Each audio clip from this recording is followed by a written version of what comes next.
everybody. You ready for round two?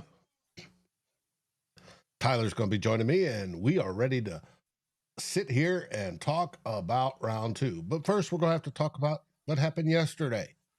Go over it real quick. How great a choice Tyler thinks Donovan Jackson was. And how it made me smile. Yes, we got a guard.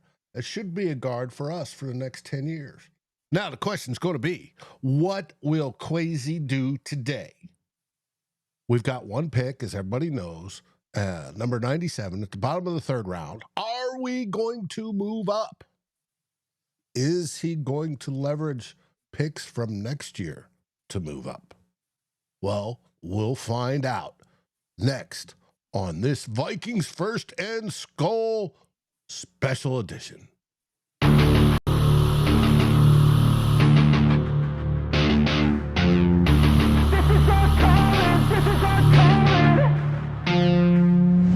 Let's go, it's time to be the GOAT. It's time to enter God mode, man, let's get it going. I wanna be the greatest, energy is overflowing. I know I'm stoking the fire, my desire's taking over. Not tired, I'm inspired, rewired. I know just what is required. My brain knows how to decipher the messages, looking brighter. Already paid up the piper, my game is getting much tighter. I feel my body on fire. Welcome, Hey, ladies. everybody. Oh, sorry, Dave. Go ahead. No, go for it. Well, I mess with my mic. My mic stand's hooked up to a plastic table, and it wants to move away. Oh, geez. Okay. Well, welcome, ladies and gentlemen, to day 2 of the NFL draft. The Minnesota Vikings this year are going to take a player. Well, we believe so. They are projected to pick 97th overall, which is the first compensatory pick. So they still need to see 64 players come off the board. There's a possibility that they could use some draft capital from next year in order to trade back up and get a player. That is yet to be determined. It is something that Kwesi Adofo-Mensah has done before. He did so where he's been willing to trade draft capital. He did so to get a Caleb Evans in his first draft, and he did so technically twice. First to get the 23rd overall pick from the Houston Texans, and then they traded up to get Dallas Turner and gave up essentially second, third, and fourth round picks in separate transactions. So he's not afraid to go get a guy if he believes it. And you know what? I think there's a lot of merit to that. And we can talk about trade values and all that stuff. And I think we can have a different conversation. But the Vikings, when they have conviction on something, they go for it. And I like that. Now, I think we can have a conversation. Is the conviction correct? I think that's the different conversation versus them having conviction. Do we believe that their conviction is right? Do we believe that they're making the right decisions? Those are all very fair. Tyler says, nice job at the Fillmore last night. To a fellow Tyler, thank you very much. I appreciate that. And we're going to try and bring that same energy here tonight as we break down your Minnesota Vikings. We're also going to talk about a lot of the draft picks here this evening. We're going to have conversations about, quite frankly, a little bit of everything. So there are going to be some interesting moves early on. We still are waiting for the home for Shedeur Sanders. Adam Schefter recklessly speculated that maybe the Dallas Cowboys, which I'm going to be honest, would be hilarious from a content perspective. Deion's former team drafting Deion's kid. Let's go. I think that would be awesome. I think that would be just a lot of fun. Would it be the right move? I don't know. But Who was it? I was watching somebody today, and it may have been Gessling, was talking about it, where Shedeur may drop and drop and drop because there's such. I saw a report that his body language, his sense of entitlement, all that just irked scouts. They didn't like it. And so he may fall. And the question is, where will the fall stop? Because it will eventually. But it could go past all the quarterback needy teams. And then the question is, where does he go? And that's when Dallas came up as a possible landing spot, as a, Deion calling up Jerry and go, hey, sign my kid type stuff. Mm-hmm. But we'll see. It's an interesting story. Yeah, it is a really interesting story. I can't wait. I can't wait for this whole day. This is going to be a lot of fun. Somebody mentioned in the chat. Oh, Darren. Ah, Darren, you can show up in the chat, but you can't show up for the show. I see how it is. I see how it is, sir. I'm just giving you crap. It says that Kwesi told Paul Allen that there aren't that many 53 roster spots available on this team, so he seems okay with only selecting 4 guys. Maybe a trade up instead of a down to get an impact player. Yeah, I don't disagree. I think I mentioned that last night on our stream, or I remember mentioning it, where maybe 4 guys is not that big of a deal this year, because where are they going to fit in? And Rick Spielman was about trying to get as many like 6th and 7th round picks as he can to maximize the UDFA market, because they didn't really put a priority on the UDFA market. They put a priority on getting those 7s so they could beat the UDFA market. Is that the right method? I think the Vikings having the method that they did was the smart move, and with how Kwesi Adofo-Mensah has handled things. I think trying to maximize the UDFA market, they had a bunch of top 30 visits. They've done a lot of those things to really maximize what they're bringing back. And I think if you only have a draft class of 4 players, yeah, you want more. But you know what? At the end of the day, I'm okay with that, because there's not a whole lot of roster spots. You'd like to have a 1st, 2nd, 3rd round pick, and then a 4th, 5th, 6th, and 7th. And then if the 7th and 6th rounders, they don't make the team. Okay, that's fine. Whatever. We can live with that. So that's kind of where I'm sitting. Really good point by Darren there. 97, there's still going to be some good players on the board, and I think I'm really excited about that. There should be some decent ones. Mm-hmm. I'm not calling them instant starters, but they don't have to be instant starters. They just make the team. The end of round 3, almost round 4. So they should make the team. That's a guy I would want to be a starter by year 3 or 4, ideally. But even if they don't ever become a starter and they become a real contributor, like Pat Jones. Pat Jones was a good 3rd round pick at 90, I think 93rd overall or 91st. And he became a really impactful rotational guy. That's a good 3rd round pick. Caleb Evans being a starter for essentially 16 games. And he was good for most of it. That's a good 4th round pick, even if it didn't last as long as you wanted it to. So you have to adjust expectations based on where they're selected to. So, yeah, and Darren makes another comment of what Kwesi said. It's always good to have lots of picks, but if you don't think they can make the team, they aren't much good to you. Yep. And that's why I think it was 23. They traded down in the 4th round with the Chiefs, and they got a 5th round pick the next year for it. And that player became Jay Ward. And that 5th round pick last year, they used in trade packages and stuff. So they didn't make a 5th round pick, but they had it. Big Rail and Dad said, where's people saying, let's get Sanders. Thank you, it's the same people who want Rodgers. Yes, thank you, Steven. Damn right, Quincy Riley, no matter what. But the quarterback thing is interesting. If you're looking at it from like a Madden perspective, yeah, draft him. Bring him in. Let's see what happens. I would, you know what? Maybe I'd consider that guy at 97. But if you're drafting that guy here, it's not a, it's, what's the best way to frame it? It's not a 0-sum thing. If you're drafting him, you have some sort of expectation for him. But if you draft that guy end of round 3 in the compensatory range, it's a good dart throw, because like I have that guy 15th on my big board. I really like Sanders. And I know like, one of the things with all these anonymous scouts is they can say anything they want. Why? Because their name's not attached to it. It's coward bullshit to me. Like, of course, people are going to slander Deion's kid. Dave, there were rumors floating around that the Giants didn't want Shedeur because they hated how Deion treated them when he went through his draft process. Mm-hmm. Well, the O-line committee put their names on it. So just to let you know. Cause and Effect had a good question earlier. Forno, I've heard KOC likes to work with QBs. If Sanders is available, when we make any of our picks, would he or should he take him since he's the QB whisperer? I think you can make an argument Make a for it. case for why and why not. I think you can make a case for it. I'm trying to find a name here. At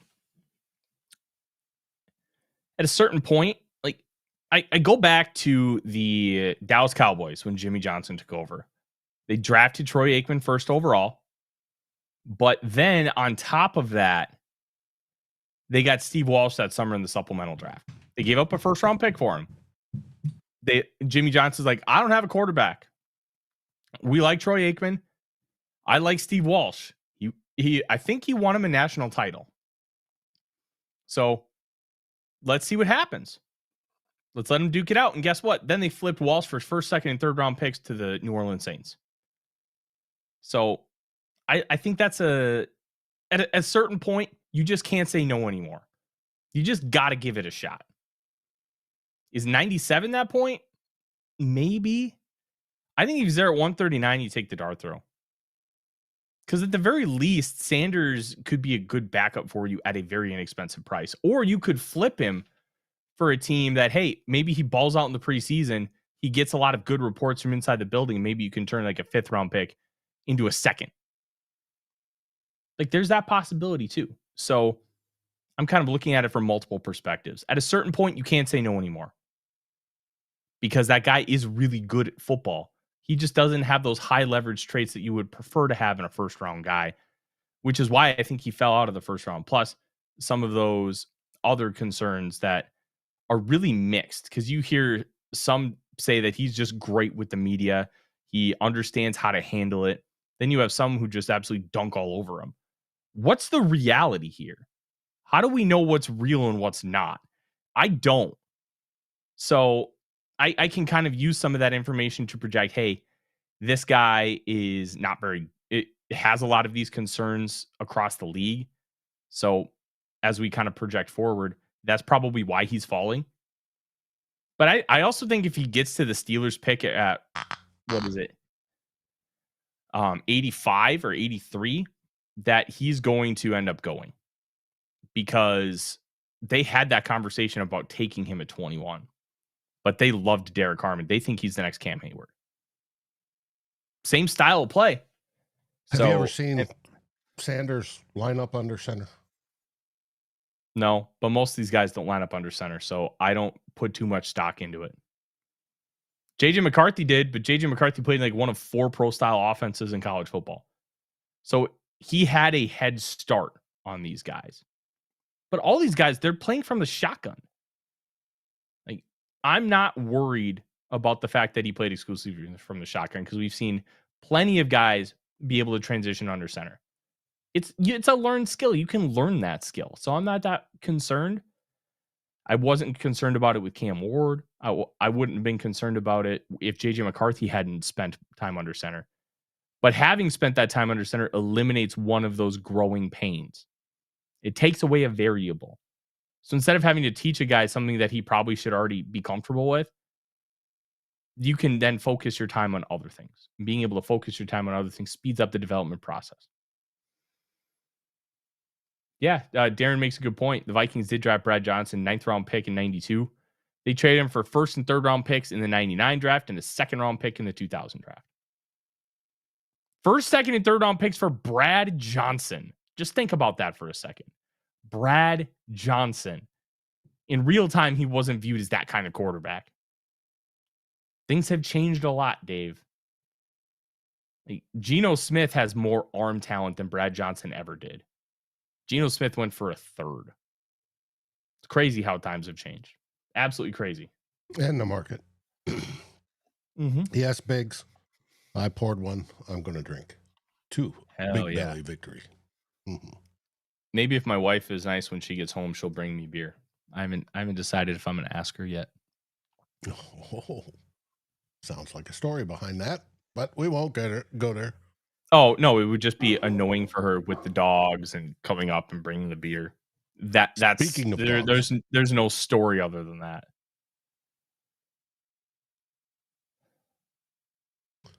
Darren, we appreciate you being in the chat, but you can come on if you wish.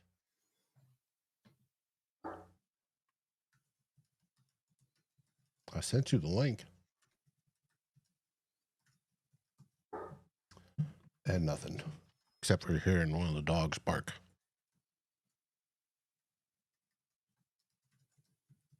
What are you looking at? Me, I'm just set I'm up, just typing. see if they've started yet.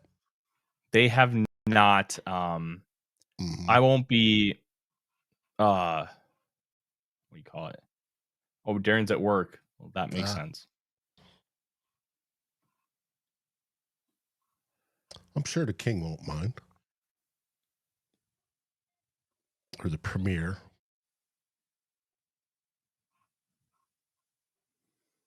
Yeah. Yeah, we're really excited. So there are some interesting names that I've kind of mentioned over the course of like the last couple days, just talking about who could be available. Quincy Riley, the cornerback, Louisville, is probably the one that I would really want. I think there's a chance he's there. He's my 20th ranked player. I'm just really high on the guy. I think he probably goes sometime in day 2, maybe early day 3. He is 24, so that might knock him down for a couple of people. But I think the skills are there. He's got plenty of speed and athleticism. He can, what do you call it? He's got plenty of like recovery ability, and where if he like takes the cheese where they end up like trying to bait him with a double move or something, he can recover from that. And I think those things are objectively great, and you need to have that kind of stuff. So I think when you're talking about a cornerback, I want recovery ability and I want the ability to stick around. He can stay in the hip pocket. He can play zone. He can do a little bit of everything. Kobe Bryant is a little bit more of an aggressive player. They're both aggressive, don't get me wrong. But I think he fits what the Vikings want to do a little bit better. He ran a 4.53 40. He does not have great long speed, but man, you get that guy to read and react and he can crash a ball like a slant playing off coverage. He's great. He rocks. I would love to have that guy on my team. Plus, he's got tremendous ball production. And Jamari Caldwell, the Oregon defensive tackles, another guy I love. Torrey Horton, the Colorado State wide receiver.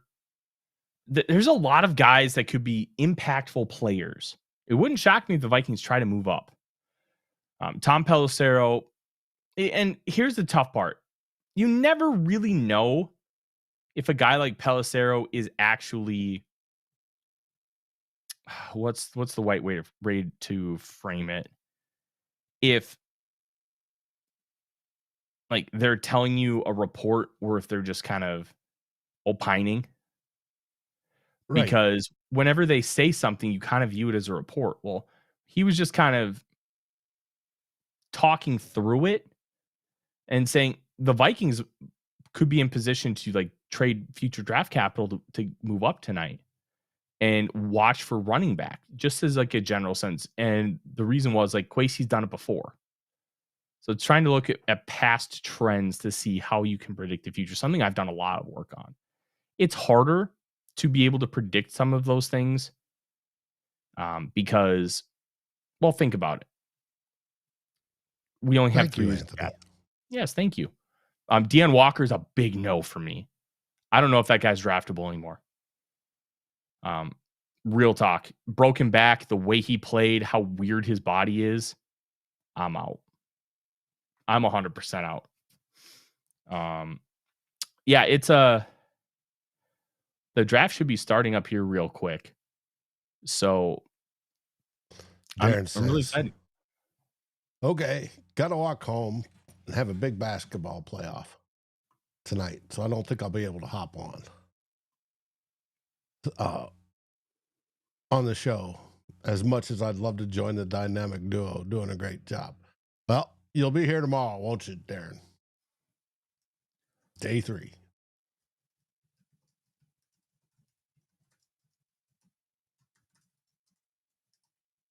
And are you seeing anything? Not yet. You go silent. That worries me. No, I'm a little tired. I'm going to be real with you. Tomorrow I'm probably going to get a little bit of that as well, but Well, it wasn't like we stayed up to the wee hours of the morning. I did. I had writing to do. I wrote like 3 things after I was being we went out. sarcastic. Oh, Aaron says Browns are officially on the clock. Thank you, Aaron. Yeah, I'm gonna. If you get don't be afraid, guys. If you see a pick come in, Tell us. Yeah. tell us. We're okay with tipping picks. Who cares? Saw a picture of Quinn Ewers sitting on a couch. Yeah. Dave, that's Thanks again, Anthony. Anthony. That's the most Texas picture of all time. Yeah, it's about Farmer Ollie Gordon. Farmer is probably just a day 3 defensive tackle. Ollie Gordon, I wouldn't draft. I think he stinks. And I especially don't like him for what the Vikings do. What's the best way of saying this without getting me in trouble? He runs like Derrick Henry without all the things that make Derrick Henry great.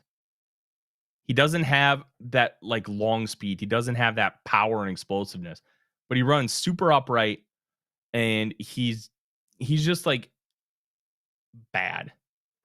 Oh, here we go. We got our first pick. Linebacker Carson Schweschinger from UCLA to the Browns. Good football player. I'm a little surprised by that, I'm going to be honest, Dave, because I thought that would be like he would probably go a little bit later. There was some talk he might go in round 1, but they have question marks about Jeremiah Usu-Koramoah, the linebacker, because I think it's a heart condition.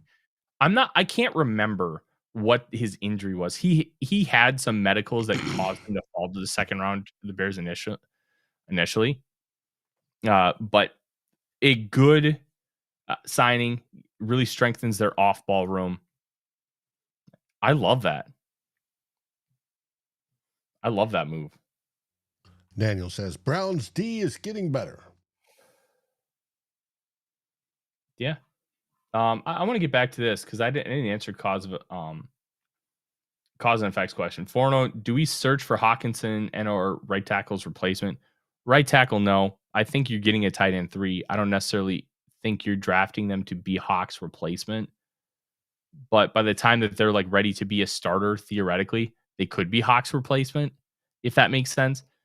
You're not drafting somebody with the intention to replace those players. But maybe they could replace those players in the long run. Yeah, the only starter we drafted was yesterday, Donovan Jackson. Mm-hmm. You might be able to get a starter in round 3, but I doubt it. Especially not on day 1. Yes, Biggs.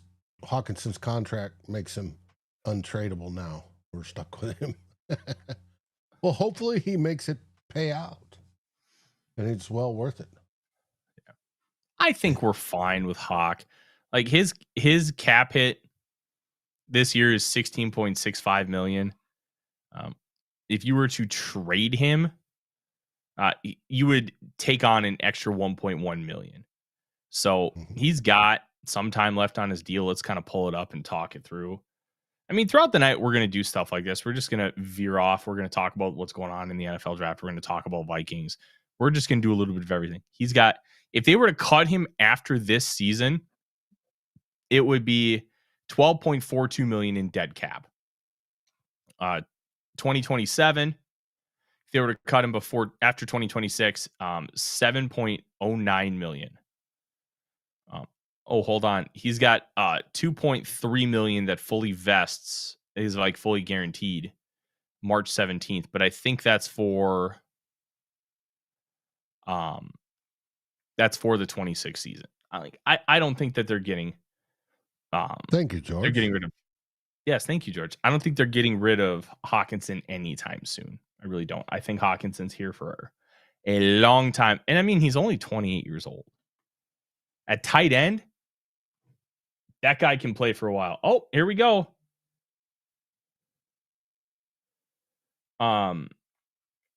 Higgins to Houston. What? Jaden Higgins, the 6'5" receiver to the Houston Texans. Interesting pick. And the Seahawks have traded up to 35 with the Titans.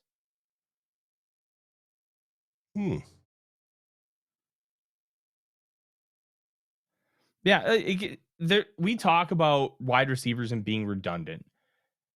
Jordan Jefferson and Justin Jefferson and Jordan Addison. Oh my goodness, I'm losing my mind, Dave. We're only half hour into this thing. Jaden Higgins plays like Nico Collins. Why are you drafting him? That doesn't make sense. Are you trying to like reenact the Twin Towers, or are you trying to make him a power slot? Like you're paying Nico Collins a huge amount of money. I just don't get it.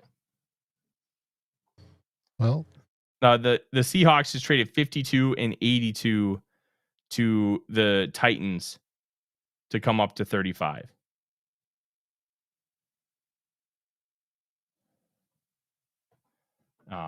Wonder who they're going after. Trying to figure that out right now. But it's things are coming fast. Anthony mentions that Seattle needs a receiver. Yeah, I don't know who they would take.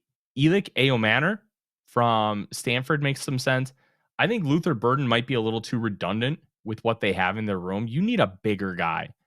You don't need a smaller guy. Jackson Smith and Jigma is that smaller guy. So you need to build around him because he's your guy in that room. So Ayomanor maybe. This could also be an offensive lineman. Let me pull up the board. Iman Warrior's on the board. The best offensive lineman, Arianti Ursary. Jonah Savanaia. He's on the board from Arizona. Marcus Bowe from Purdue. Tate Ratledge from Georgia. Wait. This is interesting. Yeah, I think Noel wouldn't make sense here either because he's just as redundant as Luther Burden, except he's pigeonholed as a slot only because he's just so small. He's like 5'9". Josina Anderson says Seahawks trading for Nick Emenwari. Emenwari. Good player. I don't know. Is he worth trading up for? I like the player a lot, though. And we've talked about him a lot on this show. Mm-hmm.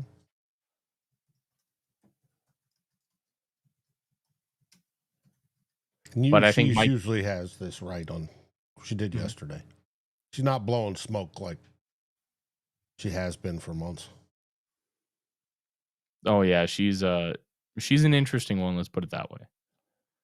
But yeah, Emenwari to Seattle. That rules. That's such a good pick.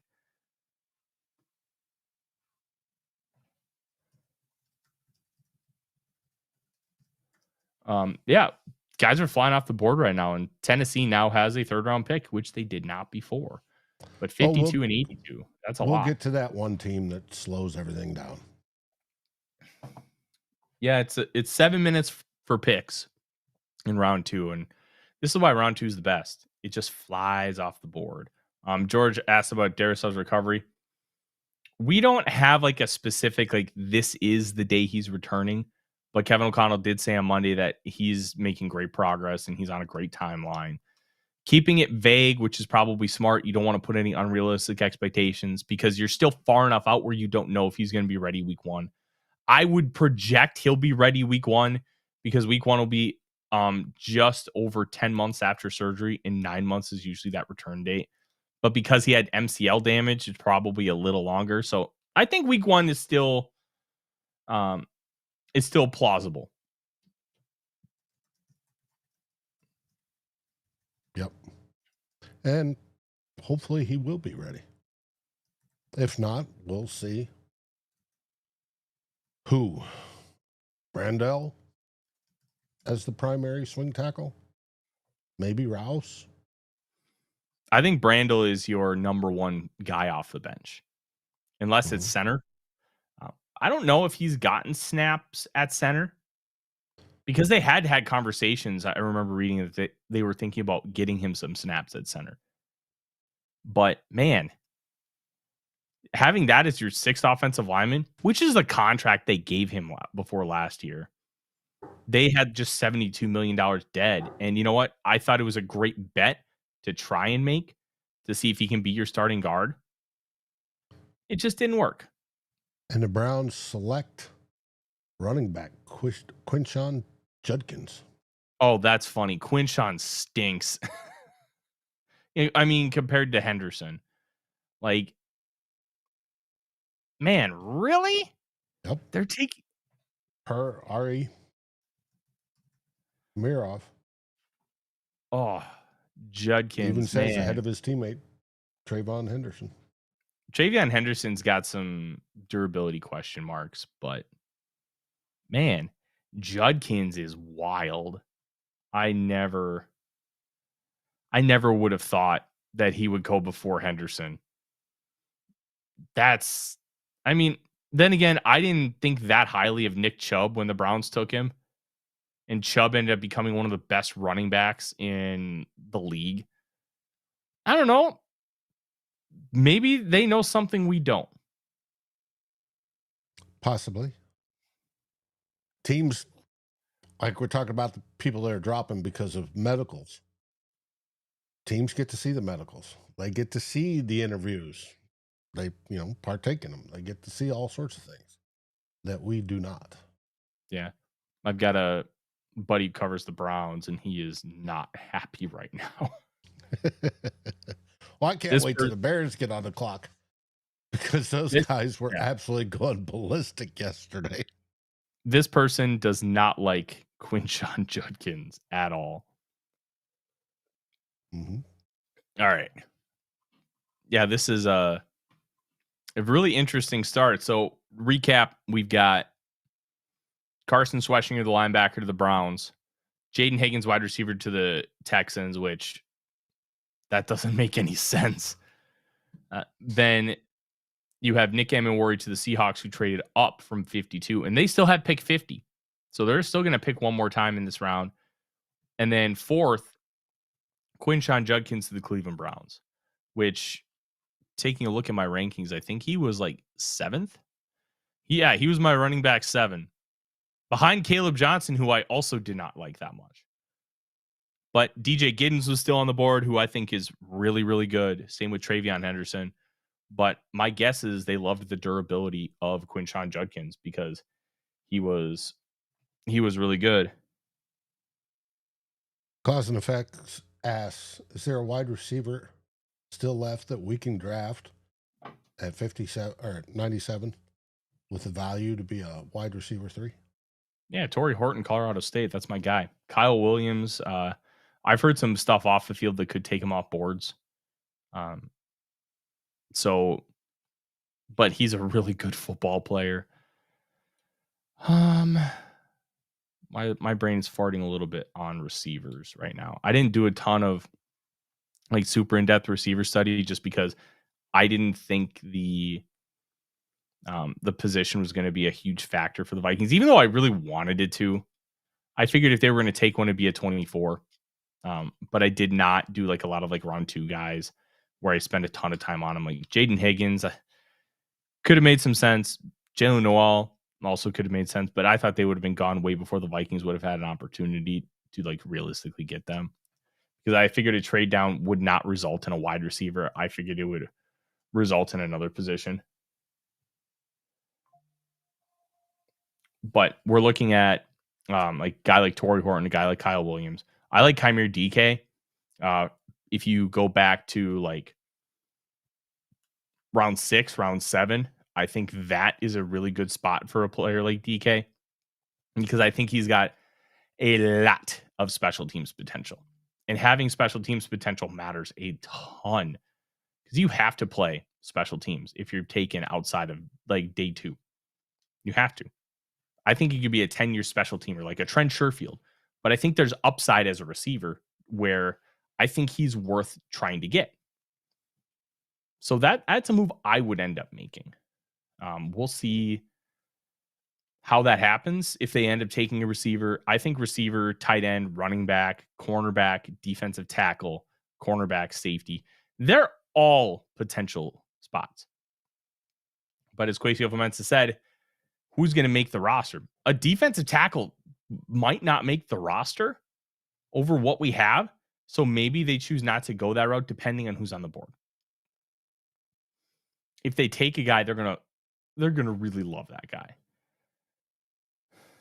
Emmer mentions Isaac Tesla from Arkansas. Yeah, he's weird. He's like a 6'4" slot. He's not really an outside receiver. He's a slot. So 6'4", runs a 4.3, and he's a slot. They use him almost exclusively in the slot, from in my recollection at Arkansas. Yeah. Oh, could it be a Justin Jefferson type deal where they stuck him there because that's where they wanted to play him, even though he could play all positions? I don't know. Y, and Z? Maybe. Let me. I got to maneuver with my tabs. Emmer says Tesla has inside-outside versatility. Tesla was not a guy I got to. Okay. Let's I don't love PFF for everything, but what I do like is their charting. Dennis says there's a trade. Yeah, the Dolphins have come up. I wonder if it's Luther Burden. The fact that he's still on the board is still surprising. The Dolphins moved up for Mike Green. That's wild. Mike Green. The edge rusher from Marshall. Okay.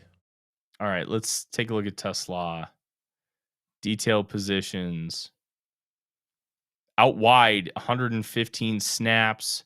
Slot, 304 last year. Like a 6'4" slot is just so weird. Like that's, man. I can't believe the Dolphins. Are you sure? According to Josina, she says they're getting Jonah. It's Jonah? Sal Vienna. And she's not the only one that said that. Mirov. Okay, well then Miami's I was told wrong. Tackle Jonah Jonah Savanaia. Yeah, him. So that's a good football player. So they give up 48, 98, and 135 to the Raiders for 37 and 143. So basically, they moved down 5 spots to the 8 spots from the end of round 4 to the top of round 5, and they give up pick 98 to go up 11 spots. That's pick 98's not nothing. That's a significant amount of capital, but the offensive line had really gone off the board quickly. So the fact that Jonah is now a Miami Dolphin, that tells you they really wanted to try and get a guy to help protect Tua. Mm-hmm. Anthony asked, what about Jalen Lane of Virginia Tech?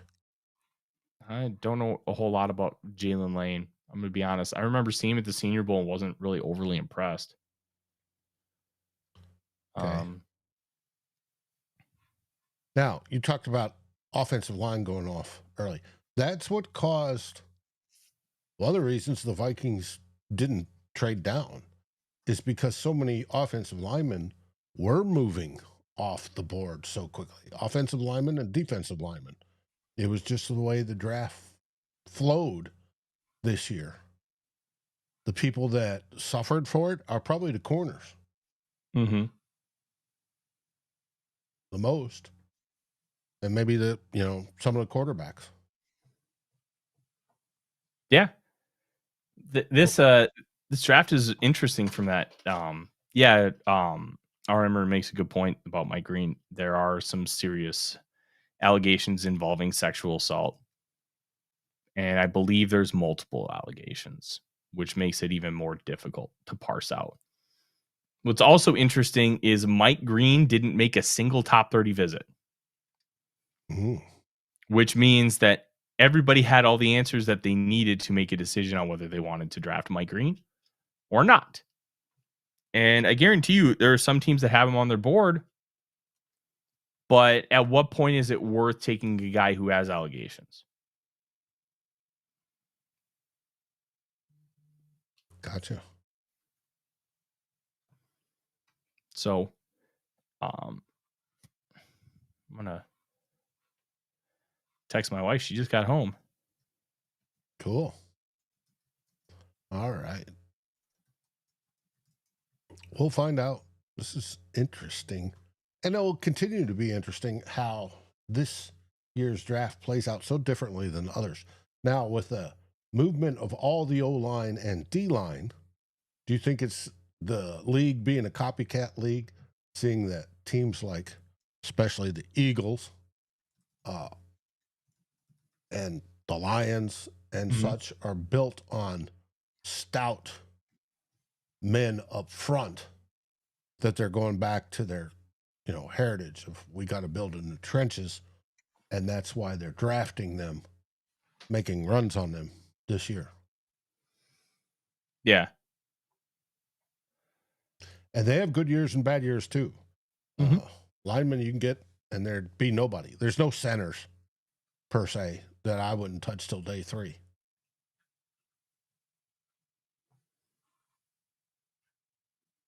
But it is what it is. Emirates feels Chicago may be the spot for Green. It's possible. Are they on the clock right now?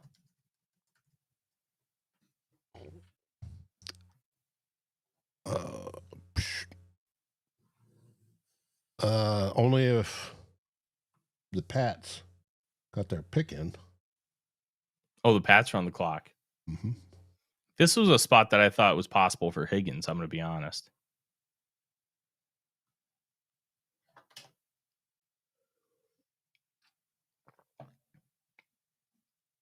Looking at that Dolphins-Raiders trade. Dolphins get the second round pick number 37 and the 20. We already talked about it, Dave. Oh, okay. Yeah, they moved 8 spots down from 135 to 143 and gave up 98 to go up 11 spots to 37. It's a significant amount of capital, but I'm a visual guy. I like seeing it. When you have players like the top of the second round is a really interesting spot for trades. One of the reasons why it's an interesting spot for trades is those players some of them will usually have first round grades from teams. And then if it's a first round grade available in round 2, teams will just scurry to try and go get that guy. And if they can go get that guy, it's a value theoretically because you're not taking them in round 1.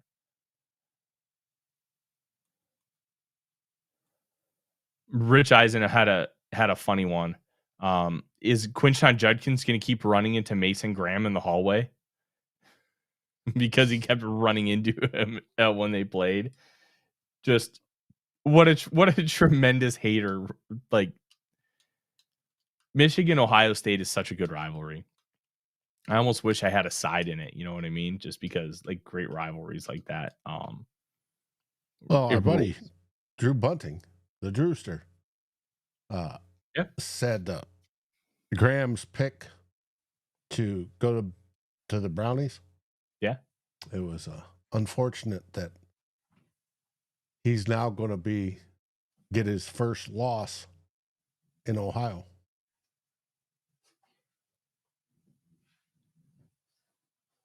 Interesting. Okay. Well, this is really cool. Dave, I don't know if Mary's in here. Odie, are you stretching? I know. Mary sent me something really nice that just came in the mail today. Cool. I'm gonna have to find somewhere to hang it. She was here at least earlier. I saw in her remarks. It's a nice little Warren. It's actually blocking my mic. A nice little Warren Moon thing. It's really cool. And the picture of him in a Vikings uniform is like watercolor. Cool. Yeah, and they got the face really, really well done too. Like you can tell it's him. New England picked Travion Henderson. Good player. Okay. Hi, Odie. Running back, Ohio State. Yeah, they needed a kind of a. Thank you again, Mary. This was very sweet. They needed another guy in that backfield to kind of complement what Ramondre Stevenson does, and I think having that kind of player is going to be really nice. Plus, now you have a dump-off guy for Drake May, and they have struggles on the offensive line. Well, guess who's the best pass-protecting prospect I've ever seen in my life? Travion Henderson. Dave, you should watch some Travion Henderson pass blocking reps. He murders people. Mm-hmm. It's fun. It's so funny. Speaking of which, Courtney Cronin just posted that's 2 running backs off the board before the Bears pick. You think the Bears are now kicking themselves? Top 3 running backs have already gone? Maybe. I don't know what they think of this whole running back class, but if they wanted a Jahmyr Gibbs-like player, Travion Henderson made a ton of sense. Kind of taking a look at the running back class as a whole. Let's take a look at the big board. Caleb Johnson, like the consensus board. Caleb Johnson is next. He's more of like a traditional wide zone, like play for Kyle Shanahan type of back. Cam Scadaboo is more of like he's kind of built like plays like Mike Allstott. I love DJ Giddens and Trevor Etienne, those guys. Oh, hi, Marzi. Welcome to the show. But I don't know what they think of this class. It also could be that 39 and 41, maybe they just don't think that one of those guys is good enough for that draft slot. And if that ends up being the case, well, then they're probably right. Gotcha. Give me 1 second. I got to step away. I think Marzipan. Oh, never mind. My wife has it. You can leave them in here, babe. They'll just play. It's okay. Marzipan is not used to being upstairs, and she just ran into our room. As you heard a ball go across the floor. That would be for Merlin, playing, right? Probably. Or his sister, Athena. Sounds about right. So the Bears are, I believe, on the clock right now. I don't know what they do here. You could maybe convince offensive tackle like an Ariante Ursary, so you have another guy. They like Braxton Jones. They like Kieran Amagaji, but neither one of them has really shown that they're a constant. They could also go guard because Joe Tooney's contract expires at the end of the year. Jonah Jackson, well, they just gave him like a 1-year extension, which I didn't understand. But Ben Johnson knows exactly what he has in Johnson because he had Johnson. So you have some interesting options for them. They could also use a slot receiver, but they kind of also just drafted that guy in Colston Loveland. Defense, they could use an edge. So like you said, Mike Green, Donovan Izaraku. But I'm trying to figure out what they would want as far as like an edge rusher profile since they have a new regime in there. Can you hear Odie and Marzi in the background? Yeah. Okay. Chuck says, give me Scadaboo and just put him in a Kleinsasser jersey. That's interesting. He's not going to be a Kleinsasser kind of blocker. He's more of a runner. That's why like the Mike Allstott comps have existed because he can kind of do a little bit of everything. Oh, here we go. Bears.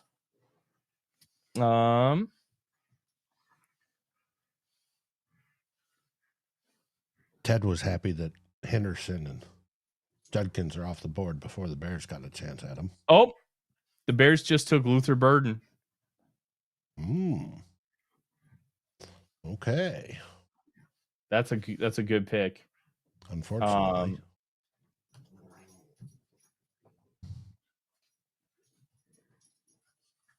I hate it. I hate it so much. I like Luther Burden a lot. He was my 12th ranked player. A little higher than most people, but look, if you're going to maximize Caleb Williams, get him the dudes, and you need to manufacture touches. So that's exactly what you're going to have in Luther Burden. Plus, he can beat you vertically down the field. He's still got to improve a little bit and a lot of nuance, but he can play. He can absolutely play. Man, I don't like that. I don't like that at all. That stinks. F the Bears, man. F the Bears. Don't worry, they'll mess it up. Yeah, this was the last pick of the Bryce Young trade. And Luther Burden, so now 40. I'm not sure who's on the clock. The Saints.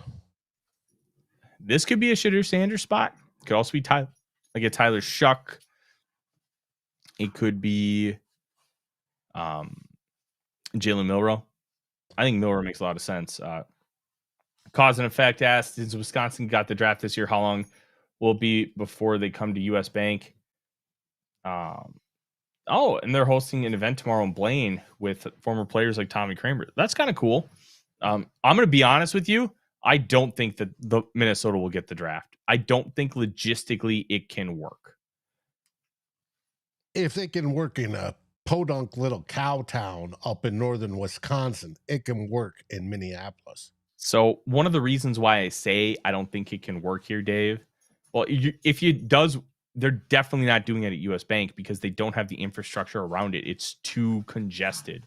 But one thing about Lambeau Field is you have Lambeau, you have Titletown, but you have a lot of open parking lot and you have a lot of space to be able to put that kind of stuff. Plus, they opened up Lambeau Field for like 80,000 people to just go sit in there and watch the draft.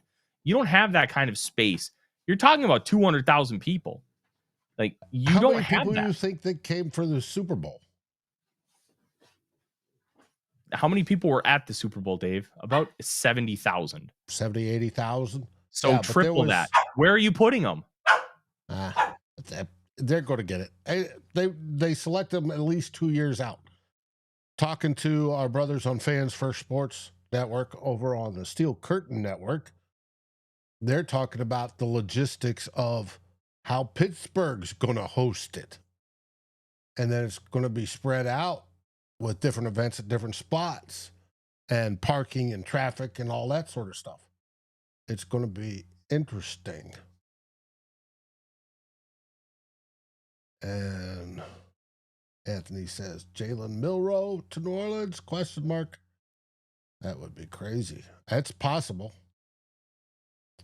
You know they're quarterback needy.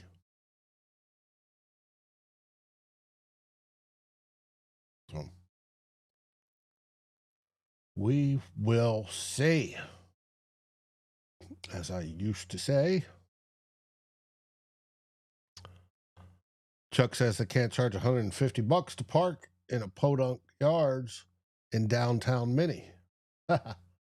And I believe they're building a new parking garage somewhere. I think even the Wilfs are. To increase parking. But we'll see. Now and you're on mute. I've got a question for. Go ahead.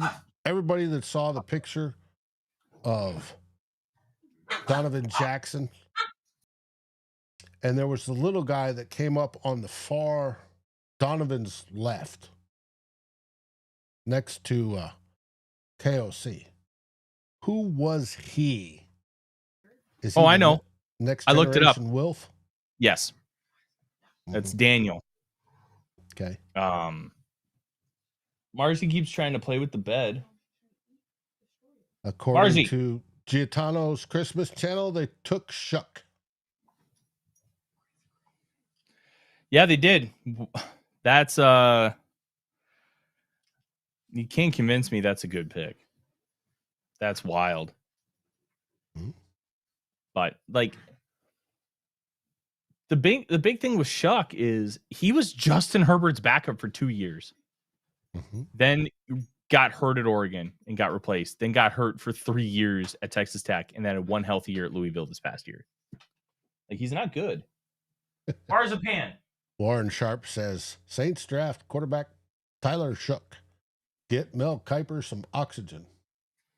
Oh yeah, he was having a borderline conniption with the fact that Shitter Sanders hadn't gone yet, which is just wild. Gaetano's Christmas channel. Yes, he is 25 years old. That's crazy to me. Often injured, one healthy year, and that guy goes 40th at 25. I'm sorry. That's bad process. Like, what are we doing? I understand quarterback's the most important position, but if he can't stay healthy for 6 out of 7 years in college, why is he going to stay healthy in the NFL? Hopefully he graduated with that much time in college. Yeah, you would have to in order to stay eligible. Okay. Yeah, Biggs. Chuck before Sanders.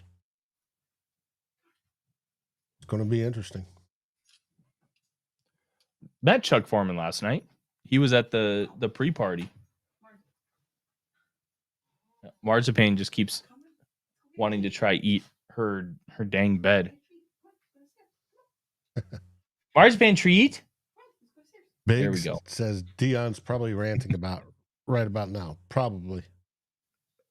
And he'll probably eventually call Jerry and go sign my son. I can't believe Tyler Shuck got drafted at 40th overall. That's just so crazy to me.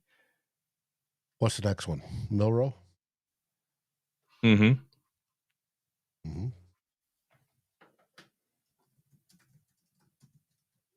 Gaetano says Chuck Foreman is a great guy.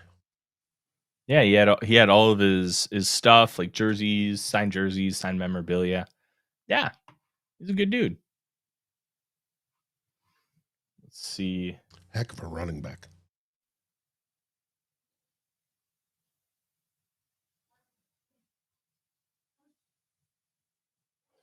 This is falling pretty interesting. Back on the clock. Yeah, this is pretty interesting for the Minnesota Vikings. Like, I don't know if or when they're going to want to trade up, but Bears the consensus are off the clock. Bills traded up from 41 to get their spot. Ooh, the Bills had 56 and 62. So I wonder if this is for Mike Green because they need an edge. Donovan Ezeraku, they got their corner. It could be Nick Gordon, but I think that this is probably an edge rusher. They have a lot of picks on day 3 too, so they have plenty of capital to maneuver with.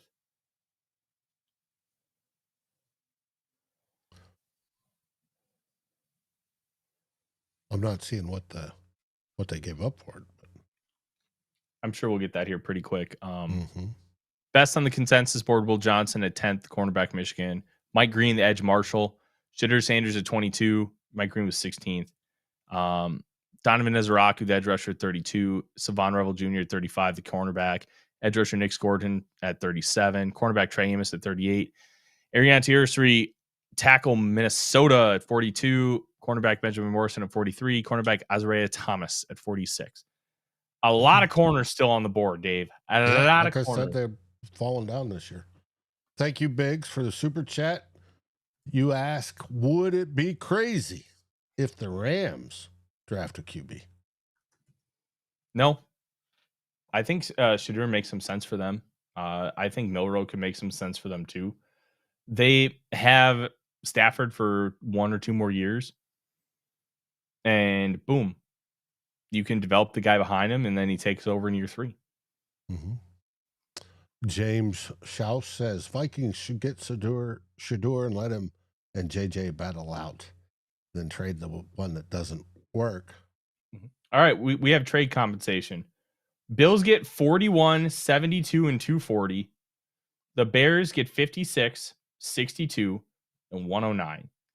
So essentially, they move up from 56 to 41, and they give up 62 to go back to 72, and then 109. Like 240 is just a throwaway, but basically just a big ass pick swap.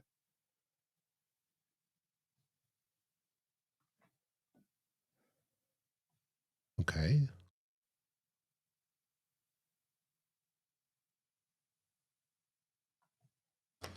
So the Bears get to 56 to 62. Difference of 8 spots. Another close pick.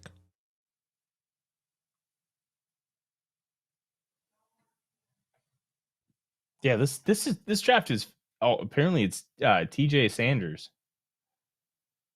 Okay. Defensive tackle, South Carolina. Jets are on the clock. Man, this I knew this draft was going to be wild and the first round was wild, but man, this round 2 is crazy.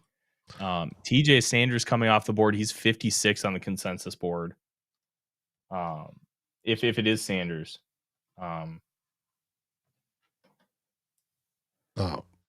CBS has best fit for the Jets. Will Johnson, Siobhan Revel, and Benjamin Morrison, all corners.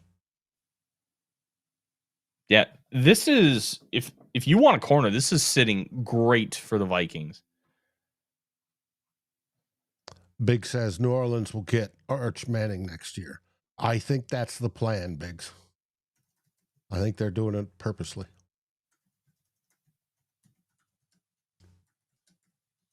They want to get Arch where Arch Sr. played. And I remember that, and I'm sure you do too. Way before Tyler's time. Yeah, unfortunately. Hey, Jonas.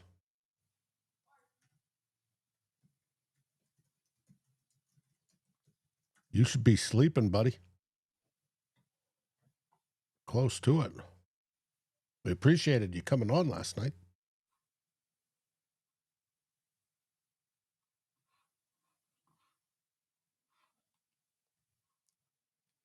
Yeah, this is crazy.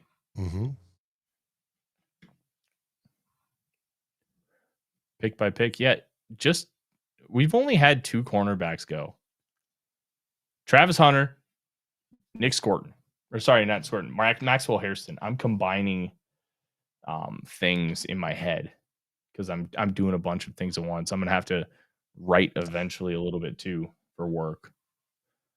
So we're having some fun today. Uh-huh.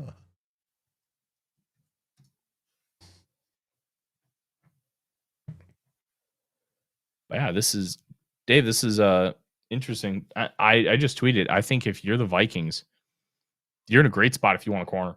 Like seriously, this is everything's falling so well if you want a corner. But I think running back is decently too in that middle range. The top guys are gone, of course. You knew you probably weren't getting Henderson unless you traded to the top of the second round. But Judkins, I didn't think they would have much interest in him. He's kind of like a Madison with just a tiny bit more juice. Just fine. Oh, CJ West go? I love CJ West.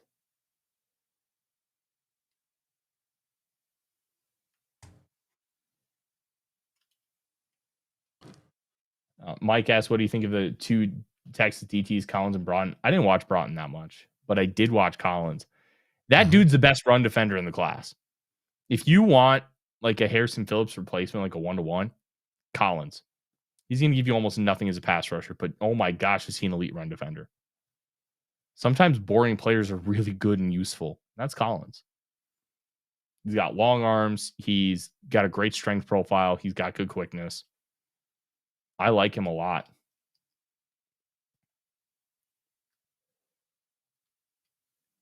Gotcha. Big Real and Dead. Why is Mason getting no respect? He's 25 and could be our RB1 for years. He could be, but even so, it's a super deep running back class. Take a third guy. because that guy's going to have to replace Aaron Jones, who's going to be 30. So it's not necessarily a disrespect to Jordan Mason. It's more of take advantage of the marketplace. You need a third running back. Go get that guy. Mm-hmm. Go get him.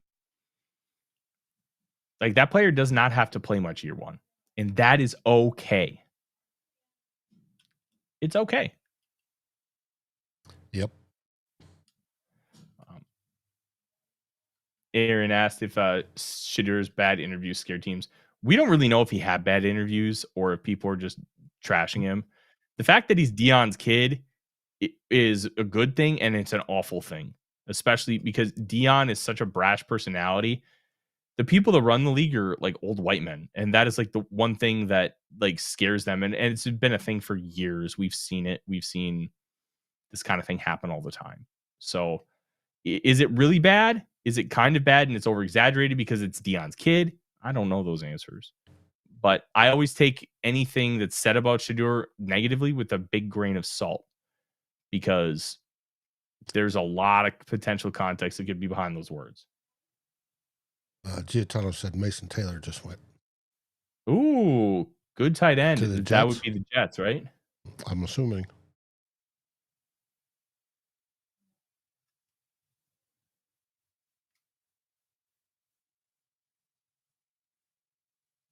Yeah, that's a Dave. That's a good fit. Niners are on the clock.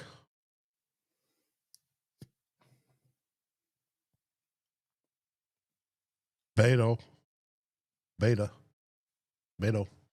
Diner Sickness is saying they'll either take Mike Green or Will Johnson. For who? The Niners is what he's figured. He's host of Niner Sickness podcast. My Been on guess this is show.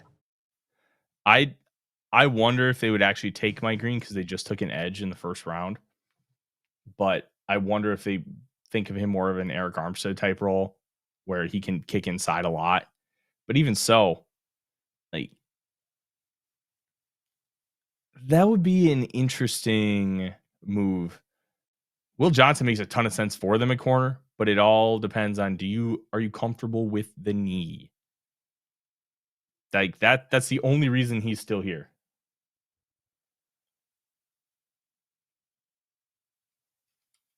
Like, And it's a degenerative knee. we welcome Jonas back. Speaking of degenerate knee, it's got a degenerate fibula. You gotta turn down the volume, Jonas. We'll get a copyright strike. Yeah. Sitting right next to my TV. That's why. Well, it was a little loud. I actually already turned it on, but is it down enough right now? Yeah, I can't hear it. That's good. Anthony says Niners should go secondary.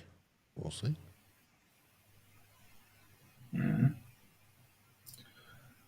Yeah, the Jets just went tight end. Yeah, San Francisco's on the clock. Yeah. Gentlemen, I'm going to take a quick break. Tyler, you got the con. And you're on mute. The what? The con? Yeah, the controls. Mm. However, you can't put up the post. Yeah, I can't actually put up anything. I don't have any kind of power. I will be right back after a few minutes. Sounds good. We've got it's an interesting group of picks here so far. Jonas, what has surprised you the most of this, the beginning of this first round or second round? Because it's kind of wild. I mean, one thing is usually if you have players that surprisingly slip out of the first round, they usually, after one night, they get picked up at the beginning of the second round, they go pretty quickly, and this time they just continue to fall. Like Will Johnson is still on the board. I think you already touched on that, but selecting Tyler Shock ahead of Shedeur Sanders is wild. But man, yeah, I think those are the two biggest surprises so far. Yeah, otherwise, there's also Mike Green, who's also still on the board. So yeah, those guys just continue to drop, and usually in situations like that, you're used to these guys getting picked up like at the beginning of the second round, and they still don't. So obviously, teams seem to be very concerned with whatever stories are behind that. I mean, we know the off-field stuff for Green, but the injury for Johnson, man, I don't know what. I think it was one guy yesterday who called his knee like degenerative, which was the word they used to describe Sam Bradford's knee once. So if it's anything like that. Oh, there goes Alfred Collins. You just talked about him. Hell yeah. I like Alfred Collins a lot. He just went to the Niners. Good pick. Oh, that's just a really smart pick. You get Alfred Collins. I love that. I love that a lot. Just a really good, smart run defender. I mean, it's very obvious if you watch the draft so far that Robert Saleh is back in the building, and they had the defensive line as their identity when he was there as their defensive coordinator, and then after he left, it kind of went downhill over the last few years, and it's very obvious that they are trying to reboot that. Oh, the Cowboys The Cowboys picked quickly. Ooh, it's already in. I wonder if this might be the Will Johnson spot. Yeah. Let's see. I've got NFL.com. I've got their the website up, and it's updating. It'd be really interesting to see how some of that ends up manifesting with like guys like Will Johnson, with Mike Green, because there's off the field stuff that you have to figure out. Degenerative knee, at what point does the talent just become too good where it's worth the risk? I'd probably say round 3 is where you really start having that conversation, because round 2, you want that guy to be a long-term starter for you. And if they have a degenerative knee, how long-term is that going to be? Well, I can tell you that I'm not going to spoil the pickup, but it's not Will Johnson. Who is it? Oh, damn. Now pronunciation is going to be hard. It's defensive end Donovan Ezeraku. Okay. Oh, Ezeraku's a good football player.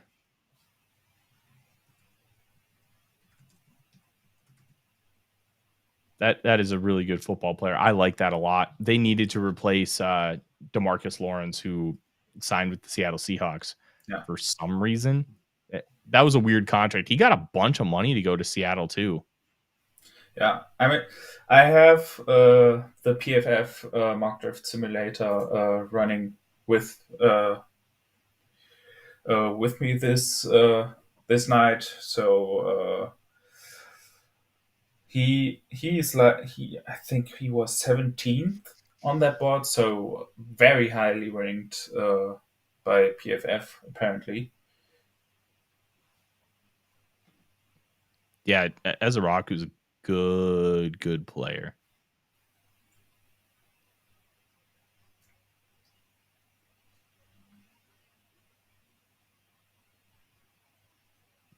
All right, let's kind of reset here. We've got Ezeraku to the Cowboys. The Colts are now on the clock.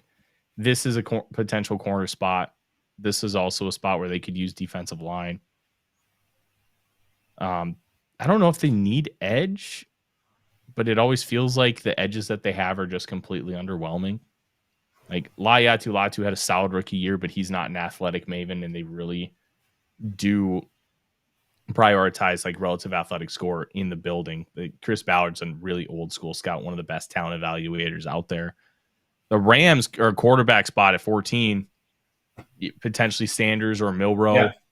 The fact that Shuck is off the board before them is just it's still insane to me. Yeah. The Raiders could be a quarterback spot. The Bengals probably hoping a guy like Ariante Ursary falls to 49, or maybe they just take another defensive lineman.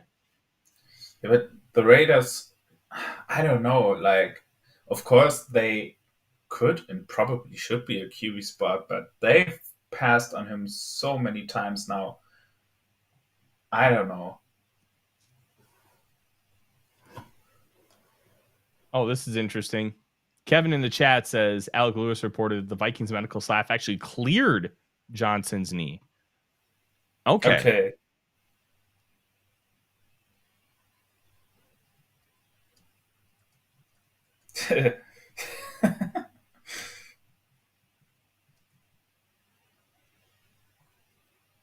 That's interesting. So, Kevin, I have no reason to doubt you, but I'm guessing Alec might have shared that on the Alec Lewis show. And if he did, then that's really interesting that the Vikings cleared his knee, but then didn't take him. That tells you what they think about Donovan Jackson. Jackson was actually listed as one of the in USA Today, one of the biggest, the worst picks of round one. And let me get your reaction to this. So this person just did not like trench players at all. 4 of the 5 worst picks were all trench players. So here's the write-up. The Vikings have the fewest picks in the 2025 NFL draft with just 4 overall. They decided to spend their most valuable pick on a position they addressed in free agency. Jackson is likely a guard in the NFL with tackle flexibility in a pinch. Minnesota has multiple holes in the secondary and opted against taking the top safety or top 3 corner in the class. Where are the holes in the secondary? You could argue the 3rd corner spot, probably, because it's just a risk to have Mekhi Blackmon just get in there after his ACL injury. But it's and then there's also the Theo Jackson spot, because I think the Vikings trust him, but considering his I get why national media people see this as a whole.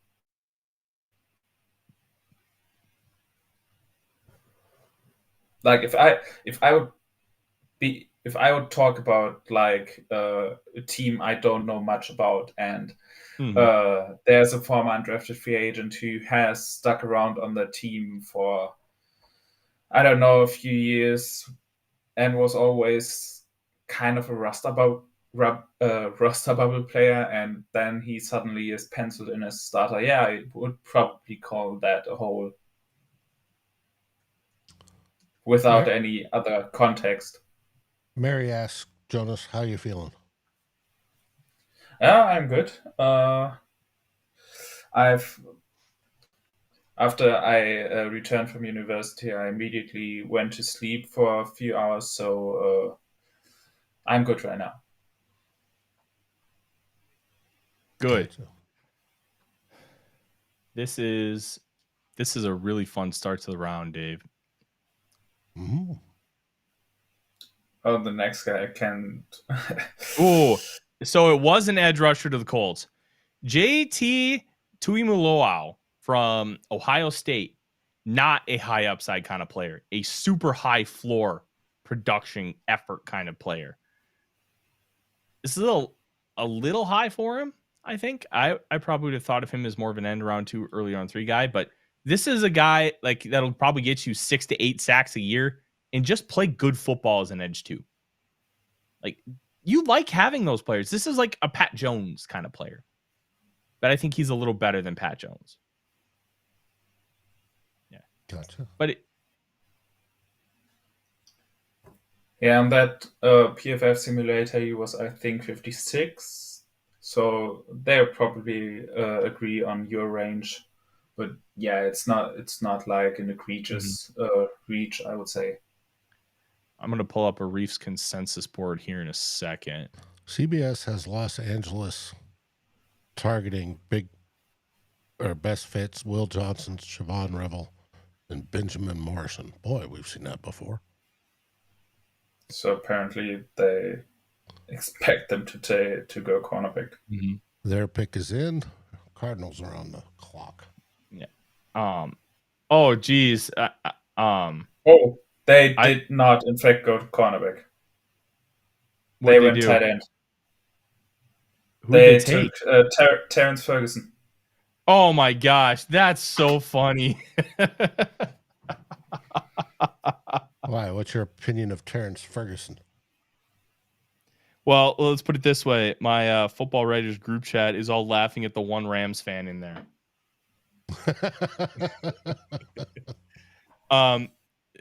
Terrence Ferguson's an incredible athlete who just doesn't really, he's not really a good football player right now.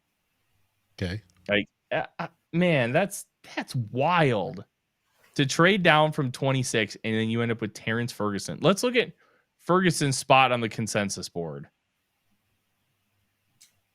He was, I think, 86 here in the PFF simulator. So let's see. Giordano Christmas Child goes, who? Yeah, I agree. All right.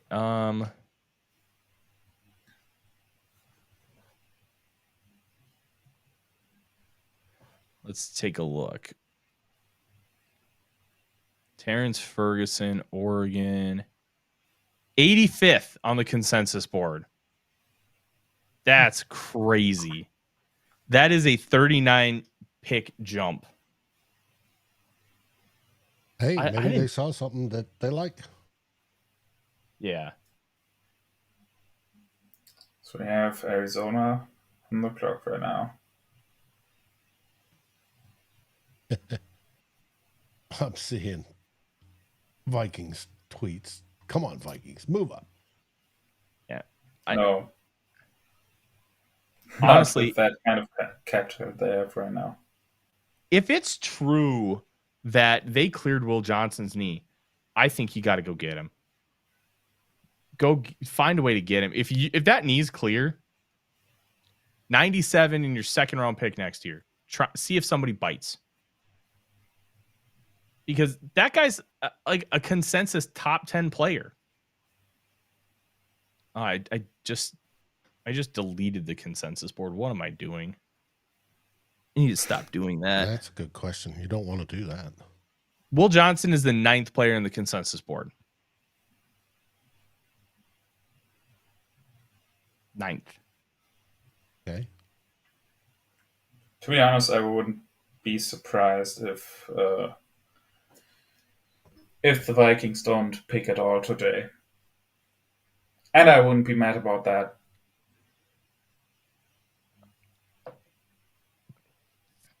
Yeah, but there'd be fans calling for Kwesi's head if that's the case. They already are. But. Fans are the fans that don't like him. He could draft a Hall of Famer who wins Rookie of the Year, and they'd still say it was a bad pick because you could have traded back and got him, or they should have got this other guy. Like, people just hate him, and that's never going to go away because they already made up their opinion based on. But like most of their opinions are just based on the fact that they moved down and didn't take Kyle Hamilton. Grateful Dad, that's what we're discussing. There's the issue with Johnson's knee. I'm trying to remember. It's been reported by Alec Lewis. The Vikings cleared it. Kevin Ring shared that with us in the chat just a little bit ago. We don't have any reason to doubt Kevin. So let's run with the fact that that's true. And if that's true, go get him. Oh, not anymore. He's going Will to Johnson? Arizona. Yeah, Okay. he's going to Great Arizona. value. Incredible value.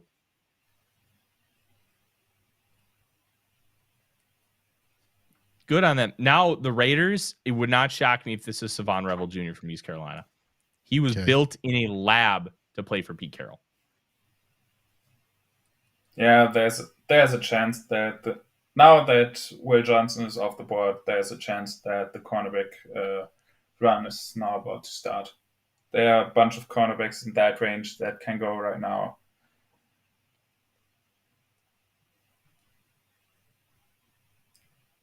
Like, you have Revel, you have Trey Amos, you have Benjamin Morrison. There are a bunch of guys who can go soon.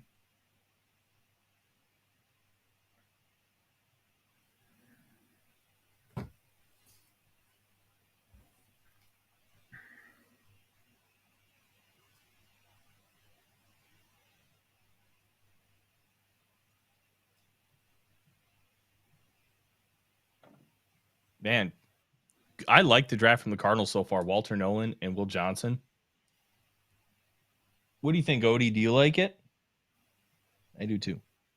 I mean, you probably wouldn't have been mad if those two picks would have been both first round picks, and now you just get like top 10 value based on his tape and on his performance, and you get it with your mid second round pick. Yeah, that's if that knee doesn't turn out to be that bad, yeah, that's going to be a pretty big call.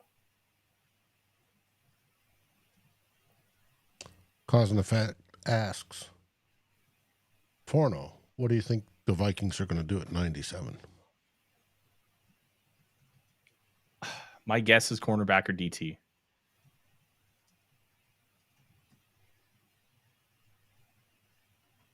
We'll see.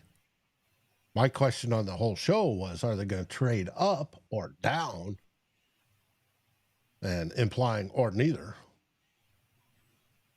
I mean, I've done a little fun mock draft on Twitter today.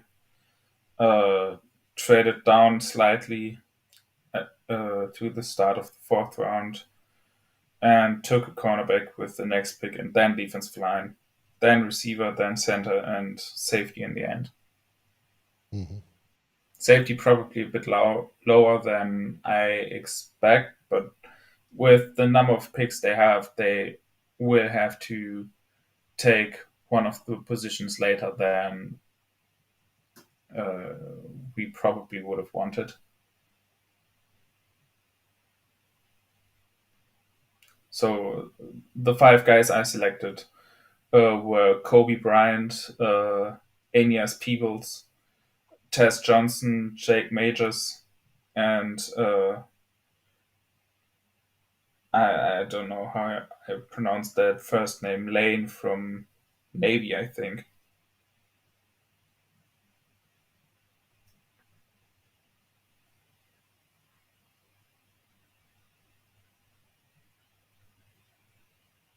Yeah, I'm let's see. Texans trade up with the Raiders. Ooh, Raiders trading down again. Okay. What is the trade compensation? I wonder if it's not in yet. Mm-hmm.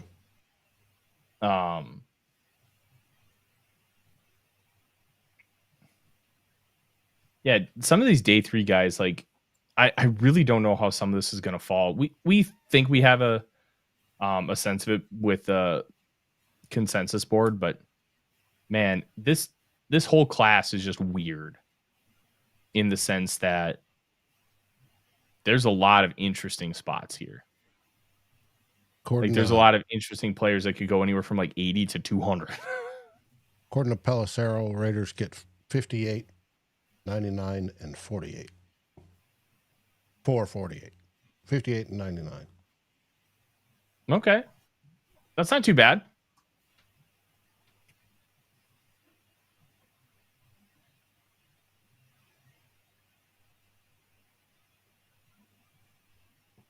Texans, would they be going for O-line? Is there anybody out there? Not that can start. Well, maybe. We're only in the second.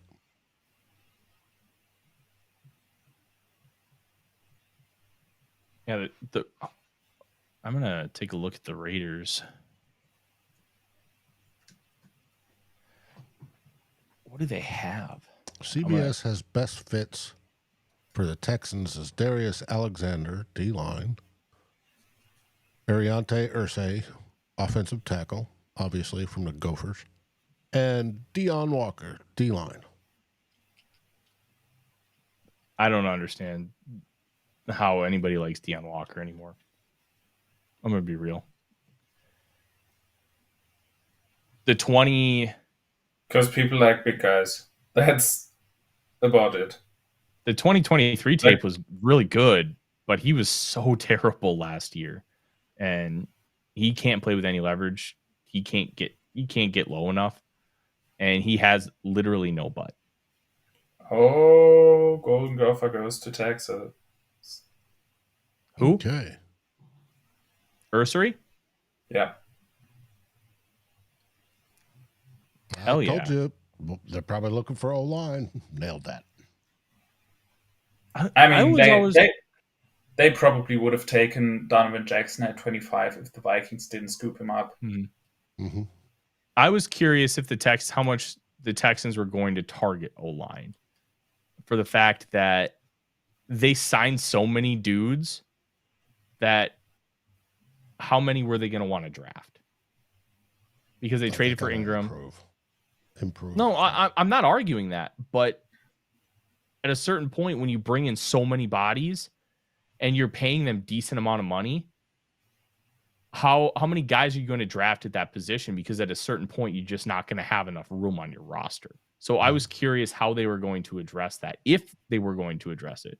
Not to say that they shouldn't, but just by how they've approached free agency, it was a real big question of mine. George asked Jonas, how much sleep did you get in the last 48 hours? The last 48 hours. That gives you one good day of sleep. I would say probably about 10 hours, I think. Okay. Not bad. I had like 4 or 5 hours after I returned from university, so yeah, I'm good right now.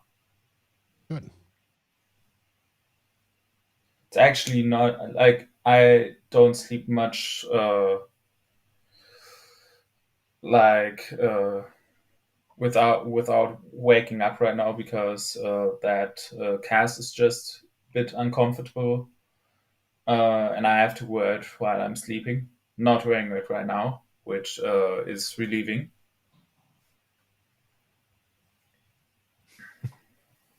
Yeah, here's a funny tweet. Because Will Johnson had such a good track record against Marvin Harrison. A year after LeBron James drafted his son in the second round, Marvin Harrison drafted his father in the second round. Love seeing guys stick up for family. That's a tremendous bit. Now everybody is also bringing up that combine throw from Tyler Shock.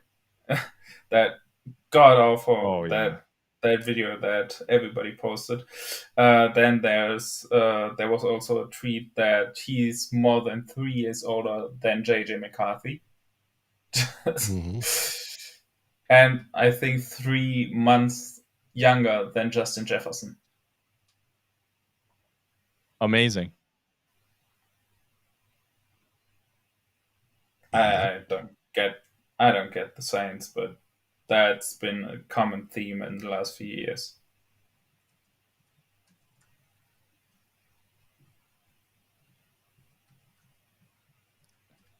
So 4 of the top 7 players remaining on the consensus board are cornerbacks. That's pretty noteworthy. It is.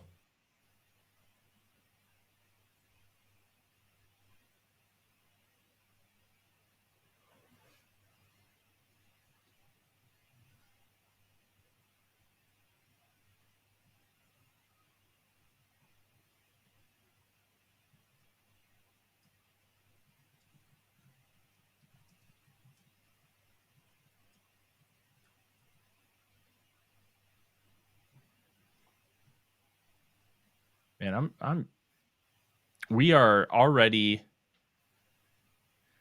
18 picks into this, or sorry, 16 picks. We're already halfway through the second round. Mm-hmm. Cause and Effect asks, who are your 2 favorite picks so far this round? Oh, that's a good question. Jonah Savanaia from for the Miami Dolphins. They really needed to get stronger on the interior, and they needed to get nasty. They needed to have ass kickers. And they got one. I think he could play tackle in a pinch. Or I actually think he can play tackle, but I think he might be better at guard with just some of his skill set and how it translates better on the inside and less worried about being beaten by speed. I like that. Now I'm going to be honest, as much as I hate it because it's the Bears, I love the Luther Burden fit. I really do. Yeah. I think Colston Loveland's going to be used like Sam Laporta, and they're going to use Luther Burden kind of like Amon-Ra St. Brown. Get him quick twitch, get him open in the short and intermediate areas, and let him get a lot of yards after catch. So I really like that a lot. I also love the Alfred Collins pick because they needed to get better on the defensive line, and they got 2 of the best run defenders in the draft. Stop the run. If you stop the run, you can be successful. Stopping the run first is more important. The pass is obviously paramount, but if you don't let them run the ball at all, it makes it a lot easier to stop the pass. The Bengals just selected linebacker Demetrius Knight. Ooh. They needed linebacker. Jermaine Pratt is on the move at some point. They're going to trade him if they can find a partner. But Knight's a good football player.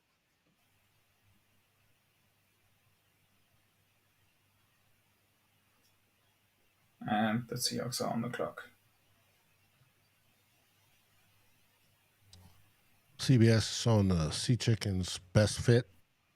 Siobhan Revel, Benjamin Morrison, both corners. So, yeah, there's also corners. I wonder what they want to do at corner because you have Devin Witherspoon, you have Reek Wolin. Do they want to take more of a slot? Those guys are like outside corners. So how much do you want to invest in an outside corner unless you're not going to sign Reek Wolin to an extension? Because Devin Witherspoon rules, and you don't want to pigeonhole him in the slot. At least that's my opinion on it. Because like he's one of the best corners in the league already. So very intrigued by what that can bring.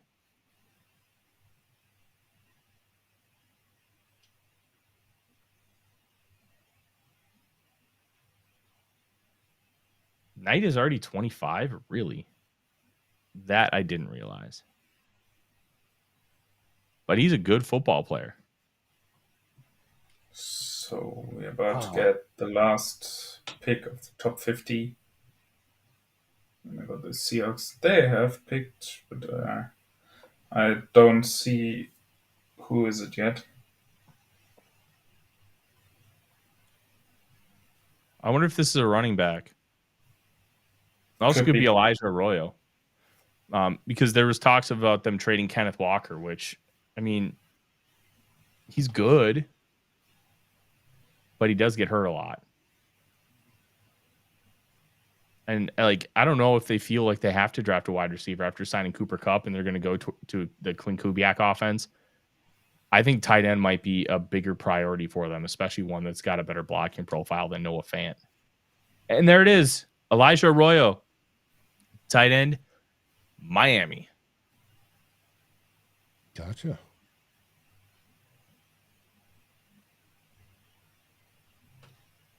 We know a certain quarterback that'll like that.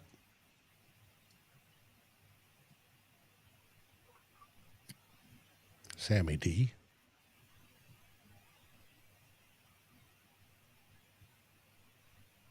And the Broncos are trading back. Just don't know who the trade partner is yet. Broncos is traded to the Panthers. Panthers, yeah.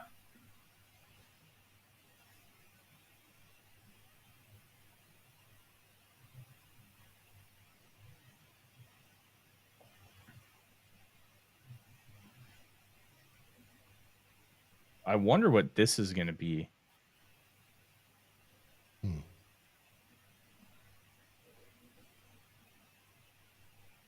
think pick wise. Yeah. They could use an edge. They got the receiver. Maybe a second corner. I don't think safety's in play here. CBS has Mike Green, Siobhan Revel, and Benjamin Morrison. Edge and 2 corners.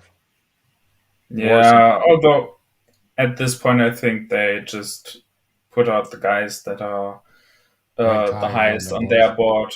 Yeah.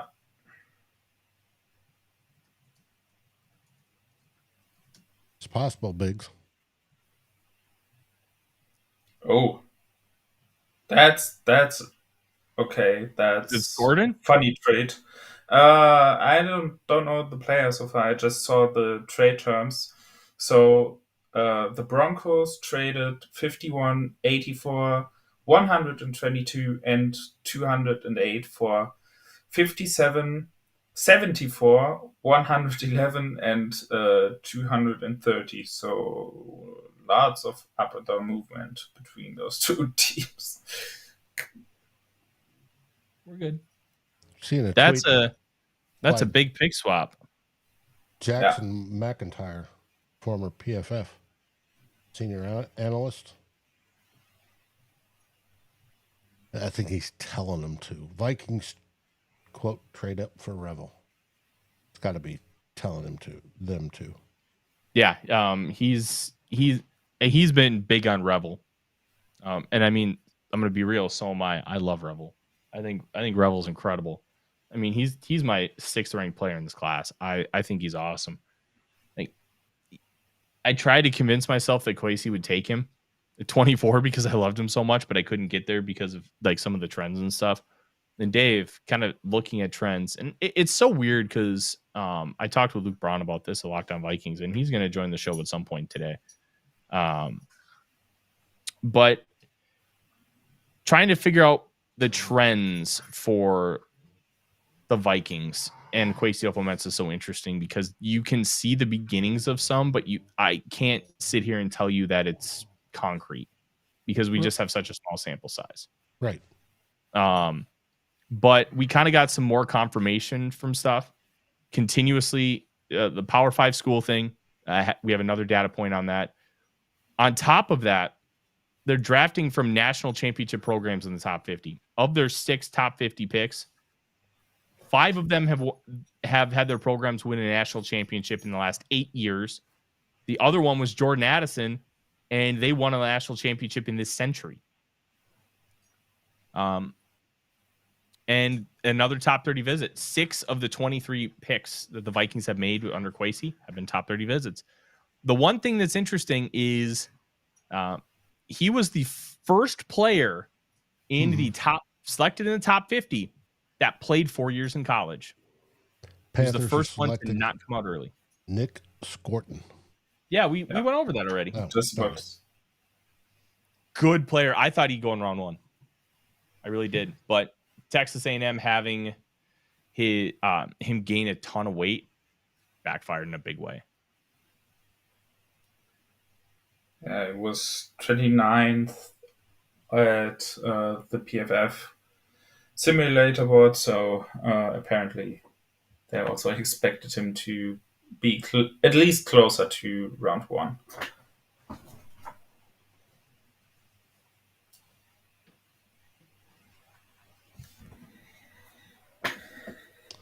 Let's see. Come on, Tennessee. I wonder what Tennessee does here. This could be an X receiver. This could be an edge. I wonder if they were hoping that Scorton fell down. They don't really need corner because they have Jarvis Brownlee Jr., who I absolutely loved last year. Played very, very well. And like he's your number 2 corner with L'Jarius Sneed on the other side. So that's not really a priority. And then edge is probably the spot, but I don't know what edge rusher you'd want to take. CBS has Mike Green, edge. And then Mike Green's going to be on everyone because he's like on the consensus board. He's 17. Okay, and Darius Alexander and Deion Walker. I don't think D tackle makes a ton of sense for them right now. Maybe safety. I don't know. Deion Walker doesn't make sense for anybody. No. Ola Dako. I know the CBS guys work hard, but they are so off the wall when it comes to all their rankings. I don't really use them. Like one of their mock drafts 2 weeks ago had Jack Besh at 10th overall when he's like a consensus like 3rd, 4th rounder. And we have Luke in the green room. Hey, Marzipan. You want to say hi? Screens. Bada boom, bada bing. Luke. Go in this position. Let's see, where is Besh on here? Oh, Besh is actually 59th on the consensus board. Hey there, buddy. Hi, Luke. Hello. I guess I'm Sal today. Well, just you are briefly. Sal today. I gotta change it. Well, Luke, you do have really nice blonde hair. I made sure I ran my fingers through it one extra time just for you. Oh, thank you. We were talking about. We were debating heavily, heated debate over whose hair is better. Yeah. In the chat, who has better hair, me or Luke? Sound off. Be honest. Well, be honest. Yeah. Luke. It's okay. Good to have you on. I'm going to say stop the steal. Let me ask you this. I would highly recommend people go listen to your Locked On Vikings when this day is done, or maybe like in the morning when you're eating breakfast, because I think you did a really good job with Donovan Jackson. But give us a semblance of how you feel about it, because I know this is a dude you really liked. Yeah, so there were not many people in this draft that I was good with just sitting there and declining a trade down and taking at 24, but Donovan Jackson was one of them. Mm-hmm. And it's just the easiest guard eval ever. Like, he's just so normal. Everything is just so normal. We are so, I think, like, trained in Minnesota to be like, well, yeah, he's small, but he's fast. Or, well, yeah, but he's, he's a 5th rounder, but he was only a 5th rounder because he was injured or because he went to a bad school. Like, and there's nothing like, nope, it's just a good guard from Ohio State that plays the position well. I could get into a lot of the like nuances of it, but I think the big of like what he does well, but I think a big strength of his is his ability to stack back up, that is re-square whenever he has to, somebody shoots off to your right, you got to turn your hips and your shoulders to get to the right to get to him. And the way to kind of finish and win that block is to get your hips back to square, so you're back in between that defender and the quarterback. He's so good at that, flexible hips, good footwork and all that to stay in front of guys. Absolutely love the way he protects the passer. I say watch the first game against Oregon. He gets a lot of Derek Harmon in that game, so it's good competition. And you can kind of see the challenges that Derek Harmon puts forth. The way that Donovan Jackson responds to them is really exciting and super, like, very much like the kinds of challenges an NFL player will throw at him. So it's nice to see the answers. That rocks. I was listening to his presser earlier today, and one of the interesting things about Jackson that Marzipan, stop chewing that. I swear, this Boston Terrier, she's wonderful, but she will chew anything. He talked about the transition out to left tackle, and the coaches kind of came to him and just like, look, if you stink, we'll adjust, but if you're good, you're just gonna stay there. Like, and he's just like, I'll just kind of do whatever. Like, that kind of guy is exactly what I think Kevin O'Connell and Kwesi Adofo-Mensah is really trying to build up with this culture. For sure. Yeah. It's I'll be curious to see exactly how much runway he gets before he's with the ones. If they make him start behind, Blake Brandel to start camp, make him earn the job. But it kind of feels like one of those situations where by, 3 days into camp, he's playing with the ones. He's playing starter. Yeah. I did enjoy your breakdown of him. Thank you. This morning. It was good. And by the way, Tyler says, go back and listen to it. I highly suggest you do. But Luke's Locked On Vikings is the perfect way to start out your day. It's my first Vikings listen of every day. I appreciate you. So it's an easy sell because the title is called Donovan Jackson is a great pick. Everyone wants to hear that right now. they want the hopium. Here's something funny. Quinshon Judkins missed his draft call because he was taking a shit. I'm surprised that doesn't happen more often. Yeah, they've got video of the Browns. I think his mom answered the phone, and the Browns draft room just laughing because he's not there. I love it. Luke, let me ask you this because I think this draft board is falling incredible, and I don't know if you knew this, but somebody in the chat said that Alec Lewis, he reported that guys, calm down. That the Vikings cleared Will Johnson's knee. So I thought the report was the opposite, that the concern was real. No, that the just Vikings specifically. I don't know. I didn't actually. I think he was on his show. I didn't listen because I was working all afternoon. But the way that the draft board is falling right now, if you look at the consensus board, you have Revel's the third highest guy in the consensus board, then Trey Amos, and then Azariah Thomas. Like, if the Vikings want to move back up for a corner, they could do it, and they could get decent value. How do you feel about that idea? It's still a little far. You probably would have to give up like next year's second, and I don't think 2 seconds is worth one of these guys. But 10, 20 more picks, and then maybe you start thinking about it. But you have to be okay with giving up more future picks and kind of continually borrowing from the future, almost like the way that the Vikings do with the cap, which I guess that's a strategy. But obviously it makes for very unexciting Aprils when we're like, oh, we only have 4 picks. I can say one of the cornerbacks just went off the board because the Bucks selected Morrison. So Benjamin Morrison, really? Wow. So they didn't want Jihad Campbell off the injuries, but they took Benjamin Morrison with his injuries. Okay, that could be insane value for them if he holds up. Mm-hmm. Yeah, it's interesting, man. But also, Campbell had 2 shoulders and a knee versus the hip, and I know the hip matters so much with corners, but if they just felt comfortable with it, but which is also interesting because they play a shit ton of man coverage, so they're going to ask that guy. That works for me with Morrison, the man coverage of it all, but it's just about like a hip labrum is super spooky versus a knee that a 20-year-old can get over a knee, but a hip labrum, if you're already having hip issues, it's kind of like a back. Like nobody used to have a bad hip. Yeah.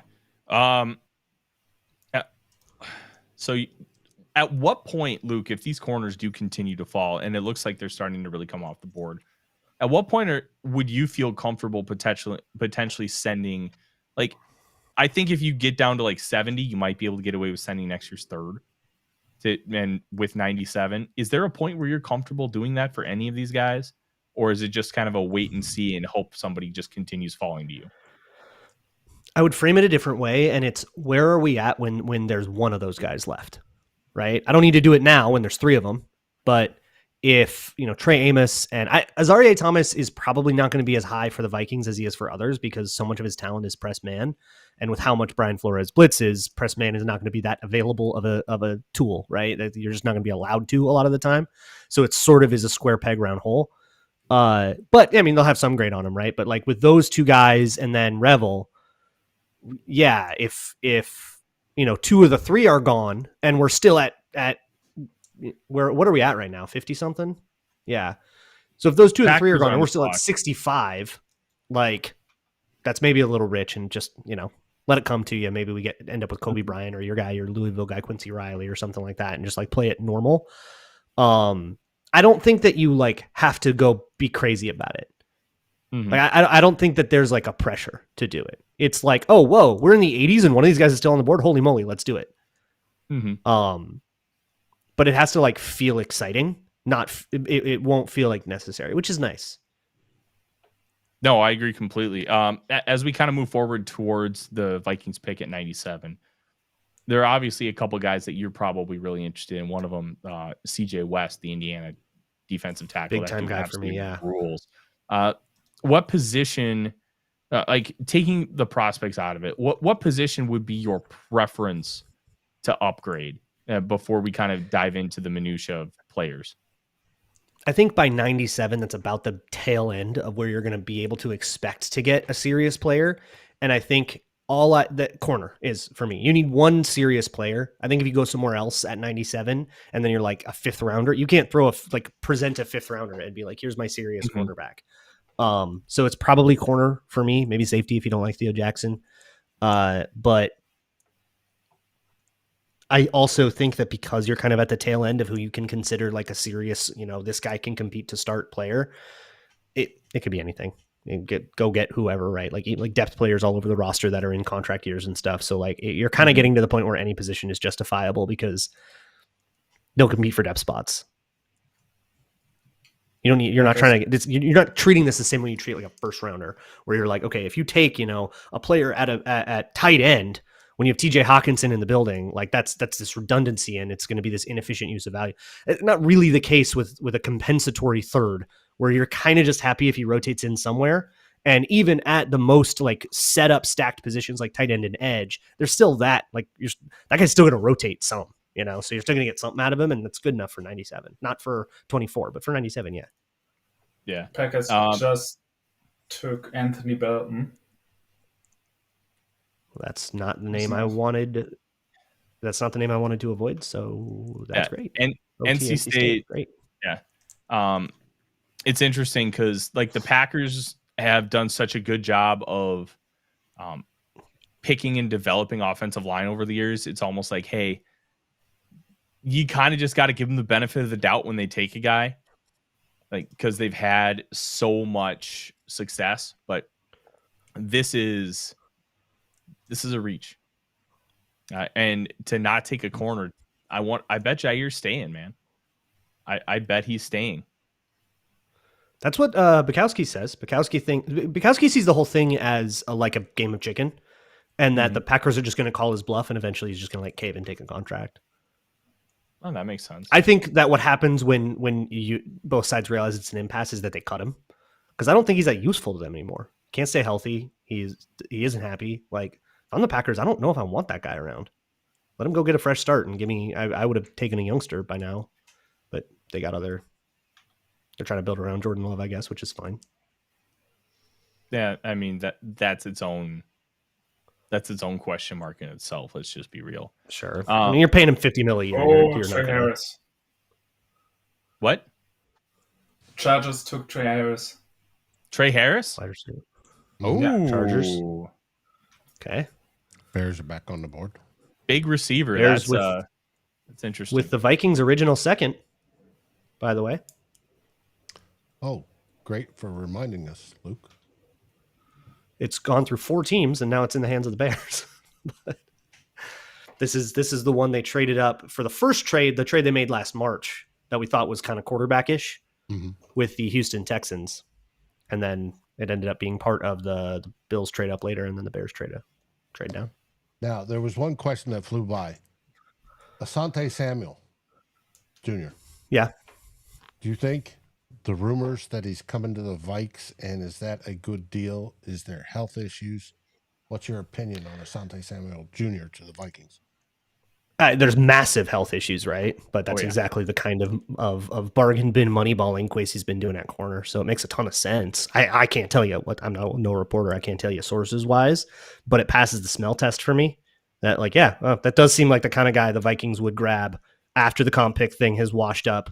That they'd handshake with him in March and say, here's what we're going to do. They're going to set aside the money that's for him and say, yeah, but we'll finalize it in May when we're allowed to without screwing up our picks. And Asante Samuel goes, yep, all right, and starts wearing Vikings hats around.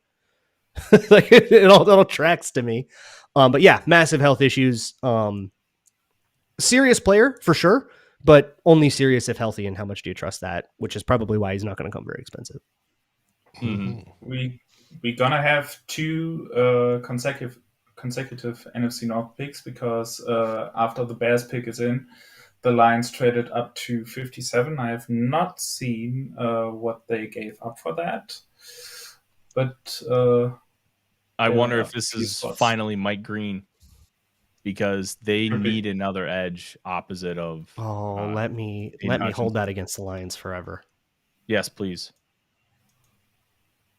Aiden Hutchinson, who can only do a spin move, and Mike Green, who literally can't defend the run.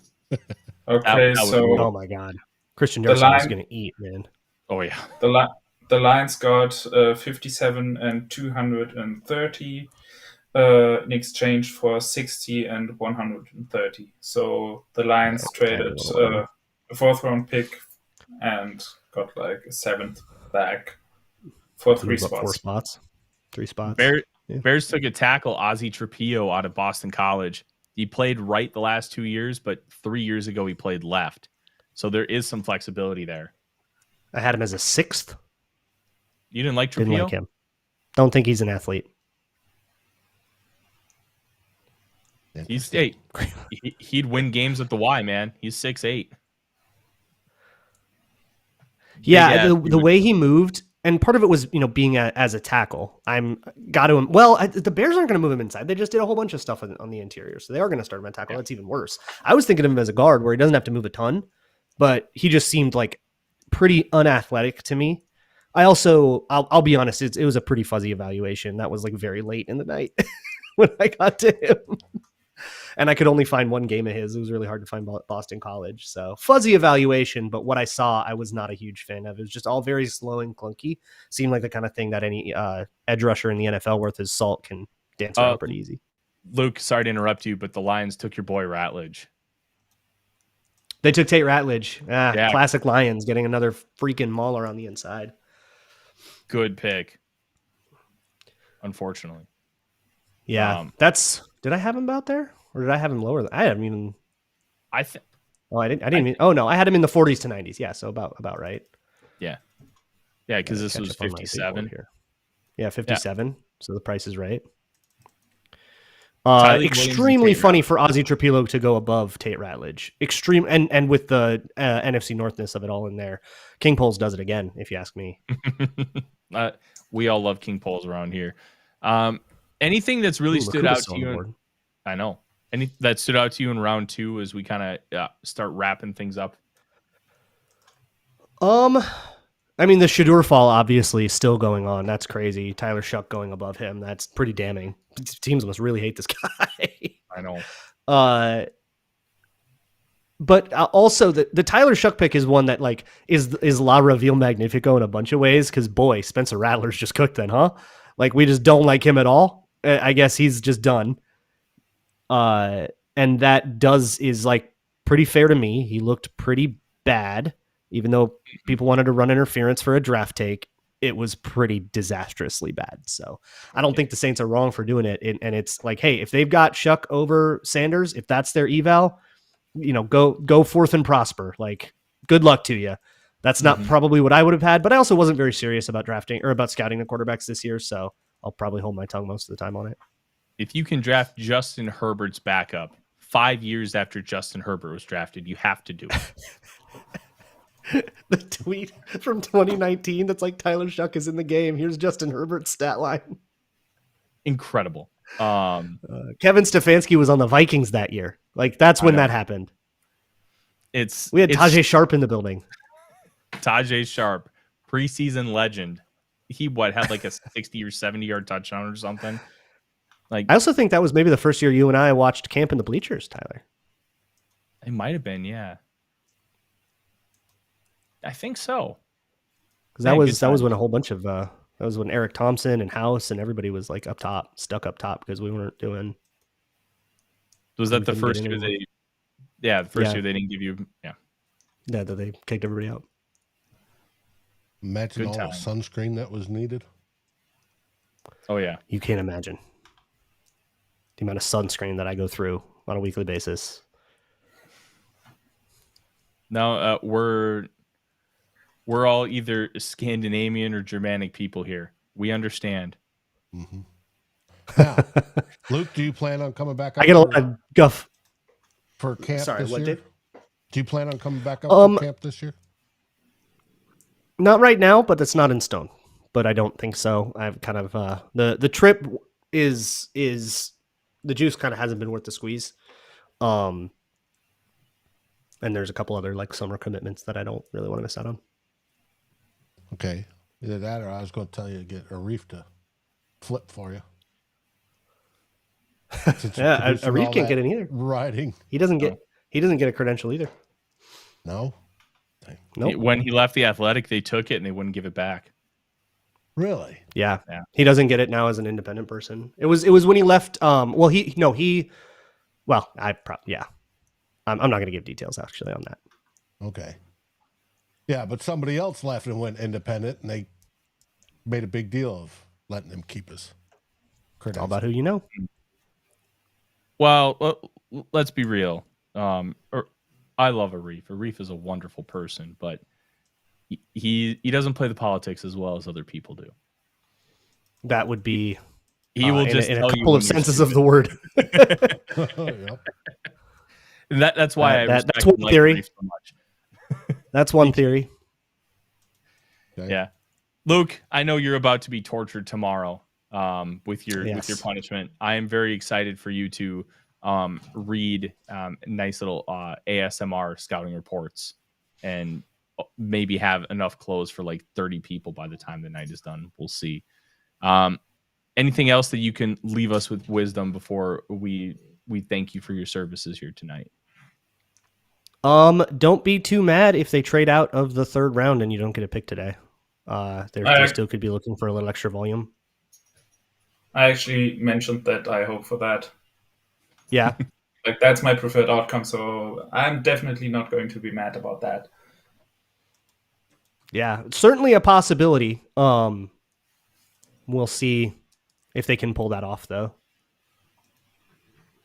Biggs is Yeah. saying Yeah, I certainly wouldn't be mad at it. Harmon's mom died after the Steelers picked him. So Yeah. that's oddly kind of beautiful because he got to go see her, tell her that he got drafted, and then afterwards she passed away. So it almost gives the vibes of she waited until they could share that moment. Moms are so cool, man. Like only a mom would hold on for something like that. Like just incredibly tragic, but a little bit of beauty in the sadness. Okay. It's like the wholesome version of like an old grandma just waiting so that she could like outlive her ex-husband. And then Instead of spite, it's love. It's yeah, beautiful. spite will keep you alive. There's my wisdom. All right, bye guys. Thank you, Luke. Thanks for coming. Luke Braun of Lockdown Vikings fame.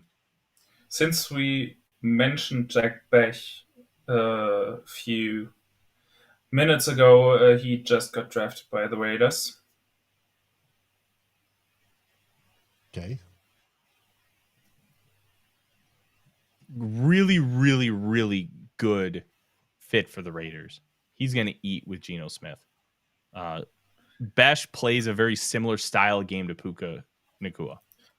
I'm gonna He's be not back Puka. soon. I have to put on my cast right now. All good, man. Courtney It's writes that on Ozzy Trapillo, Yeah. he had 36 starts at right tackle and left tackle and was the least penalized offensive lineman in football. He was flagged for just 5 penalties in 3 seasons. That's wild. Mm-hmm. It is.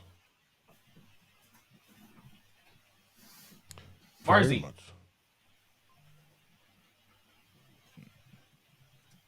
Marzipan is trying to chew on the table back here. I'll scoop you up, girl.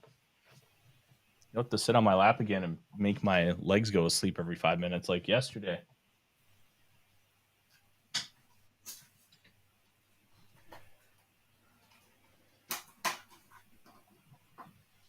Come on. Come on, sweetie. Come on. There. Adam Schefter writes that the Panthers Bears 2023 blockbuster trade is now final. Remember, the Panthers moved up to 1 to get Bryce Young, and the final part of that trade was completed today when the Bears took Luther Burden.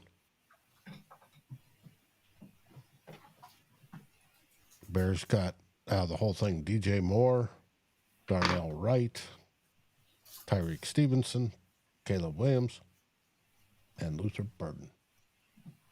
I think the Bears won that. Ravens took Mike Green. Okay. The rich getting richer.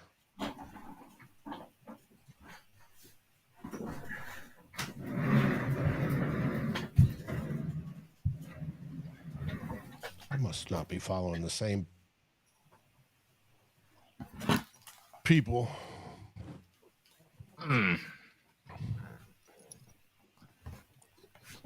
We've got Marzipan making her night debut. Mm-hmm. Yeah, you're just a puppy, Marzipan. Come on. How old is Marzipan? We're not sure. The rescue thinks she's going to turn 2, but her vet papers say she's going to turn 1. But she's very sweet. But yeah, she's a little too rambunctious, and we can't quite trust them to have bones without like extra supervision. So she's gonna sit on my lap for a little bit. Dennis asks, "How many dogs do you own?" We got 2. We got the Marzipan and then Odie. They're good puppies. And Odie loves her. If you don't know, Marzipan is like a French pastry of some kind, and she just jumps off my lap. Yeah, we like food names for our rescue pups. Mm-hmm. Mike Green feels like absolutely a Ravens selection. That's absolutely on brand. It's not going to help the conversation considering you have what's his name, Justin Tucker, dealing with all those allegations that are eerily similar to Deshaun Watson's, and then you take a guy who has multiple allegations on his own. I think it's 2 with Mike Green, but 2 allegations is still too many. But man, he's a good player, but that's wild. Oh gosh, asked, Marzipan is named after. Oh, I already answered that. She's named after she's named after a food. It's like a little French pastry.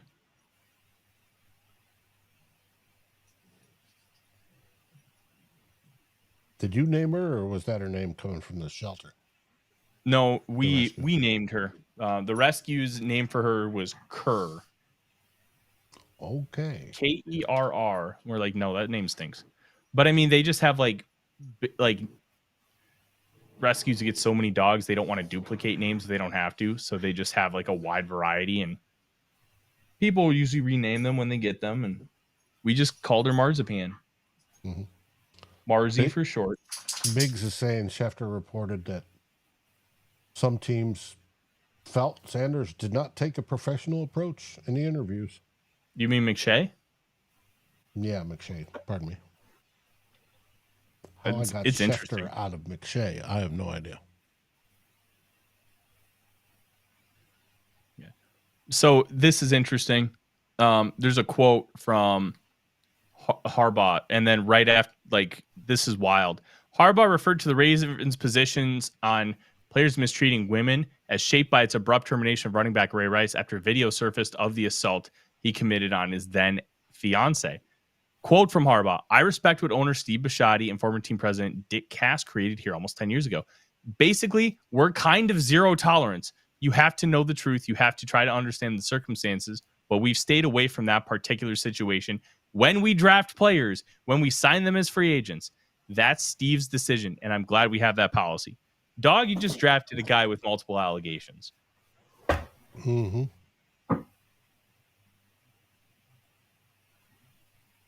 So that quote's probably going to resurface real quick because it did not take long to end up in my DMs.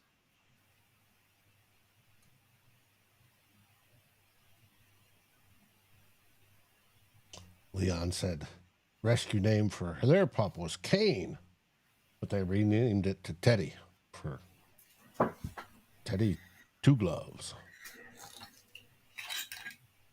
Oh, yeah. Teddy's a really good comp for Shitter Sanders. No. Teddy, no. Yeah. Actually, I've already seen that comp, and I'm not that far away from that. Teddy would have been number 1 coming out. He wasn't number 1 coming out, though. I know. He dropped because of an injury or whatever it was. Bad pro day. He also dropped because he had no real elite athletic trait. But he was really good at operating in the pocket. He could operate an offense successfully. He was good enough at creating, all of which Shadur Sanders has. So they're eerily similar. I think play style wise, that Sanders is very similar to Joe Burrow, but he's also not Joe Burrow. It's just a play style comparison. And that's where I think whenever I've talked about it, people overreact. It's just play style. Play style is not a comp. It's just trying to help you understand how this player plays the game of football. Mm-hmm. And the fact that he's still on the board to me is just bonkers. And of course, Teddy was the ultimate leader and everybody loved him. I don't know that's the case for Shadur. The Broncos just selected RJ Harvey. Oh, ho, ho, ho, ho. I love that.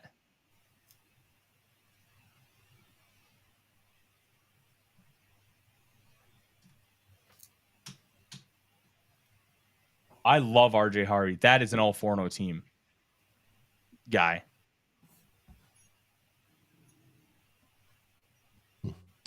The Bears, the guy that announced their pick was WWE Rollins. Oh, Seth Rollins. There's a clip of him. And he has a Chicago Bears wrestling belt over his shoulder.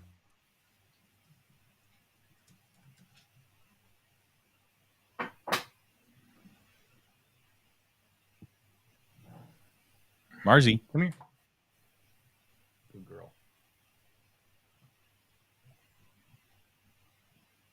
Yeah, let's kind of give a quick rundown because we're about to end the second round. We've got 4 picks left.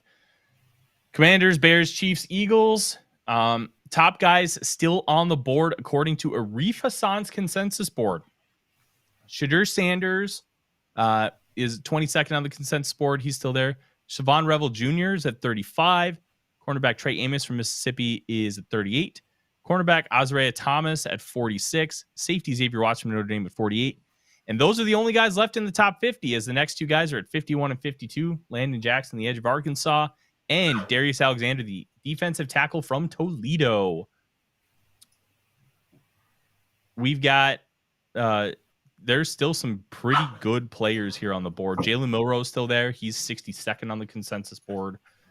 When I take a look at my personal board, let's see if I can find that pretty quick. My personal board, I still have somebody in the top 10. That's Siobhan Revel Jr. I have Sanders at 15. And then I don't have anybody on there until 28 at Quincy Riley. And Trey Amos at 35. Milroe at 38. So we've got some good players from my perspective versus consensus. I will always defer to consensus just because the herd mentality is going to be more right than just one singular person. But some good players still available.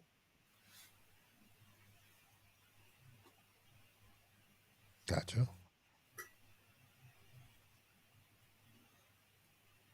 Best available on that PFF simulator board right now are Trey Amos, Kevin Winston Jr., Omar Norman Lott, Elik, A.M. Manor. Yeah. Xavier Watts, Landon Jackson, and Dan Revel. And then Shadur Sanders.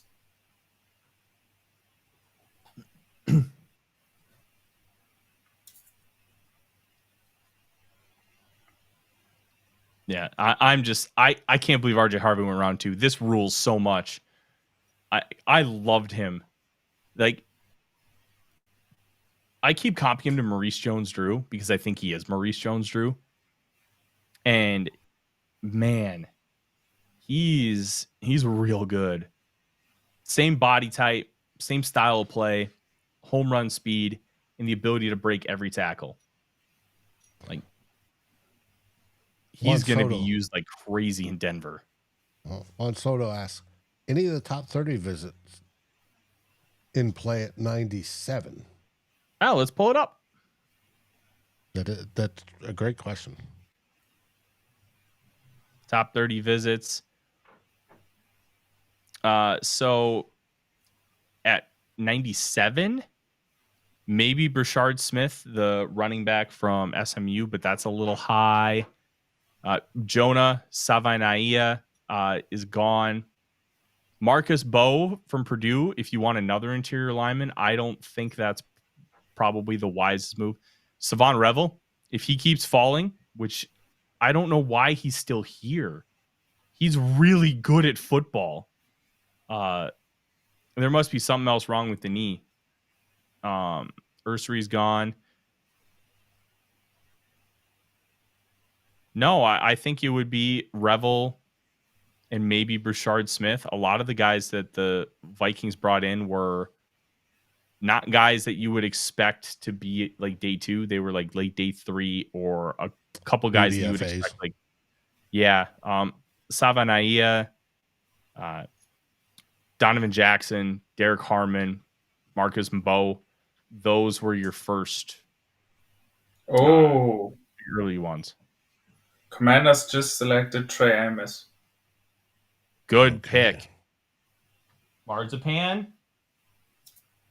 She keeps trying to eat her bed. I'm gonna have to move it or something. That's a really good pick by the Commanders. I like it. All right, I'll be right back. I gotta take care of this. Okay.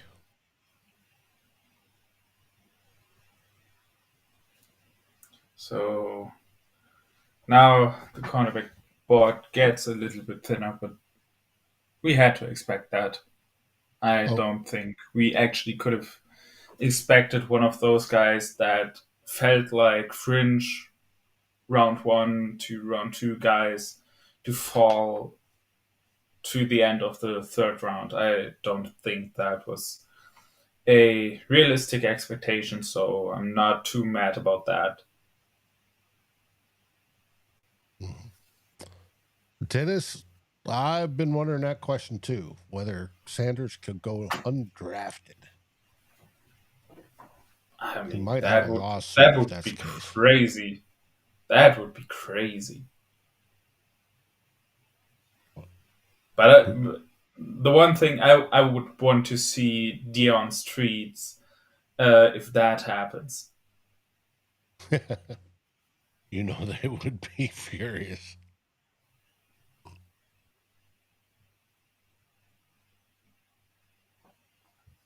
Oh, Devin Jackson. I mean, it's also kind of funny that even goddamn Donald Trump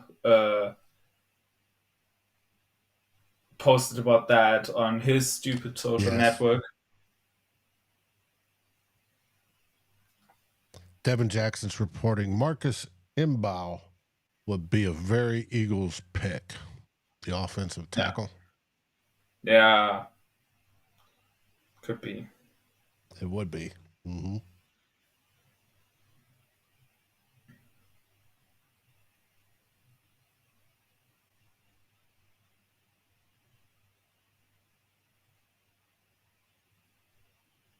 Oh gosh, says he's going undrafted. Not that crazy who wants to deal with his dad and all that. Yeah. Just talked about the allegations for Mike Green and the things that are going on with Justin Tucker, and one of the German guys I follow, he just posted company for Justin Tucker.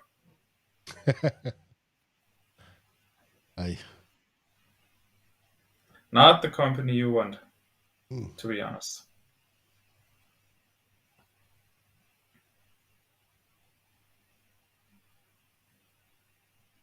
Nope.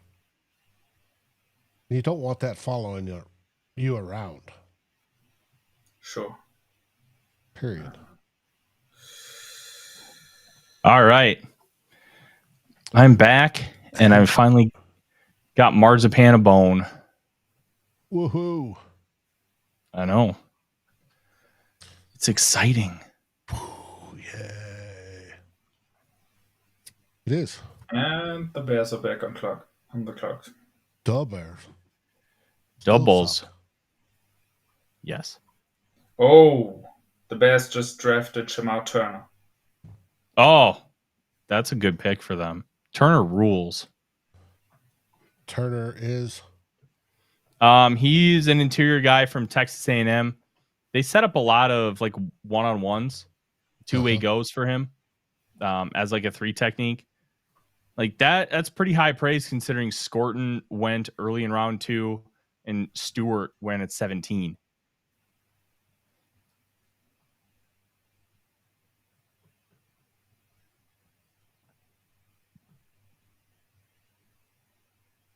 So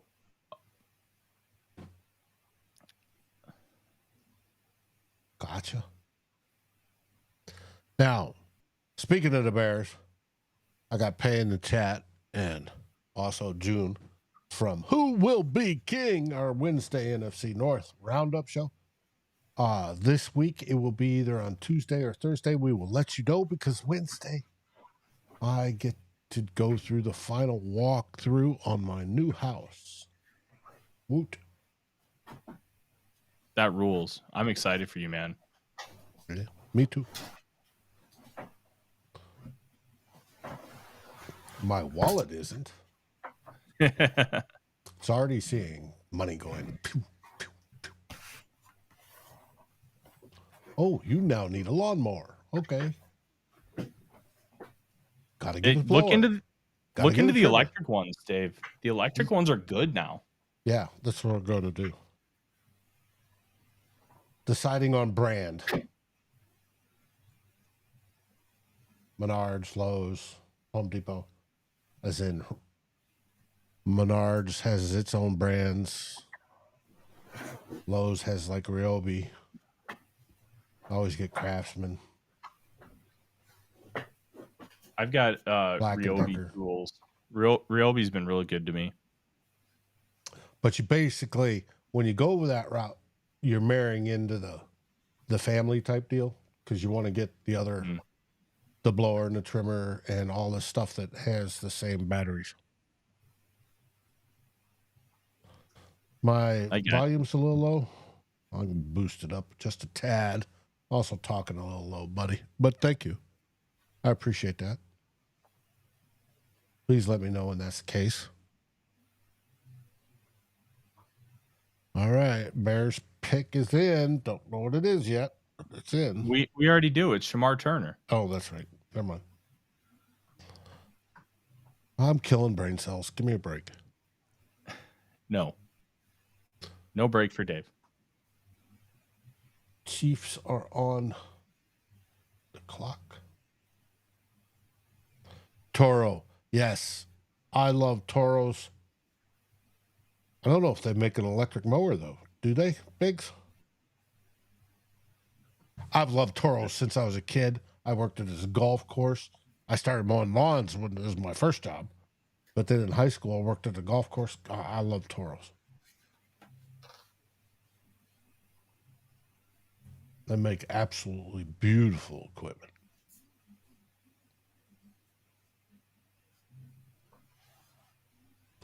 Chris, I get no breaks. So I'm about to take one. My nicotine low level light is blaring at me.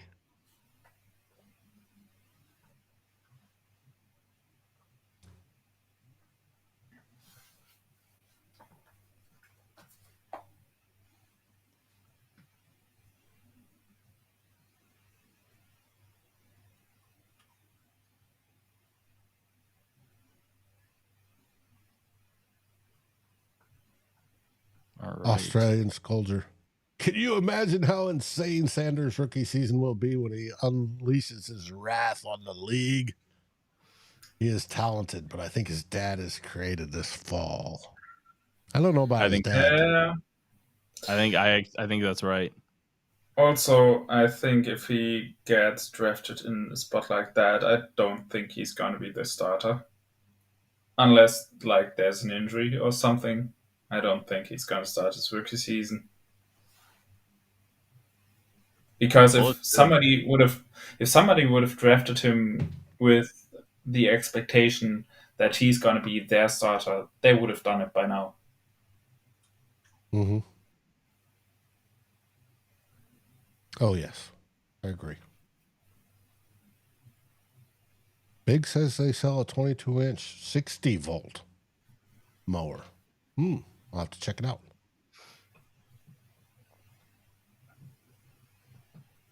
Thank you, Biggs.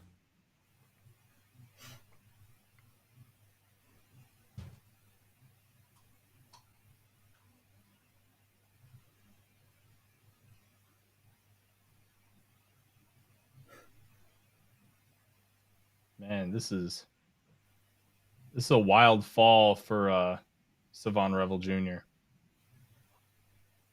I don't get it.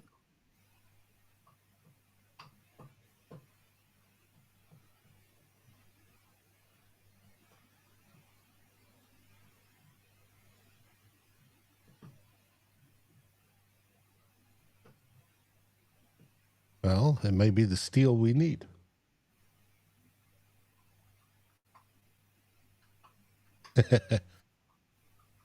What Chicago hatred?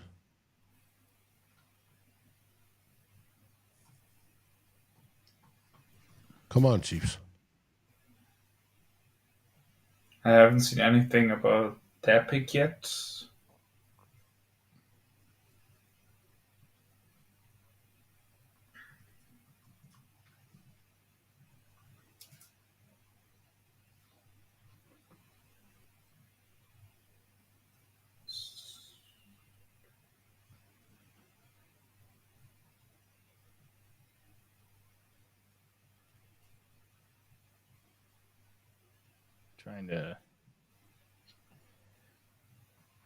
Trying to confirm who the Chiefs pick is here. I think I know it, but I don't want to say it until I get that confirmation.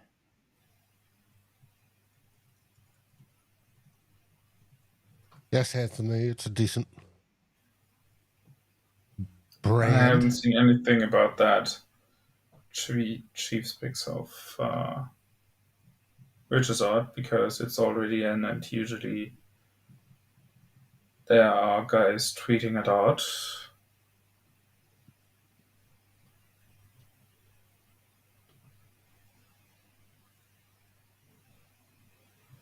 We get a super chat from Biggs for $2.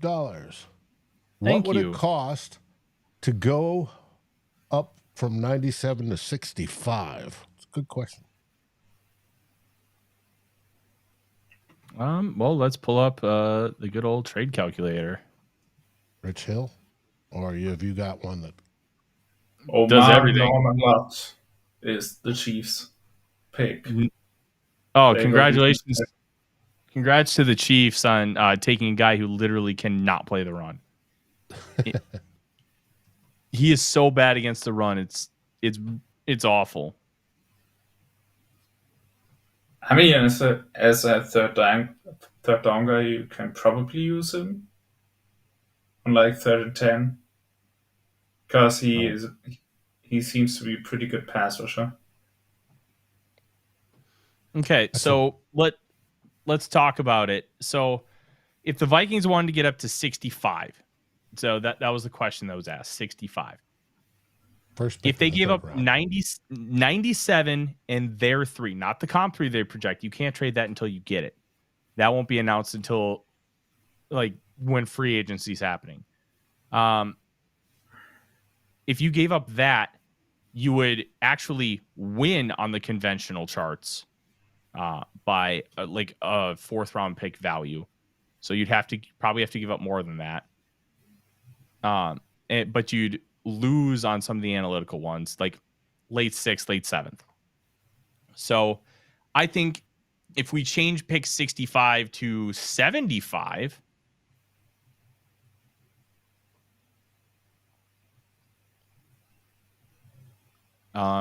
it's still a significant win. So you might even have to go to like pick 85. The Eagles just selected Andrew Mukuba. Ooh, Makuba. It's a good pick for them. And now the third round starts with the Giants, and Shedeur Sanders is still chilling on the board. This fall is just wild. Also, can somebody explain why they invited Jalen Milroe to the green room? Because apparently, like, there was no first round hype from pretty much any analyst before that, and they had to have some sources that led them to believe that he has an actual shot at going in the first round. And now there you have the second round over, and Jalen Milroe is probably still chilling there in the green room. So my understanding of the process is anybody that they invite into the green room, they do believe they have a chance to go to the first round. And the NFL gets that information by talking to teams and getting a list of players that they think can go in the first round. So the fact that Milroe was down there, I mean, Malik Willis was on there in 2022. He was being picked in like the top 10 of mock drafts. And I think Milroe maybe sneak into the back end made some sense because he does have elite tools. He is a quarterback that is also an elite running back. And I know calling a quarterback a running back can be really viewed as an insult, which is why I framed it the way I did. He is a quarterback, but he also pairs with it the ability to be an elite running back. Like, he's got 4.4 speed, can break 4.3s. He can really soften angles and be able to hit the edge. He's got phenomenal vision in the open field, and he's built with 230 pounds and can break tackles. Plus, he has like an elite level arm, like similar to what Josh Allen does. It's incredibly powerful. He flashes a lot of really good ability to like hit ball placement, but he's just so wildly inconsistent, and he hasn't seen the field the most consistent either. So there are a lot of things to work on with Milroe, but the package is so intriguing because it's an elite level talent. But almost sounds like a special project for KOC. Look, if he's available in 97, I would not be opposed, honestly. But it reminds me of a turn of the century. I'm talking 1900s to 2000s, when quarterback was basically a running back. Mm-hmm. Well, gentlemen, I am going to step out for about 5 to 10 minutes. I will be right back. The Giants just selected Darius Alexander.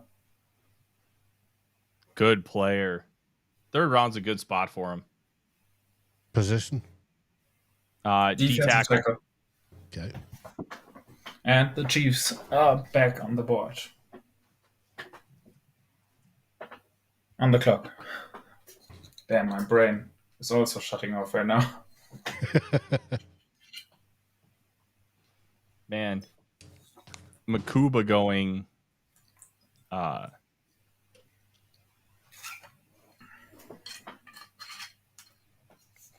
to the Eagles is wild. Good player. A little undersized, but a really good player. And they did just trade Chauncey Gardner-Johnson. I'm a bit surprised that Xavier Watts is still on the board. Excuse my yawn. The athleticism concerns are real, I guess, because he's an incredible ball hawk.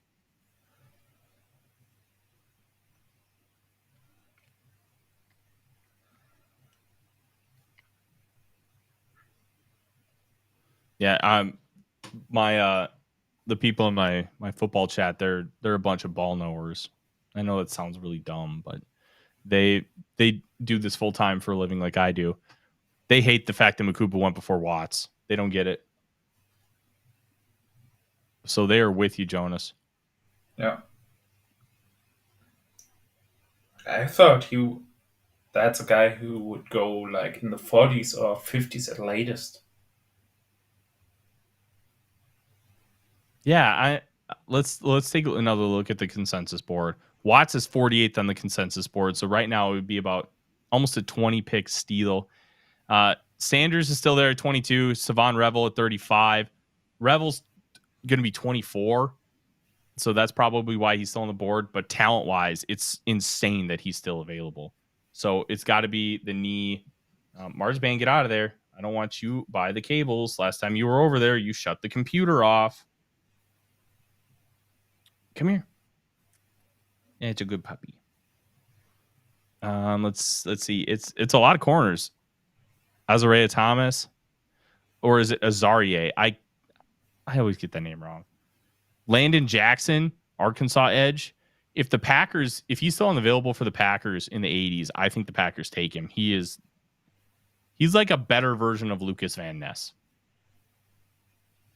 Gaetano's Christmas channel. I think the reason why Winston is falling is I've heard the medicals are really bad.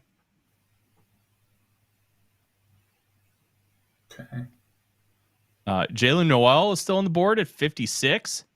And Caleb Johnson, Iowa, still on the board at 54.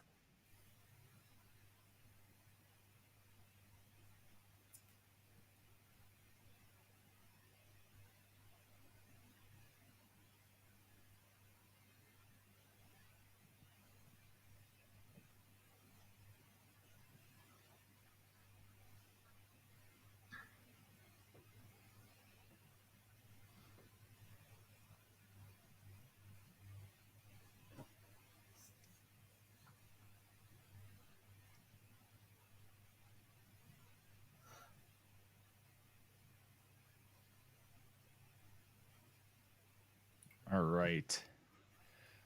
Quick reset. The Vikings are set to pick in. Let's see, we're at what? Pick 66. So they're set to pick in 31 selections. The Chiefs are back on the clock. They just took Omar Norman Lott. I'm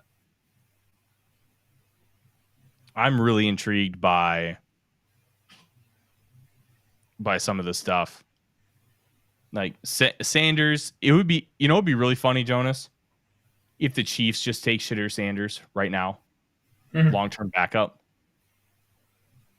But the Browns are available at 67, and both Milroe and Sanders are on the board, and they punted at the top of round 2.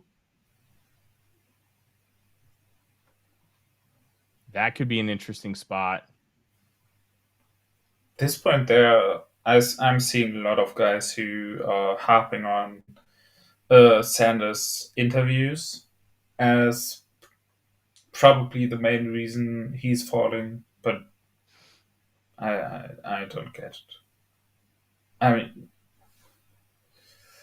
these interviews had to be like super bad to let him fall that far.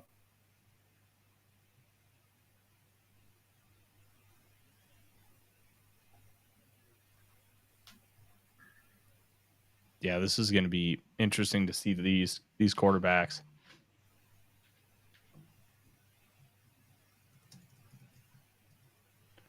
And how they end up coming off the board, because there's some talent there. All right, Marzipan, where's the bone? We got to find it before your brother comes back. I'll be right back, Jonas. Yep. Okay. Cheese pick in.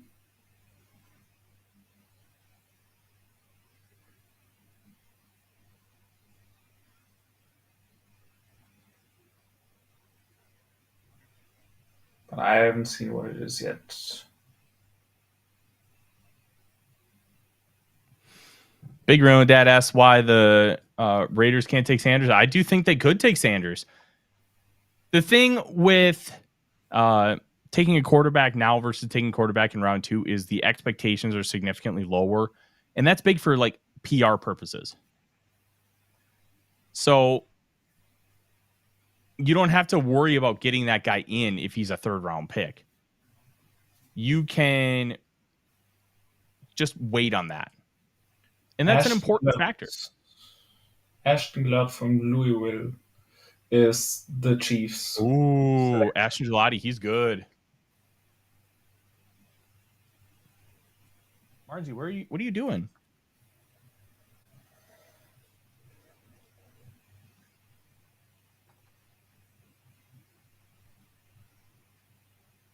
he's big enough to be a defensive end in Steve Spagnuolo's scheme, and he's got pass rush juice. The Chiefs and all the their Browns picks, immediately picked. I wonder if this is Milroe.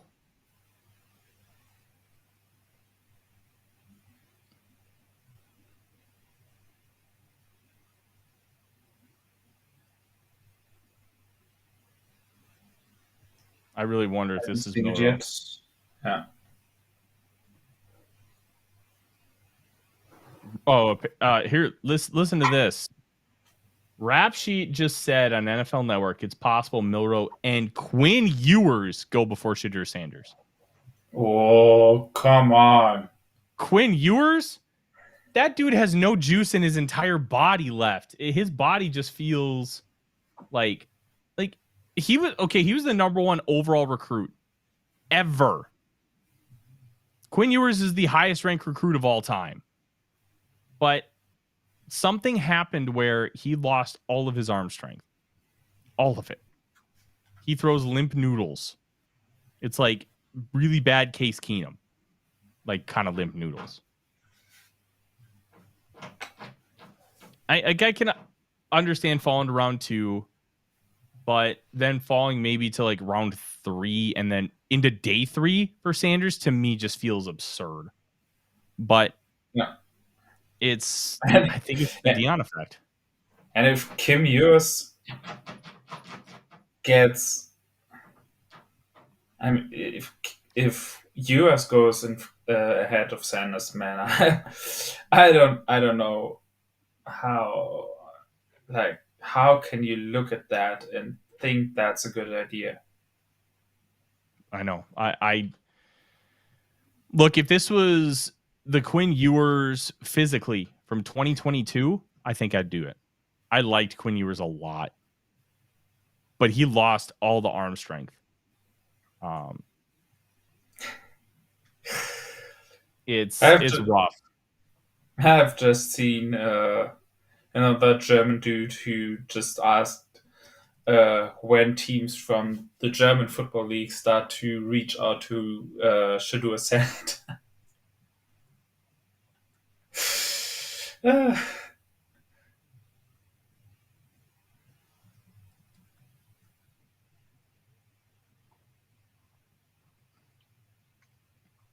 I'm really intrigued to see what this pick is.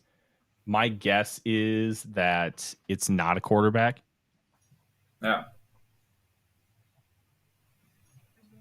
Margie, come here. Good girl. He's a good marzipan. Let him stay. It's okay.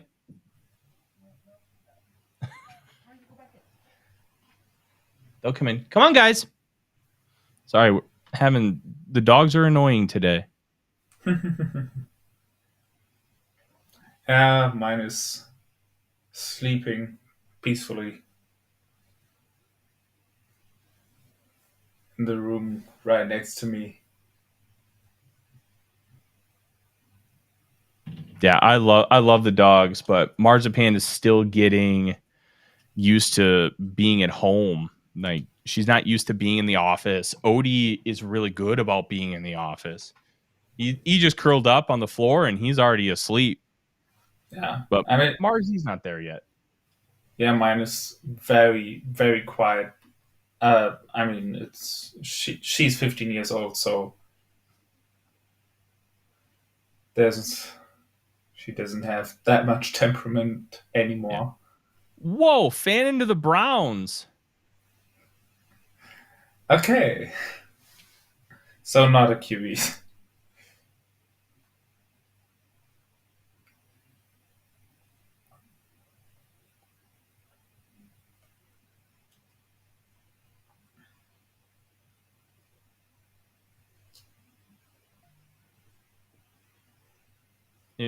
Fan into the Browns rules, because I think Stefanski will kind of figure them out.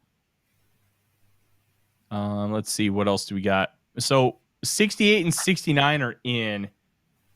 The Lions have acquired pick 70 from the Jaguars. I don't know. So that has to be like the second at least. I mean, isn't that even the third uptrade so far that the Lions made? Yeah. Okay. That they don't have a third round pick, but they have 102. Their third round pick went to the Jets, and then it went to Vegas, and then it went to Seattle. Yeah, now they are back up. Sorry that took so long. I got a Okay. coffee delivery. Very nice. Because I was out of coffee today, and I've been without my normal cold brew. I've got 2 dogs that are being extra annoying. They're being fine. All of the Vikings first and SKOL personalities own dogs. Yes, we do. I do hope in the new studio to set up a spot where Merlin will rest or come at least visit and people can see him. Yeah, I mean, since most of our recordings happen when it's late at night, she's just sleeping. Mm-hmm.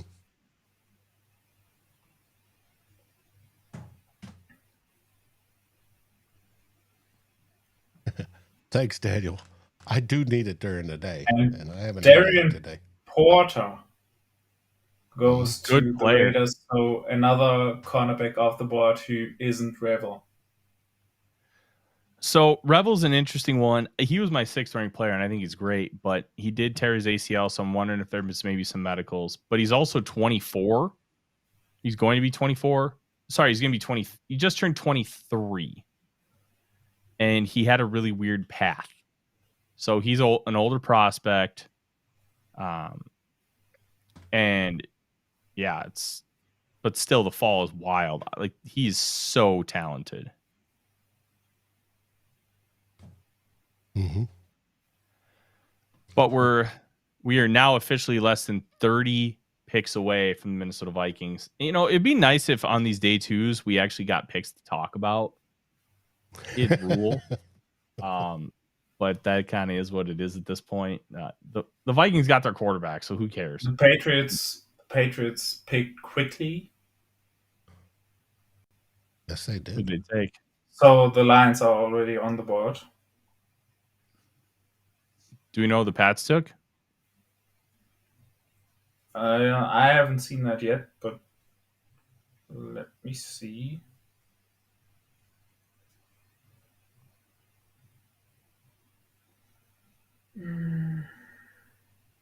Kyle Williams. Wide receiver. Ooh. Good move. That's a good one.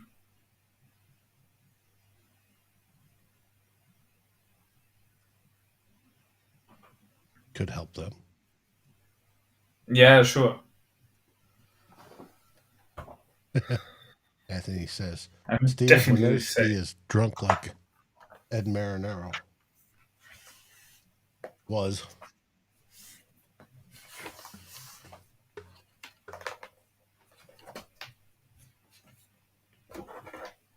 All right. I'm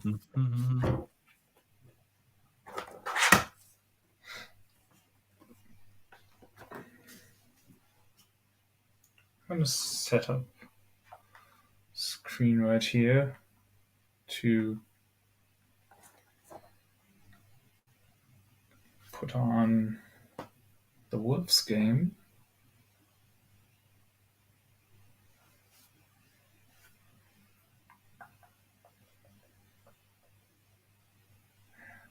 Wolves in 5. Oh, I forgot the Wolves were playing tonight. Wild one last night. Yeah. Yeah, they whipped butt last night, if I recall correctly. I didn't get a chance to watch it because I was obviously on stage at the Purple Daily Draft Party, but damn. Yeah, I had the screen up right next to the TV, so I watched it while watching the draft, and yeah, gonna set up the same right now for the Wolves game. Chris asked, "Do you think KOC is bored right now?" I would say no. I'm sure that they're going over a lot of different scenarios. Exactly.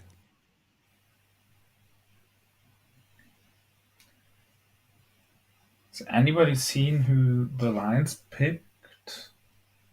Who Not they yet. traded up for? Because they're announcing it right now.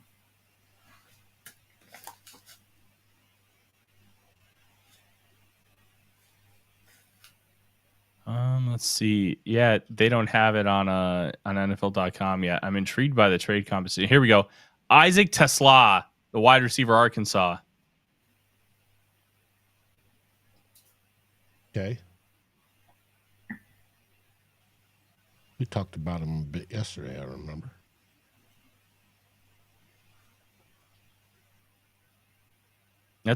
He's an interesting profile.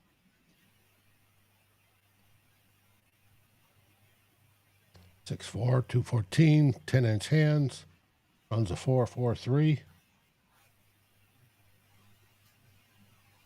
Sounds The Lions took Broderick Martin a couple years ago, who was basically like hasn't played at all, and now they take Tesla like way higher than he probably should have gone. Let me see where he's at in the consensus board. Unless he like saw like a huge rise, I don't think he's top 100. He might not even be top 150. According to Leon, he's 171 on a Reefs board. That's what I'm looking at. Yeah, 171 on a Reefs board. Thank you, Leon.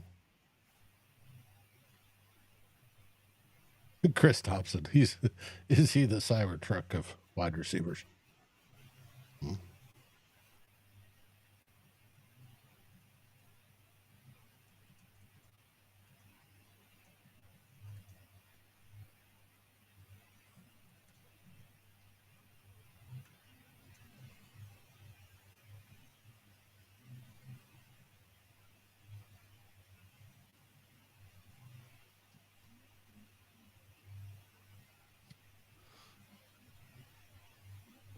Damn, we finally have the 100 spot jump. That's insane.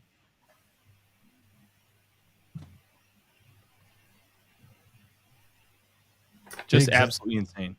Biggs asks, are the Browns just waiting till 94 to get Sanders cheaper? Obviously, at this level, he's cheap. If they liked Sanders a lot, they would have already taken him. Yeah, but there is a point though where like I think waiting until 94 just to get him cheaper, that's not the strategy. They take him at 94, it means they weren't comfortable taking him based on their board until 94 and based on how they view him. Okay. Robbie says price for the Vikes to get up here is 2026 second for Revel. Yeah, it would probably have to be a second next year, and that's not worth it. So if we have the consensus board, all right, so we're going to take Sanders out of it because I don't think they're taking him. It would be kind of cool, but no. All right. Wow. The Lions gave up 3 third-round picks. They get pick 70, 182, and a 2026 sixth for 102, which is a comp third, and 2 third-round picks in 2026. Mm-hmm.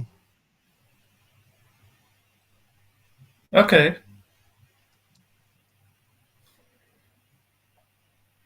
I'm mad about that.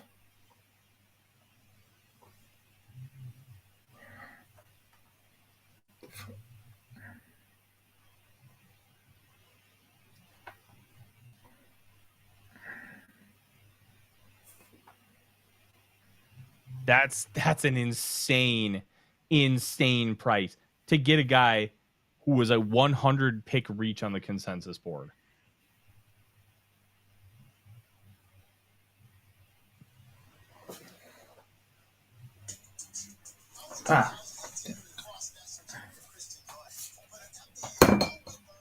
Uniswag has announced, the NFL made an announcement. The NFL is launching its biggest uniform update since Color Rush with the new Rivalries, the Rivalries is in quote, program, debuting in 2025. Inspired by each team's local community, the Nike-led concept will roll out over 4 years, similar to Major League Baseball and NBA's alternate uniform series. And this year it will be the AFC East and AFC West. And 2026 it'll be the AFC South and the NFC North. For those that like to look at new uniforms or uniform variations.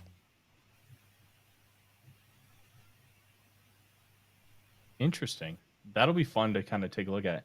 Oh, Landon Jackson to the Bills at 72. And then Anthony's boy, Azareye'h Thomas, to the Jets at 73. That's a good value. Okay. I didn't love Thomas, but I did have him relatively high on my big board. He was 43rd.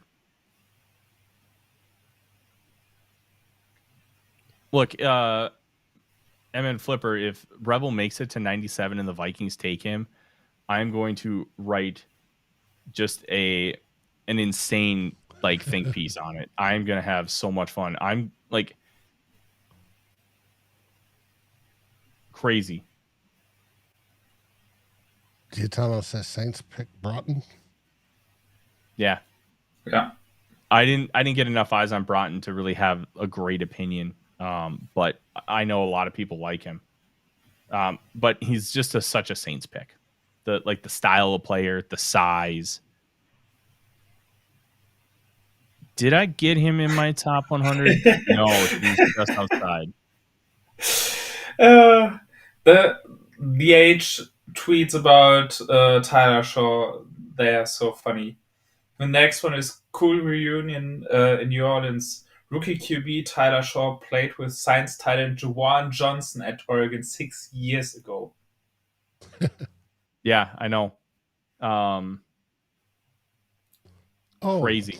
Thank you. This is the way. Appreciate it. Thank you. We appreciate it. High recommend that if you really want to send us a tip, we should set up a PO box for Dave and we should send him some bourbon. We don't get me wrong. We are so incredibly grateful for any super chat and anybody that watches and listens to us. But the real gift should be sending Dave bottles of bourbon or gift cards so he can go get bottles of bourbon. That's where all that should go, because look, I don't know if this is going to sound egotistical, and it's not. I'm like the featured talent, I guess, where I do so much of the audio, but Dave is the only reason why this ship runs. Send him all the bourbon, all of it. Well, except Jack Daniels. That stuff stinks. It's not bourbon. Jack Daniels is Tennessee whiskey. Yeah, I know. It's Jets not are taking. The Jets are taking Thomas. Yep. Thomas. We went over that a couple minutes ago. Oh, okay. Yeah, he's high. He was high on my board. I liked him. The Bills taking Landon Jackson is so funny. He's like if Greg Rousseau had alopecia. And I only say that because Landon Jackson has alopecia. I'm not he's just Greg Rousseau.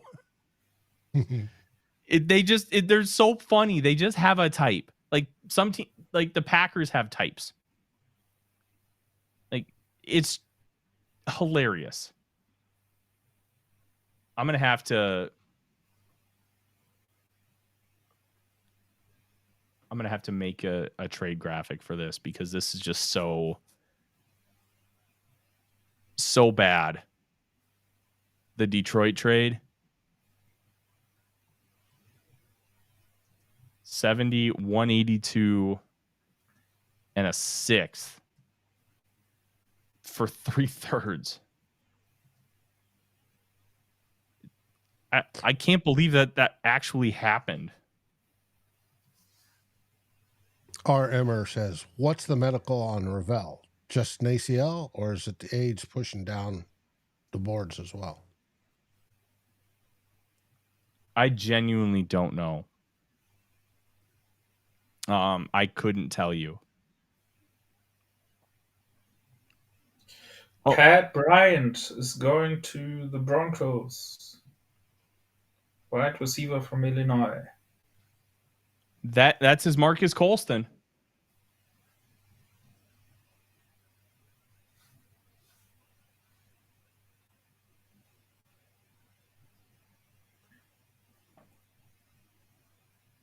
At least that's kind of my read on it. Okay. So looking at this trade, 2/3 next year is bonkers. Uh-huh. But like, it's not a terrible trade according to the chart, but I think because it's a 30 pick jump. I'm honestly really surprised.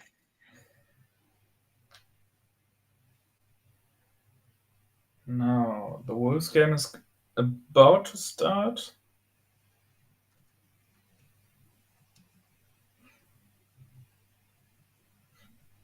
I'm curious how June and Foster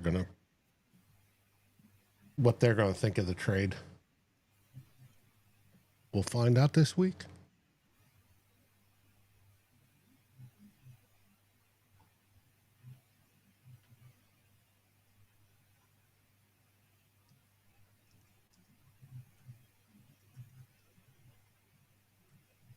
Forlorn, JD is a good bourbon. Technically, no, it's not a bourbon. Bourbon's very specific rules on it's got to be a new charred oak. It's got to have a mash of at least 50+% corn. And where Tennessee whiskey differs is the charcoal filtering at the end. That's the only difference. I just don't think it tastes good. There's some good Tennessee whiskeys and upper levels of JD that are good. I will drink. Now, I do remember getting absolutely blitz-faced in college on JD. It's not my favorite. But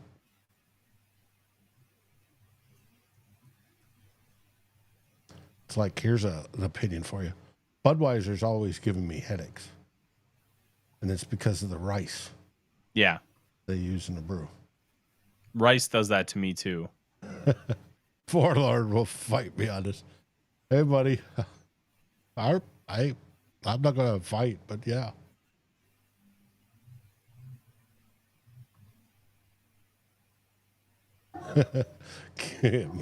Games Master Vaults. After you drink a bottle, everything's bourbon. Well, not quite. And I do like whiskeys of all varieties, not just bourbon. I especially love my ryes. I love a good rye. Did I know I told you to try it? Did you ever try the Prairie West or the High West Double Rye? Yeah. I had a bottle of it. This shit was good. It's very, very good. It's so good. What do you call it? Like it doesn't feel like a rye in the sense that it's not going to absolutely kick your ass. It's good. What? Kick your ass with spice? Yeah. But you get spice. Yeah, but it's not overwhelming spice. It's a smooth spice. That was actually the 6th Spice Girl. She just never made it. Smooth.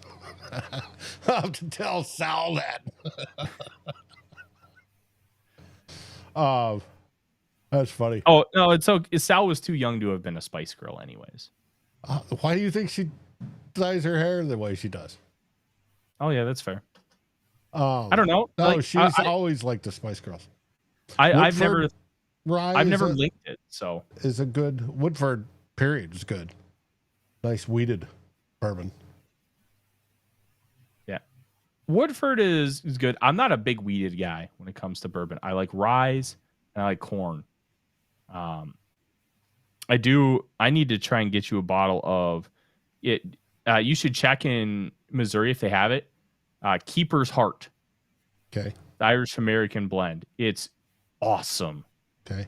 Well, King Dickham says Irish whiskey keeps my mind clean. I love good Irish. So here's the thing. It's an Irish American blend. They hired the former head distiller at Jameson, who worked there for 20 years, to be their guy because they wanted to create something. Oh, here we go. Savon Revel Jr., Dallas Cowboys. Damn it. A Macallan 52, Big Raylan Dad. One, I'm not a Scotch guy. Two, I don't have the money to buy a Macallan 52. I'm curious right now because I don't even see anything about the 49ers pick ahead of the Cowboys. So where did you get that? And choose the Niners pick. I'm in a group chat with a bunch of people who are a couple of them are even at the draft. Plugged in. Sometimes stuff very plugged in. But the only two bottles of bourbon that I really want to find right now, Dave, if you ever find Weller Antique, that's the one I really want. And then just a basic ass bottle of Eagle Rare. Those are the only two that I'm trying to find. Otherwise, I don't drink much bourbon. So it's just more of like an occasional thing. But those are the only two I want. And I can't find them. Even running a liquor store, I couldn't get my hands on them. It was dumb. Well, there's, especially in the bourbon world, they do releases and they aren't released everywhere. And there's usually lines if they publish it. It's sort of ridiculous. I know. Johnny Walker says Irish whiskey is where it's all at. Bushings cleans the soul. Like I said, I've had a lot of good Irish. I've got a bottle of Black Bush. We had a little picnic. We call it the picnic. It's like just like a summer get together with my family. We hosted it a few years ago. My uncle, who is I think he's a recovering alcoholic, he brought me a bottle of Black Bush. I'm like, that was really nice. Black Bush is good. Yes, Mary, go Wolves. Let's see. This is a wild one. The linebacker from San Francisco, Nick Martin. Mm-hmm. Bushmills. Yes. I thought he would go in like the 6th round. This is where grades across the board go weird, man.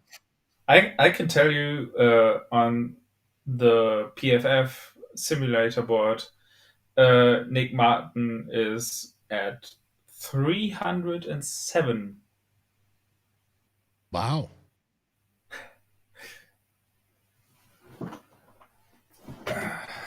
So it's more than 200 picks. Wow. Yeah, but we're starting to get to that point in the draft where teams will pick 200 spots. Yeah. There's always the weird ones. Man, I still can't believe Revel went. I'm happy for him. It's a good spot in Dallas. He's a type of corner that they don't have yet. But damn. Now, question. Who's available that was on our target list? As we fall down. Actually, pretty much everybody that I tweeted out yesterday. And that is because everybody that's watching read it and remembers. Of course they did, Dave. That's why I said it like that. I'm actually scrolling to make sure I get it right. Yeah, it's farther down than I thought. I tweeted a lot last night, including Gray Zabel wanting to pound Busch Lights and having Settlers of Catan in the background. Hell yeah, that rules.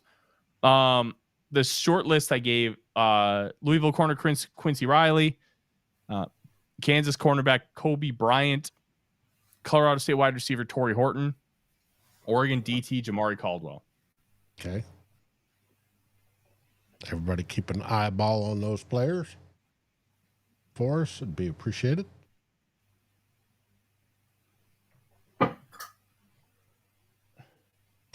Yeah, Scott Cole says, ooh, that's a reach. For who? The one that's ranked Martin, 200 yeah. or whatever. Yeah. The Panthers gave up 85 and 126 for 77, which is another example how bad that Lions trade was. Hey. Yeah, that's bonkers. Let's take a look at some of the players still on the board. I'm going to look at corners. Some interesting edge rushers if the Vikings wanted to go that way. Kevin Winston Jr., the safety from Penn State, is also on the board. Xavier Watts from Notre Dame. I've heard Winston's medicals are really rough, which kind of makes sense. Dylan Sampson, the running back from Tennessee, it's 76. I didn't like Sampson. Yeah, he goes Zoom. That's about it.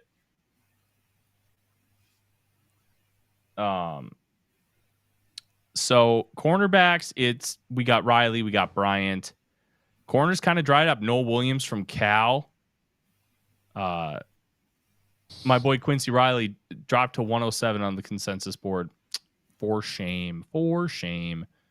Forecasters have him at 100. Evaluators at 106. Sorry, 108. It's hard to see the little nuances. I think I'm getting old. Dorian Strong, Virginia Tech at 124. Yeah, corners kind of dried up a little bit. Denzel Burke from Ohio State, but he kind of stinks. Caleb Bransaw from Tulane, but he's more of a slot safety hybrid. Mm-hmm. Hard Knocks 801 says we need a great big nose tackle for the defensive line. Are there any on the list? Well, hold on. Princely Omamielen just went to the Panthers. They got Scorton and Princely. That's a good duo on day two. I mean, will either of them be good? Who knows? But it's a good duo. Defensive lineman, my boy Jamari Caldwell is still available. DT's kind of dried up a little bit. Josh Farmer, I wasn't super high on him, but he's 89th on the consensus board. A lot of edge rushers. So if you want to go, Deion Walker is 101st on the consensus board. That's wild to me. CJ West, 105th on the consensus board. 101st by evaluators, but 177th by forecasters. Ty Robinson from Nebraska, he tested really well, but my boy Jamari Caldwell. Take Caldwell. Take those torque and hips, baby. Jordan Phillips, he's listed as a 3 technique, but I think he plays a lot of 1 as well. He can be a versatile piece along that line, depending on what down you have him out on. Anthony gives us a $2 super chat and asks, I got a name for you to look up. Jonas Sanker. No, Sanker, the Virginia safety. I have not gotten to watch him. Heard he's good. Sanker, where is he at on the consensus board? He's 113th on the consensus board. I probably wouldn't take him over Watts or Winston. Well, Winston is a big wild card because of the medicals, but I wouldn't take him over Watts. Watts is he's going to be more of an athlete closer to like a Josh Metellus, where good athlete, not great athlete, but incredible ball skills. I think he had like 14 interceptions over the last 2 years, some bonkers number like that. Like, he can play. Gotcha. Let me pull up the stats. He's a 2-time All-American, like 5'11", 200 pounds, 7 interceptions last year, 6 interceptions this year. only took one of them for touchdowns, but over the last 2 years, 14 passes defended on top of that number. Mm-hmm. Edwin, great steal your face. Says Damian Martinez. Martinez is good. He's a bigger back, but he also can zoom. Mm-hmm. Like it's like Derrick Henry kind of fast, where once he gets moving, he's going, but he's not going to have like just this deceptive burst. But he can play in a zone. He might be better overall in a gap scheme. Okay. But I'm not opposed. I think DJ Giddens is a better back. I also think I'd probably prefer Trevor Etienne as well. Scott Cole mentions LaQuinn Allen. I love LaQuinn Allen. That dude is a third down back right now. He can play third downs tomorrow. And I do think what he did at Syracuse with that offense is really, really, really impressive. We're getting closer to the Vikings pick. Jordan Birch to the Cardinals. That's an interesting one. I've already been told the Texans pick. It's Jalen Noel from Iowa State.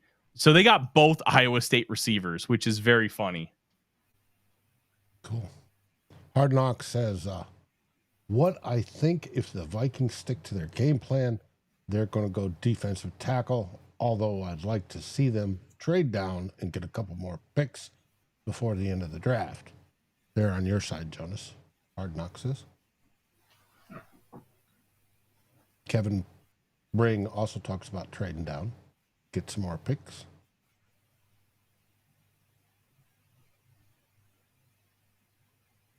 Minnesota Flipper talk about Caleb Johnson at 97.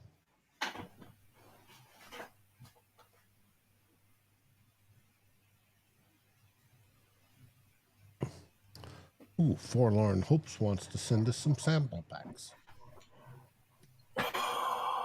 Yeah, that would be wonderful. If you're willing to go through the trouble. Man, how I don't get how a professional basketball player can be so bad at free throws as Rudy Gobert.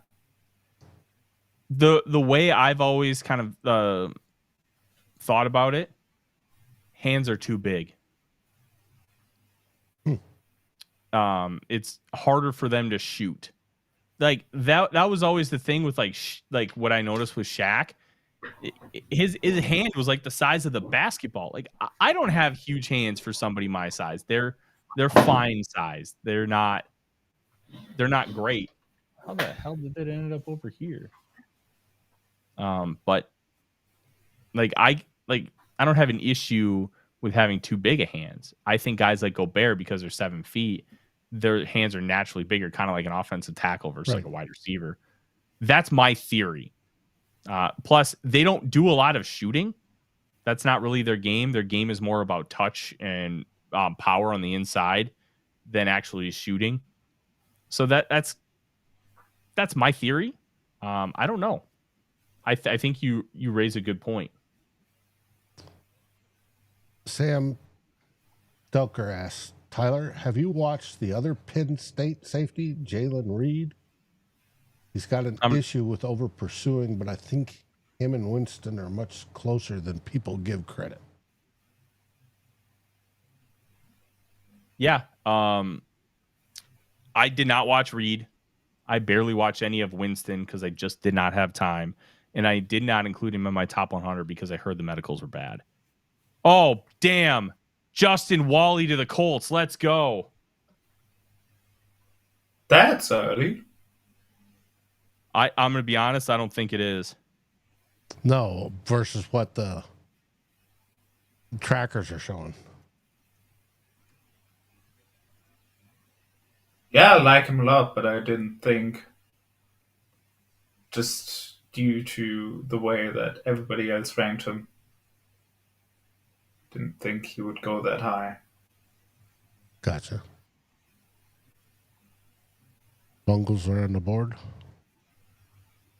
I love Justin Wally. I actually wrote an article breaking down how I think he's the biggest steal in the draft.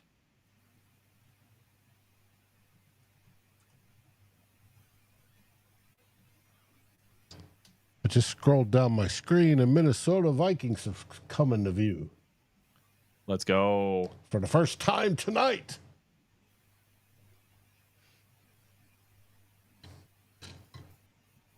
I'm excited. Get pumped up. Bless you, Jonas. Again. Bengals picks already in.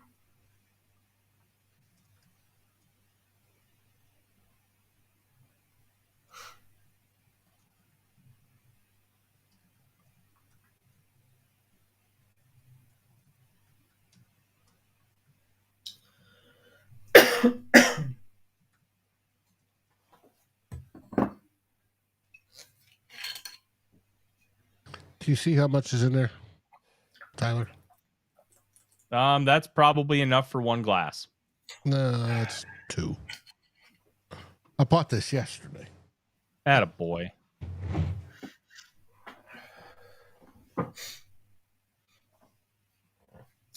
Dylan Fairchild to the Bengals. So Fairchild's a good player, but he also just can't pull. He can't pull. That's like his fatal flaw.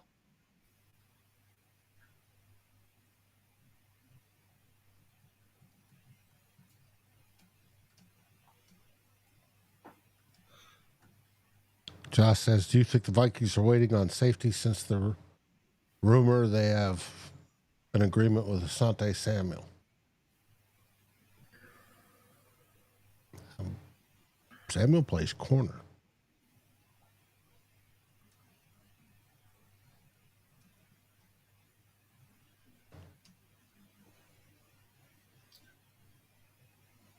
Unless they're planning to move some of the corners back.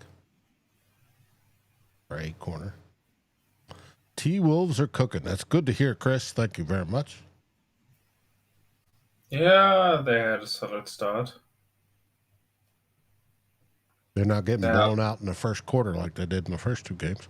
Yeah, they're up 27-19 right now. Good. All right. Picks in for Tennessee. What it is, I don't know. Pittsburgh's on the clock.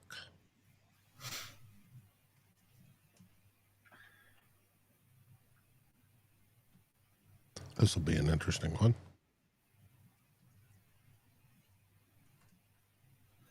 The Titans select Kevin Winston. Winston's a good player, but I heard the medicals were rough. So it was always going to be, do you trust the medicals enough? And the Steelers were very quick and selected Caleb Johnson after that. Who selected Caleb Johnson? The Steelers. The Steelers. Wow. Oh my God, that is an Arthur Smith pick. Yeah, it just hit me. Caleb Johnson is what? What position? Such an Arthur Smith pick, running back.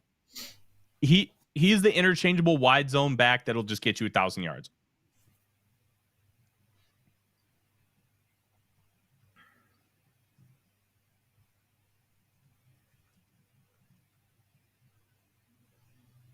Now, it is interesting that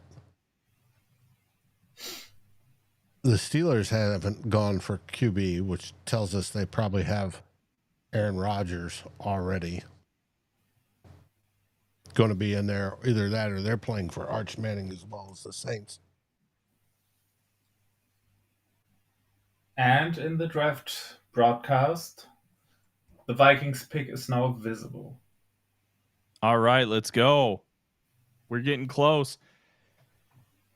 Man, the quarterback still being on the board is wild to me. Like, here's the thing with Milroe, and we talked about this earlier.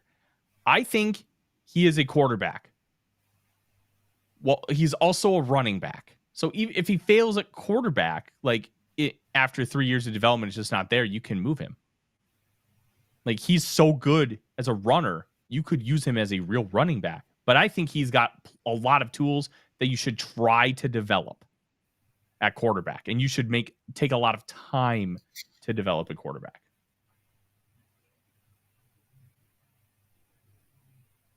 I just think it's funny that Sanders is my number one quarterback this year, and he's still available. Our Emmer says Neal and Jordan Mason seem redundant. Yeah, a little bit, but redundancy isn't always bad.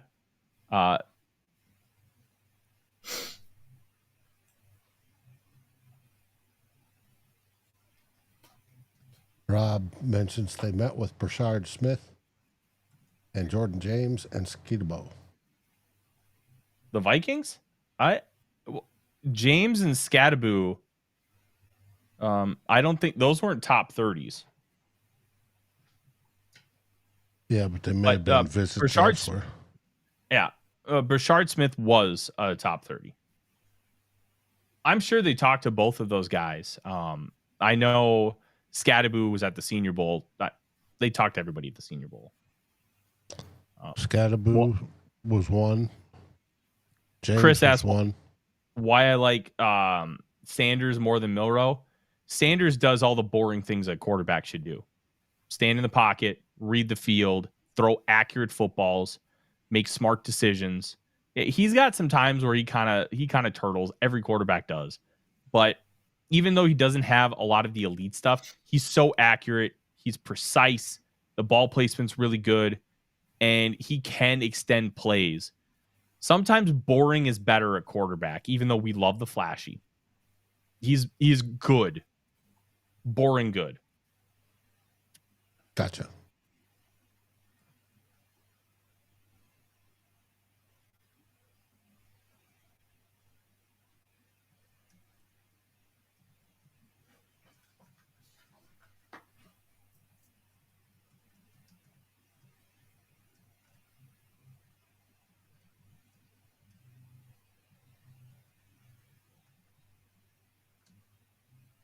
Mike Vaughn asks, is it possible Rocket goes undrafted? Yes. In this running back class, it absolutely is.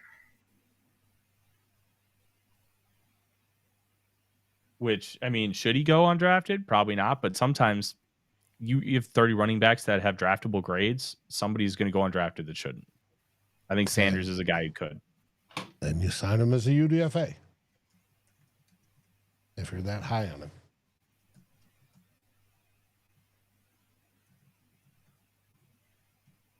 And the fact now that they put limits on UDFA money, thank you, NFL, for screwing up a good thing the Vikings had going.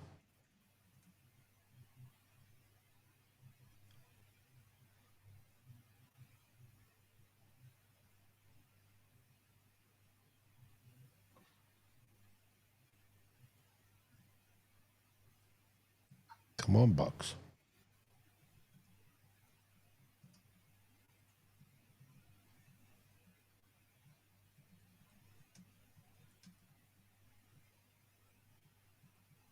Kevin Ring asks, isn't Winston the guy that had 0 missed tackles? I'm going to be honest, I don't remember. Let's see. Jacob Humphreys asks, Parrish or Winston Jr.? The Chiefs. The Buccaneers pick is in. The Chiefs traded up to 85. I have not seen who the Buccaneers pick is yet. Chiefs trade with the Pats. Yeah.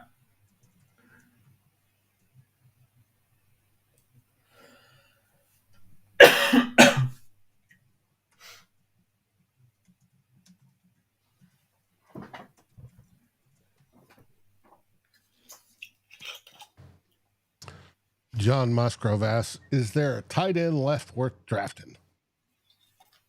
Aranda Gadsden the second.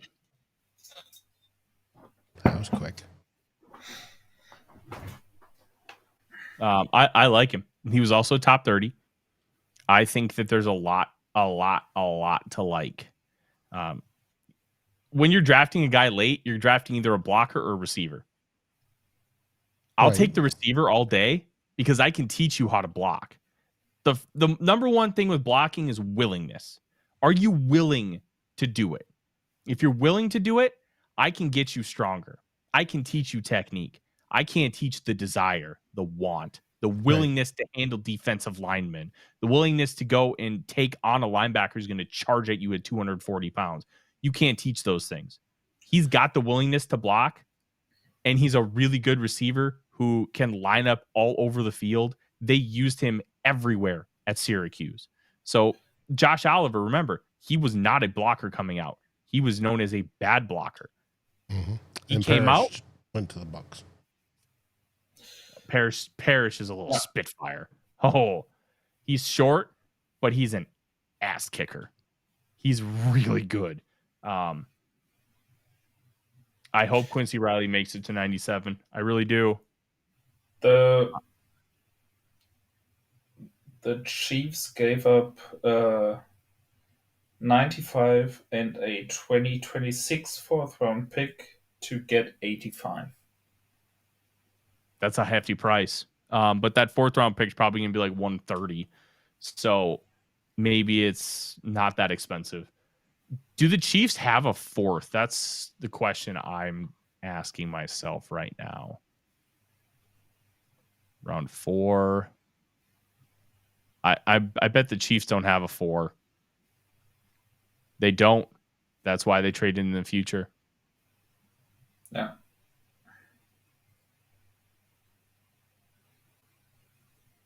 Mike asks, what number are we on? Right now, we're 86 Chargers on the clock. Noah Williams to the Chiefs. There's another corner off the board, so we have a mini corner run starting. The Vikings don't have to go corner. I just love Quincy Riley and Kobe Bryant. Grant asked what's with Shedeur Sanders falling. I'll catch you up, Grant. I think it's a couple things. One, Deion. I think Deion's a great college coach, but there's a circus that surrounds him that some people just don't want anything to do with. And Sanders, I think, is falling victim to that, both his fault and not his fault. Because I think there's some things in that kind of how I'm perceiving things that he could fix that he hasn't. Some of those things, there's nothing he could have done. It's Deion. The other thing is, what's the dominant trait? What's the elite fallback tool that Shedeur Sanders has? It's just accuracy. He doesn't have great arm strength. He doesn't have great athleticism. He's good enough at extending the play. He's like Joe Burrow. He's Joe Burrow without that killer instinct, that killer mentality, which is what makes Joe Burrow so special. Joe Burrow, athletically, isn't very good. He doesn't have an elite arm. He's very pinpoint accurate, just like Sanders is. But he has the sauce. He has the stuff. He has that killer mantra, that instinct. And that's why he is so successful. I don't think Sanders has that. And those reasons combined, I think, are why he's not taken yet. The fact he's still here in the 80s is absurd to me. I don't get that. Brian Morgan asks, will Tyler shave his head? The Vikings draft Riley. What would you do? Jamari Caldwell to the Chargers. Packers on the board.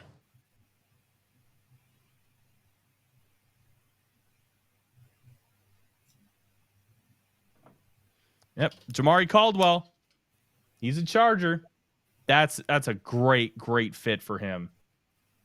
I wish he would have made it to the Vikings, but what can you do? Mm-hmm. Dana Wagner says, can't be the QB whisperer.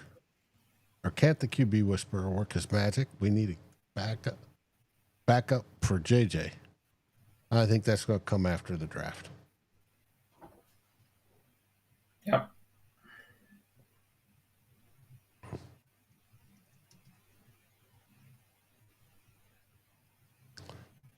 Got a lot of hopes we trade back for more picks. They ride in the Jonas camp. Jonas does too. All right. Okay, Green Bay. Pick a punter. I'm going to make a prediction. I think the Vikings end up staying. And my guess is that they're going to take defensive tackle CJ West out of Indiana. That's my guess. Am I going to be right? I don't know. The interesting thing is he's one of the more polarizing prospects because the forecasters have him at 177, the evaluators have him at 101. Mm-hmm.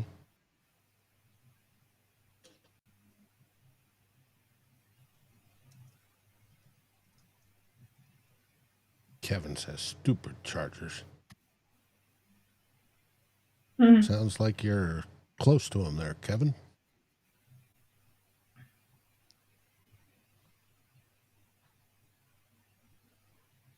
Byron Morgan says running back. I'm so happy that Jamari Caldwell is going top 90. That rules so hard. Yeah. Justin Mosquito tweets, Packer fans are going to shit bricks. Hey, oh my God. Punter, kicker, long snapper. Hold on. If they shit bricks, is it a quarterback? Are they taking Sanders? I don't know. And Mosquito is an insider, so.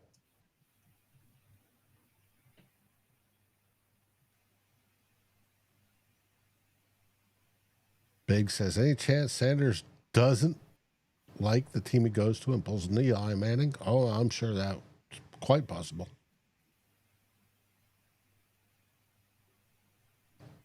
Actually, that would be a good fit if the Packers took him to back up the professional quarterback and Jordan Love, who I want to stay there because he's just a different version of Kirk Cousins. Mm-hmm. All right. I want to know who this Packers pick is. Hi, Odie.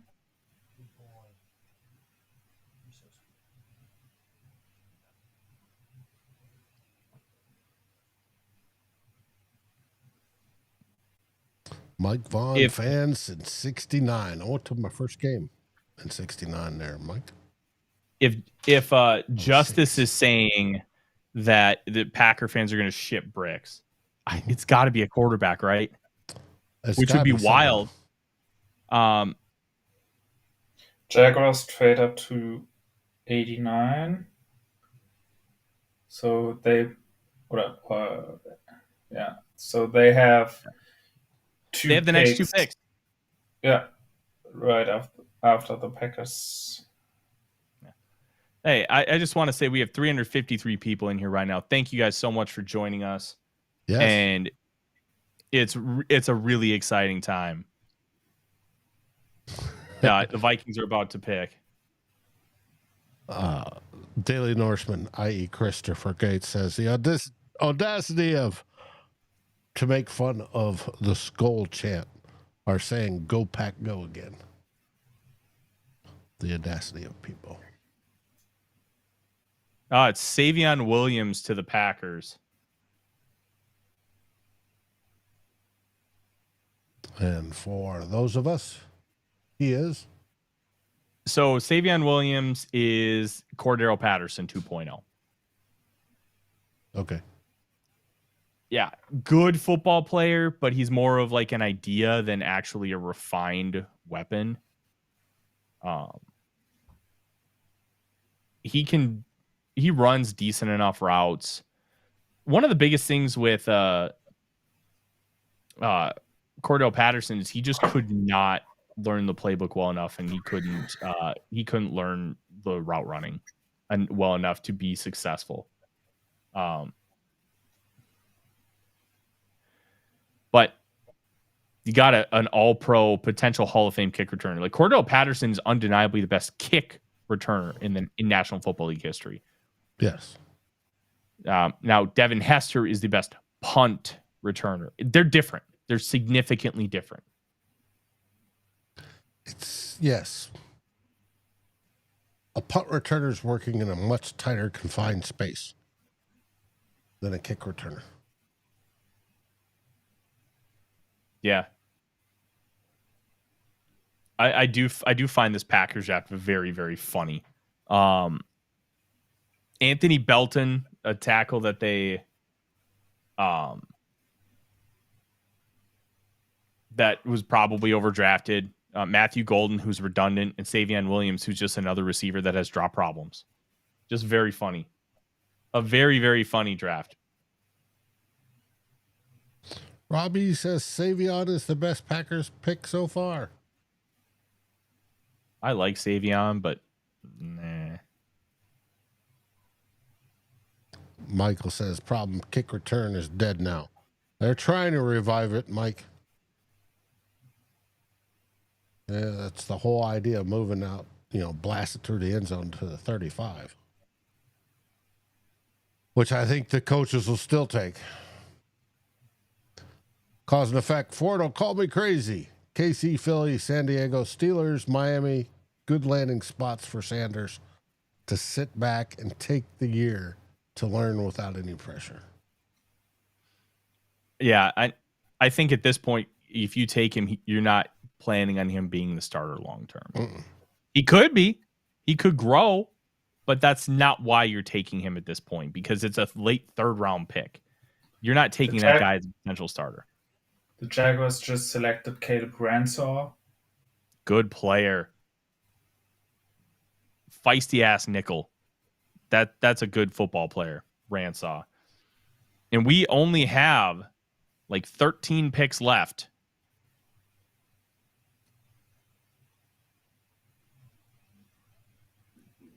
And the Vikings are up in 8.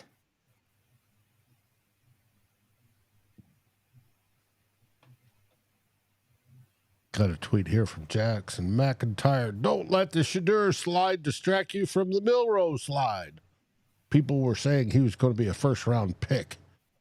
And the tape and the scouts disagree. Anthony McDaniel asks, Fordo, is the Packers drafting prowess slipping? I'm not going that far. They've had some questionable picks, and then they just work out because they're the Packers.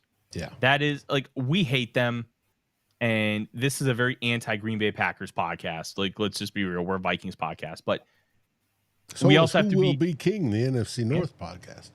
We also have to just be honest and objective. And one of the big things with the Green Bay Packers is that it's an incredibly well-run organization. Incredibly well-run. When they have these thresholds for different positions, and when they draft them and develop them, it works. That's why they've been so successful since Ron Wolf took over running the franchise as the GM, and those principles have stayed. So even if we hate them and it looks on paper like a bad pick, it's hard to really criticize them because they have such a track record of doing such a good job. Yeah, it turns out. I think they're questionable picks. Like, let's kind of take a look at the consensus board. So Savion Williams was 97th on the consensus board. He was taken at 87. Not too bad. Anthony Belton was 91st on the consensus board, taken at 54. And Matthew Golden was 24th, taken at 23. So they only really reached on one guy. I want to thank Christopher Wilson for the super chat. He says Xavier Watts and 97 at 97, please. Plus Ravens are killing it. As usual, talking about Packers being able to draft and develop. Ravens seem to be able to pick players. Scott says, except a punter. Okay, let's talk about some of my best available players on my big board. The best available players, Shedder Sanders, 15th overall. Quincy Riley at 28th overall. That is my guy. I love him. I hope he becomes a Viking. Jalen Milroe at 38th. So 2 of the top 3 are quarterbacks. DJ Giddens at 41st, the running back.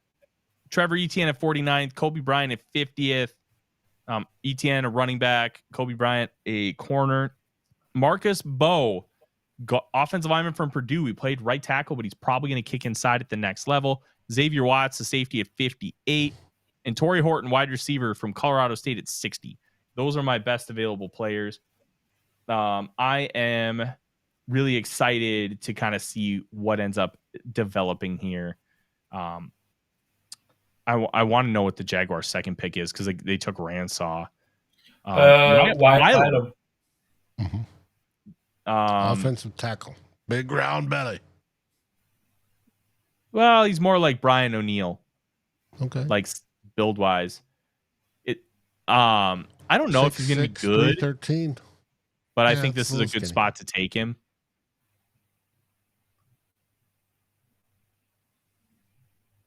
Rams picks is in.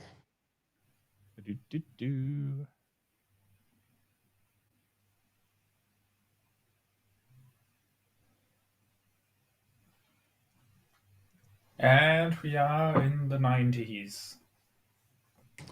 That was a decent decade. Music wasn't quite as good, but I mean, since I have been born in that decade, I have to agree.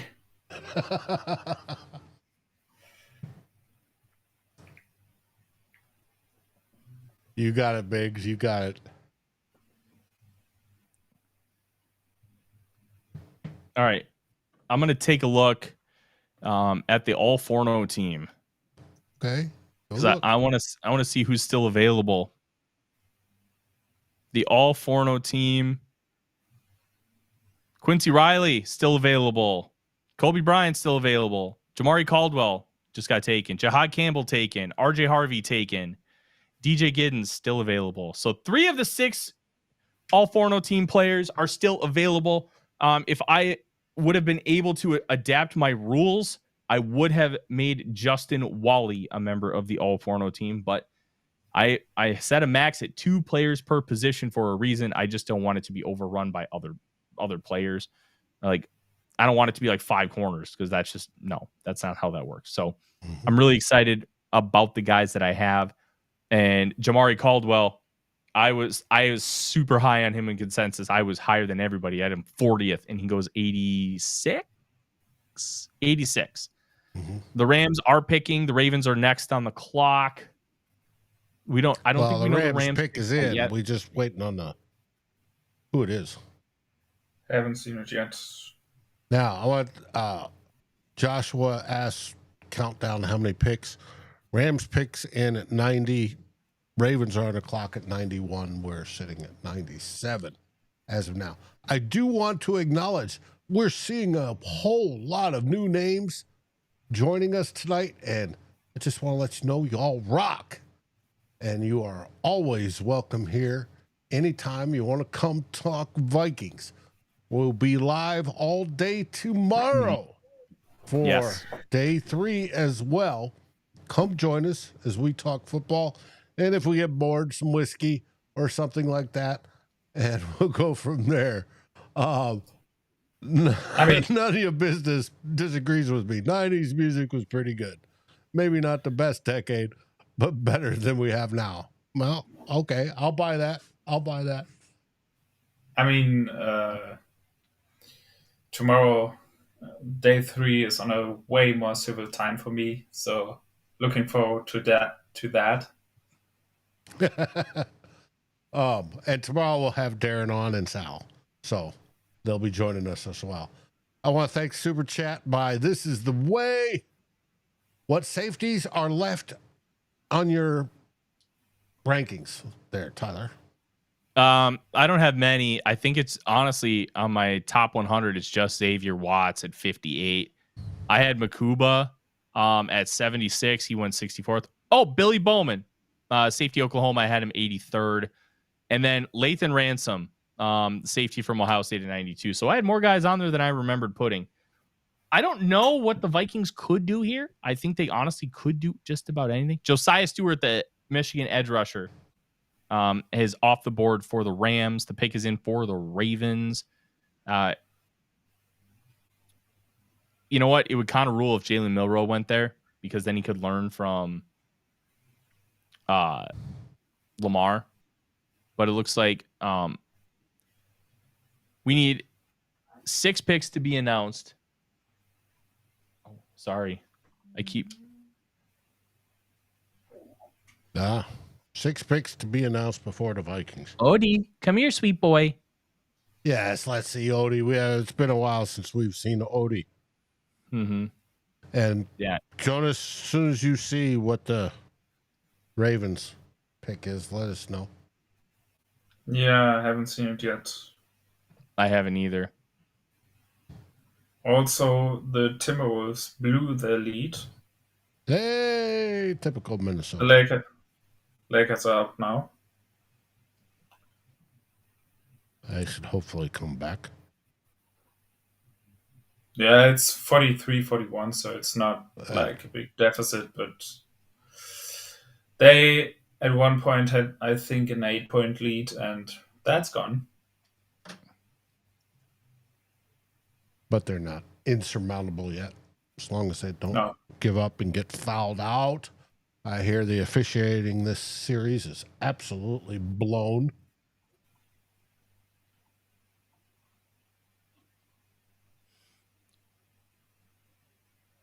I will say, Nunya Bidness. Wonderful screen name. Saying Jalen Royals at 97. That's an interesting one. It's one I really haven't thought about.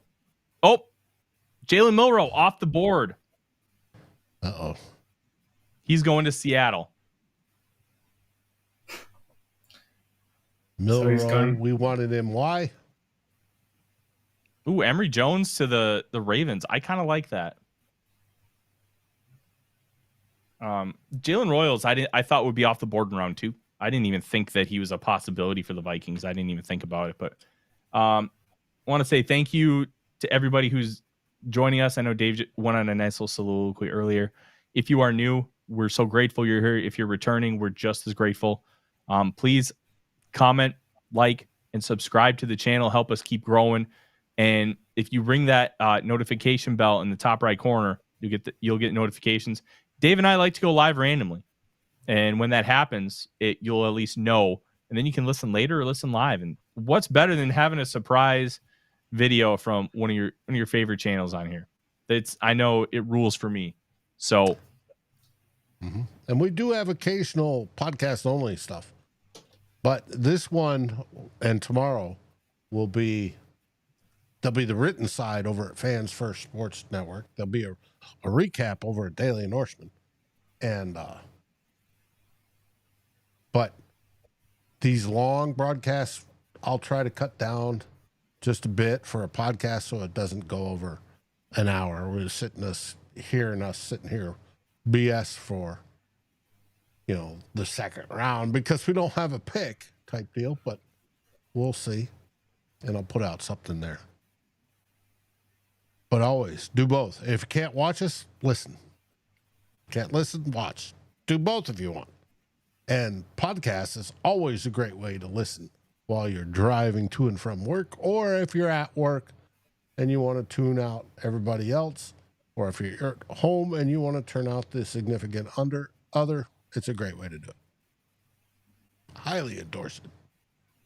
But then again, I'm single now.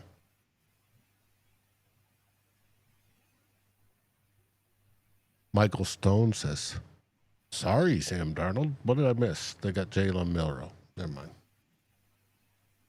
I don't think that's bad. Sam Darnold could use a little pushing. That always helps. I do believe. You always want somebody to keep you on your toes. You don't want to settle in and get complacent at all. You want to compete.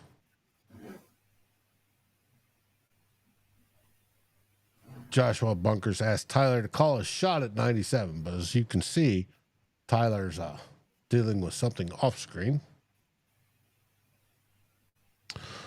Jonas, who do you think they're going to take at 97? I still hope they don't pick at 97. They trade down. But if they do, Xavier Watts would have been a guy I would have been fine with way earlier. We already already discussed him today, and yeah, I mean, it would be kind of poetic to have a Notre Dame safety come in as maybe kind of the heir apparent for Harrison Smith. Mm-hmm. So yeah, if it was up to me, I would probably go there if he's still there at that point. Thank you, Dennis.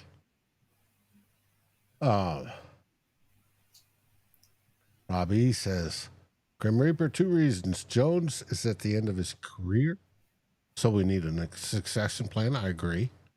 That may be who we sign in free agency, but we still need. And this is a strong RB class, quality starters available on day 3. Yes. Concur. Anthony Tollison is screaming Quincy Riley. The Saints just selected Jonas Sanker. I think he also was discussed. We discussed earlier. Earlier. We asked Tyler about Sanker. Because the Saints just picked him. I don't know if you... Sanker's a good player. Oh, poor Marzipan. She's crying. Don't worry. Well, I'll be down soon because it is only 9:50, and we're coming up on the end of the round. Marzi usually doesn't go to bed before 1 a.m. That's because somebody's up, typing away and watching sports. It's true. That's okay. I'll be up late tonight. Get some writing done. Mm-hmm. You aren't the only one.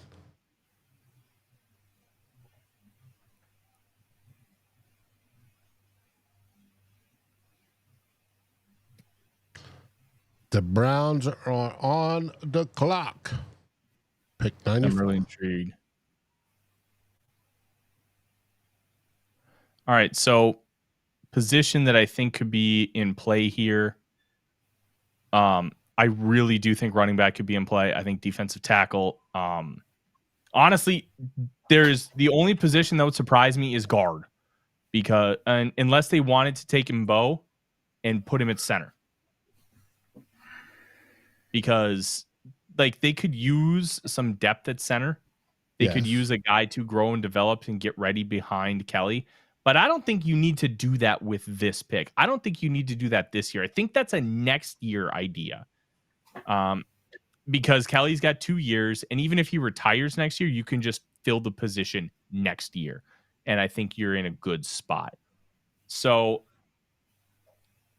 I think Also, running back, DT, corner are my 3 that I would If you want to pick a center, Jared Wilson is also still available. Hold on. We have a quarterback to the Browns. It's not Sanders.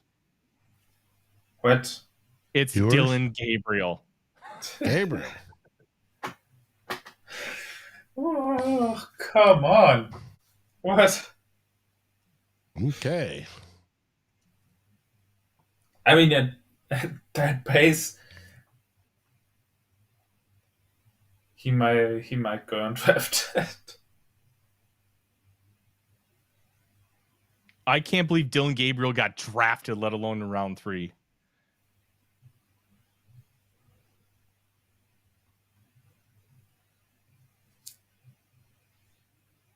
Pats are on the clock.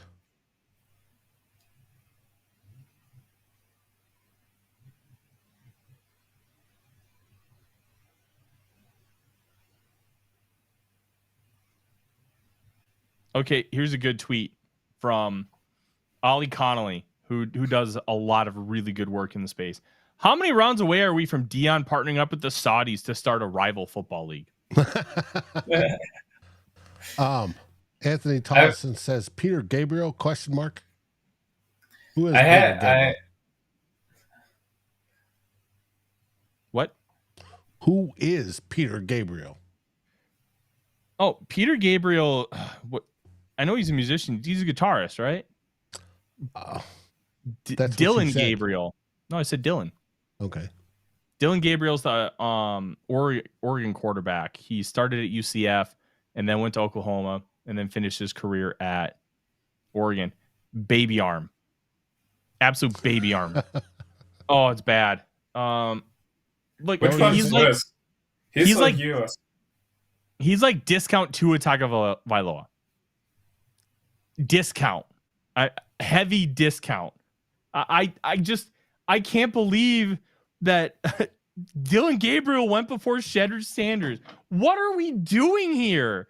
Like, I don't care if the dude's if he's a jackass. Who cares? He's a good football player at quarterback. You get him in the right room. You can kind of figure some of that out. I was just told to get ready for the next one, which means the next one is probably going to be bonkers. Well, the Pats are on the clock from what I'm seeing. My tracker, CBS tracker. I'm on all real life. They're probably on Minnesota, but.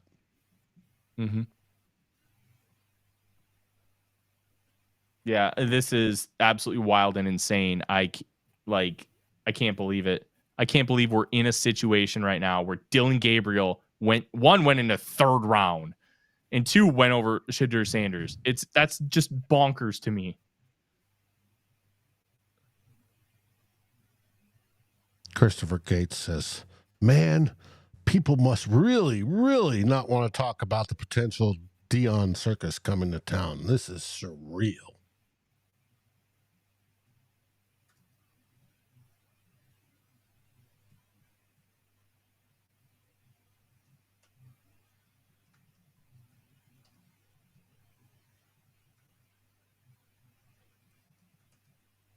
All right. And we've got nothing at the moment.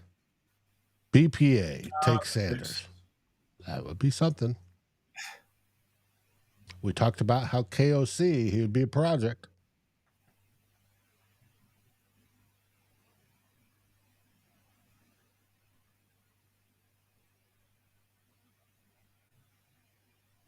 Paul's asking yes or no. Probably not, Paul, unfortunately. I don't think they want that distraction. Yeah, and I think that's honestly, I think it's a big part of it. And I'm at a loss for words. Yeah, and trade him after developing. Yeah, that's quite a possibility. I just think they don't want the distraction.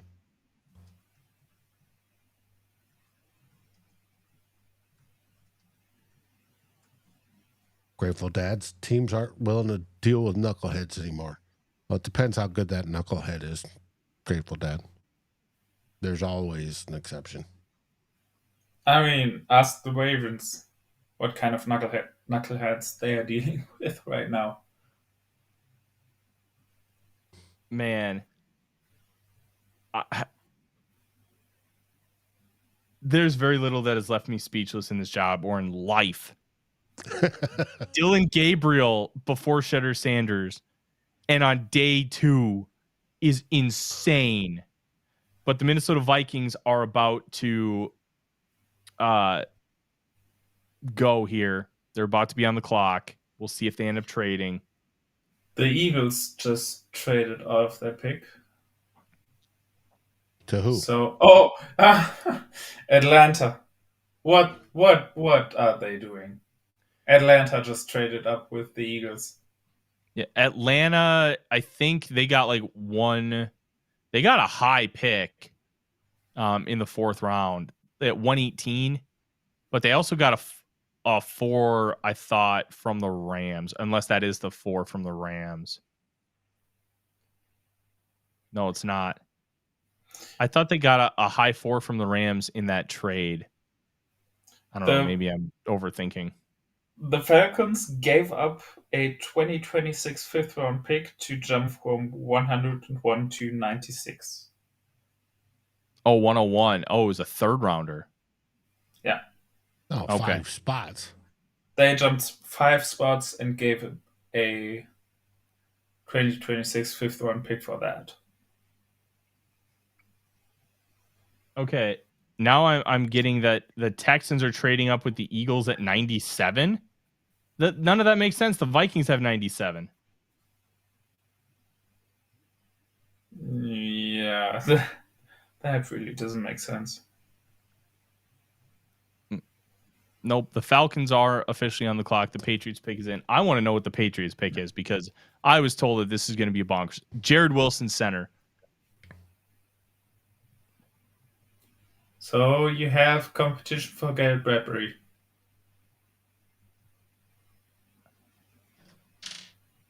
In New England. Yeah, but Jared Wilson to back up Garrett Bradbury is so funny. They're very similar players. Yeah. Only one's been in the league for a while. All right. I'm going to say it. I wouldn't mind the Vikings taking Sanders at 97 here. I think this is like a first round quarterback. We're on deck. It's 97. Leon says to we're me, that's trading to Houston. value. Oh, I think they're going to trade out. Okay, so Garofalo screwed up the tweet then. Yeah.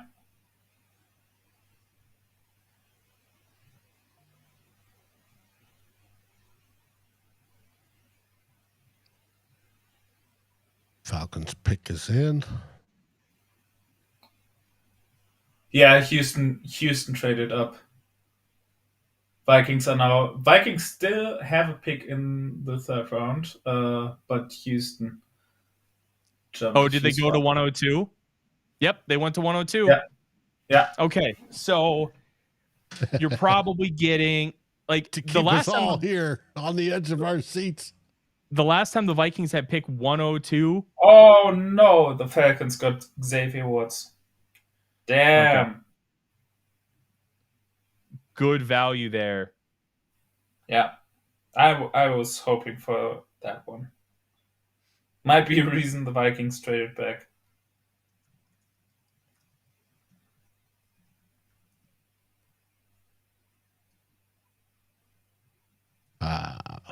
Interesting.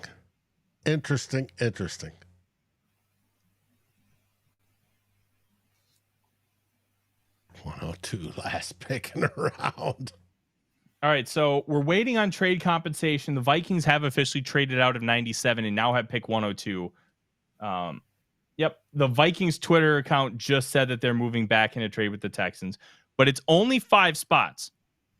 Yeah. So we don't know what it is yet. Corner Will Raggets. Vikings traded 97 and 187 for 102 and 142. Okay, so they didn't gain any extra picks. They just got them higher. Right. They dropped down the 5 spots. And they gained moved up 45 spots. 45 spots to go down 5. Mm-hmm. Incredible. Lonnie says Kwesi just got wrecked. Actually, I think that's a good trade. You're going down 5 spots to go up 45 on day 3. I'll take that. Yep. Gessling has the same thing. Well, I'm sure Will got it from somebody. Yeah. That was just the first tweet I saw. Will's usually not a scoops guy, so I think it's because they're at TCL. Yeah.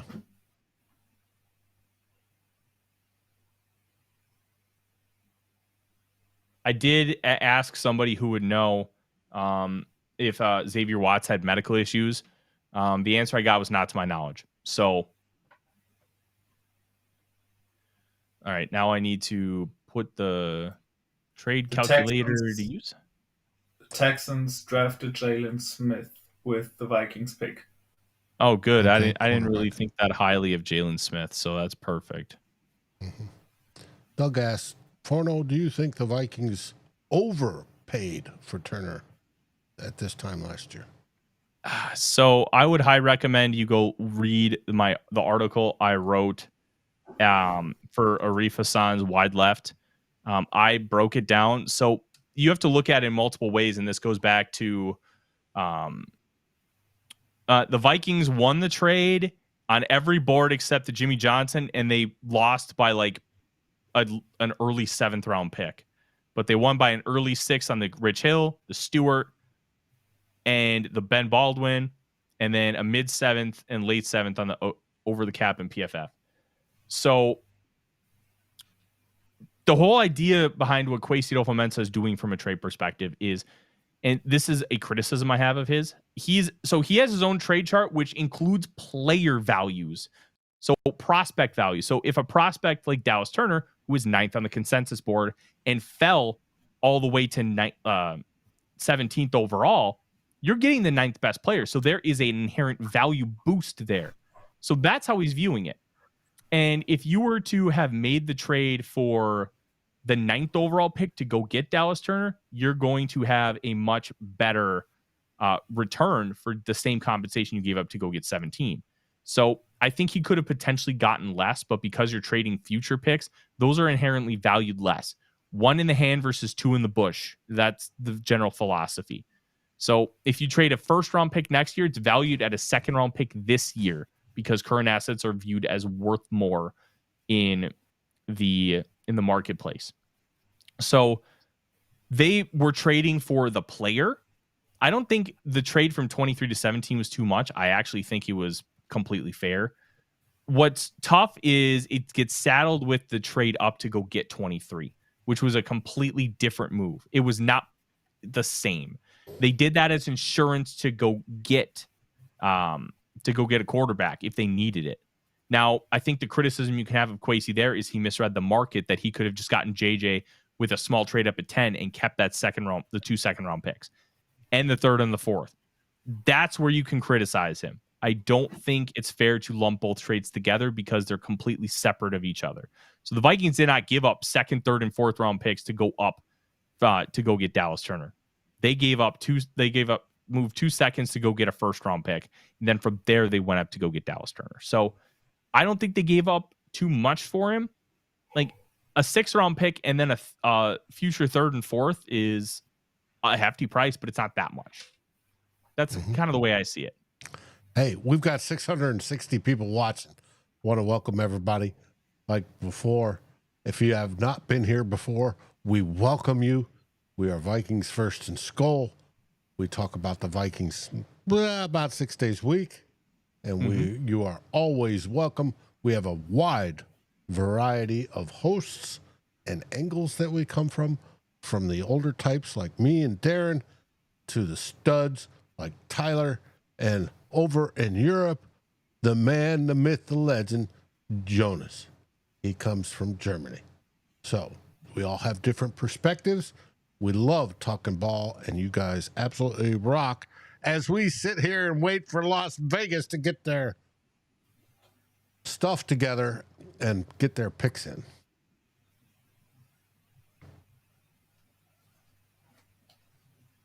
Man. Matty Ice says this year is the best year to have McCarthy start. We have a very good roster, and it will immediately let us know what we have or don't have in J.J. McCarthy. And I agree with you, buddy. We've got him set up for success. All right. First Raiders pick has been Caleb Rogers. Okay. Now the Raiders have a 2nd pick. Oh, no, I was wrong with that one. I got a question. If the first Raiders pick, if they waited too long, could the second ones jump them? So if you have back-to-back picks, the only team that can jump you is you. So I remember in the 2002 or 2003 draft, the Raiders it was 2003. They had 31 and 32. And in 2000, the Washington Commanders, then the Washington Redacteds, had 2 and 3. So they had 30-minute clocks, and they used it all. Yep. Well, our man, I have not forgotten Sal. Sal's is exceptionally unique. She comes from a Vikings lifestyle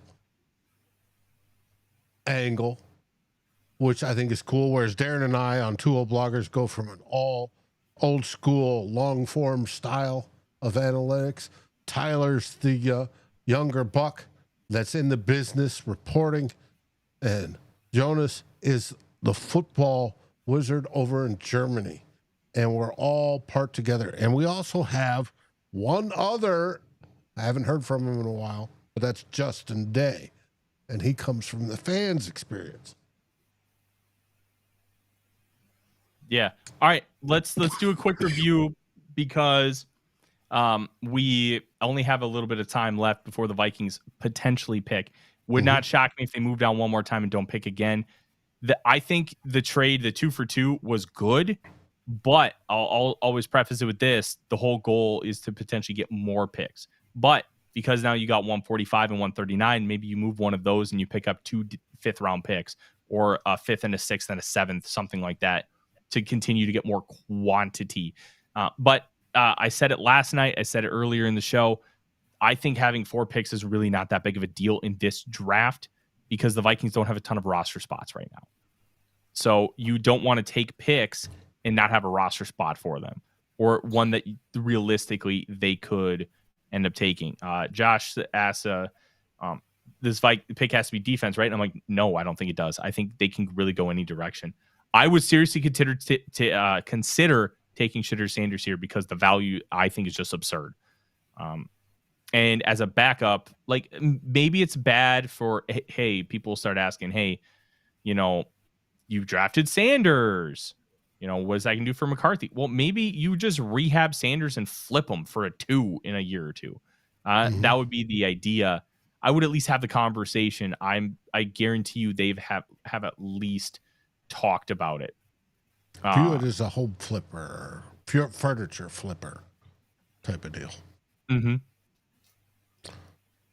The Raiders got a Charles Grant offensive tackle for their 2nd pick. I like him. Good player. John Spytek's first draft with the Raiders.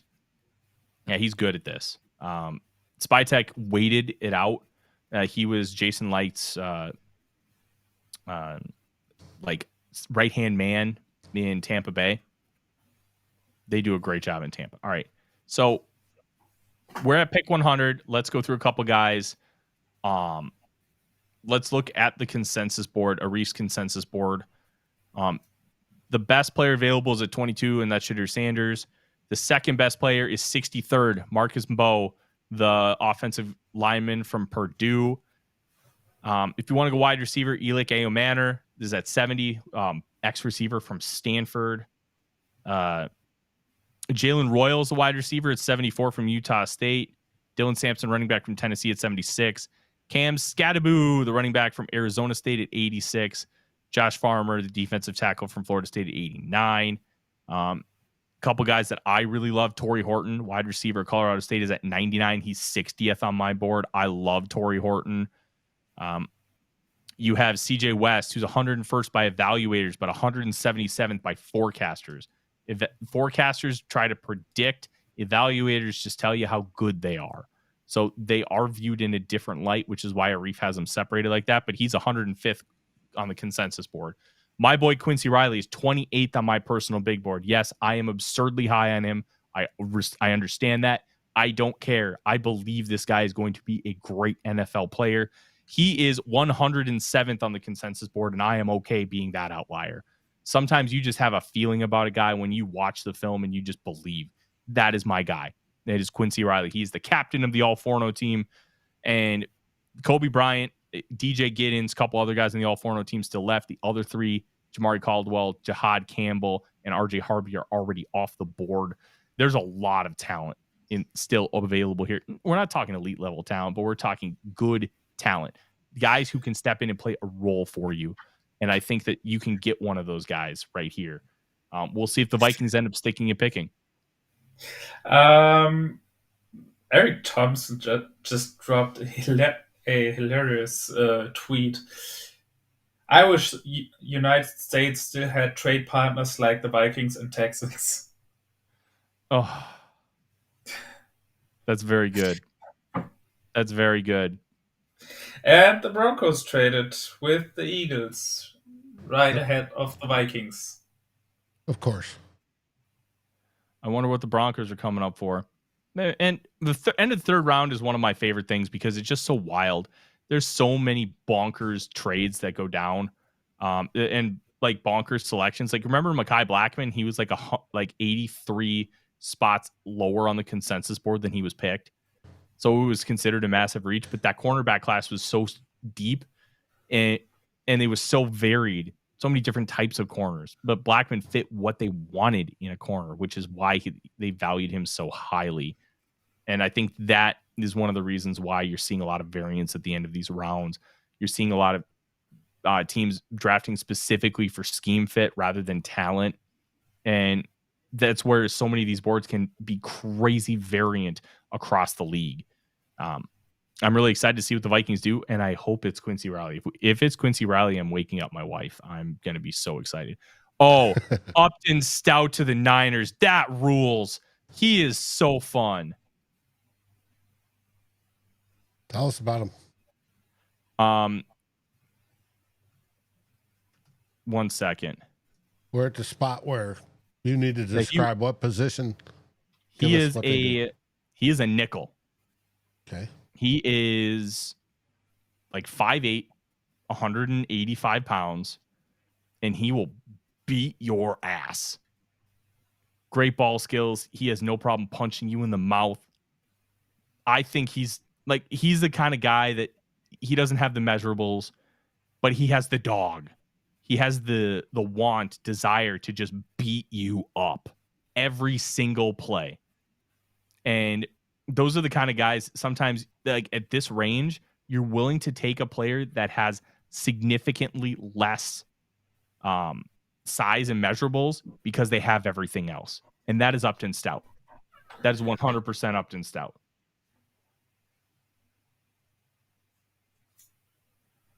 Just a good football player. Broncos select Savion Jones. Jones. He's a good player. I think he's either off ball or edge from LSU. On the clock, just to let you know. And the Vikings are on the clock. We'll see if they end up trading. I have got the notifications on.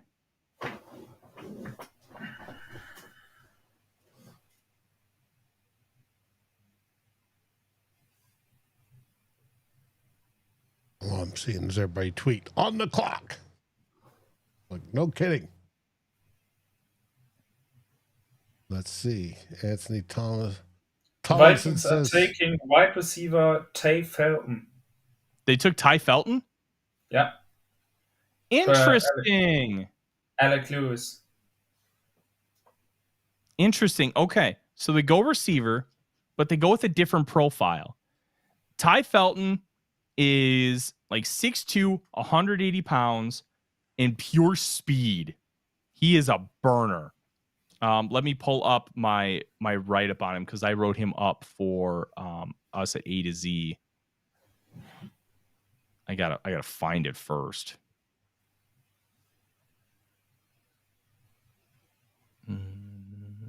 Here we go. Okay.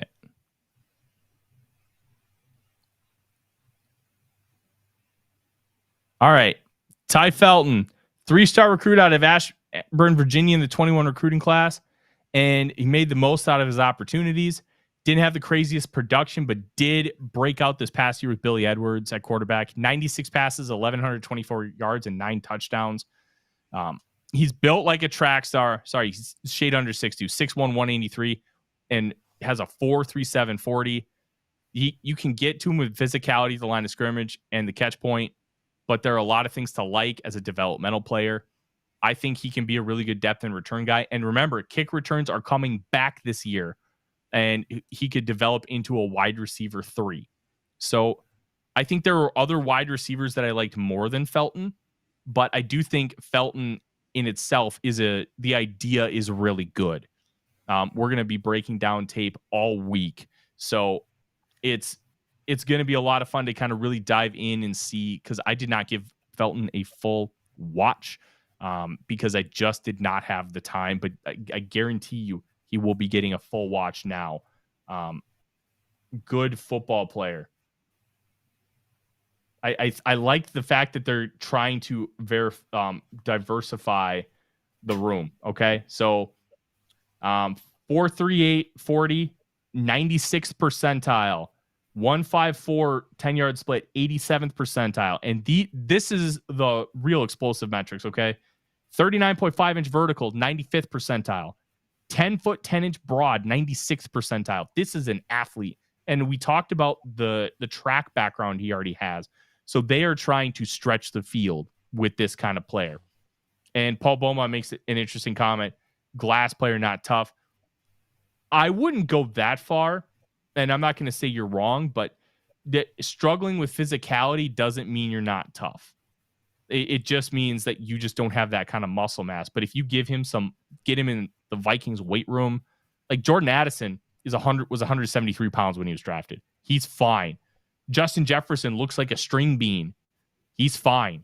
So I'm not that concerned about the weight profile right now. It's not just that. It could be technique, how to deal with it, and learning that. Yeah.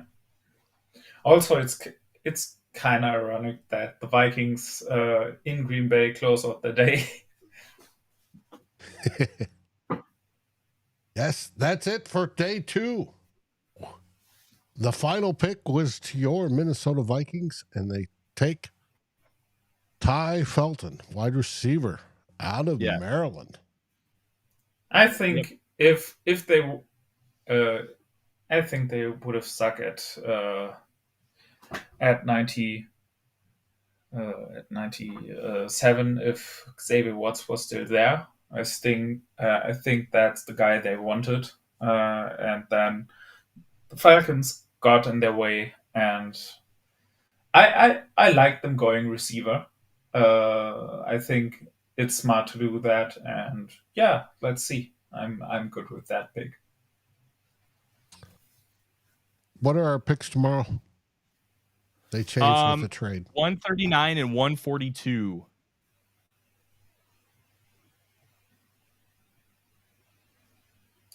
So for now, we have 2 picks in the 5th round.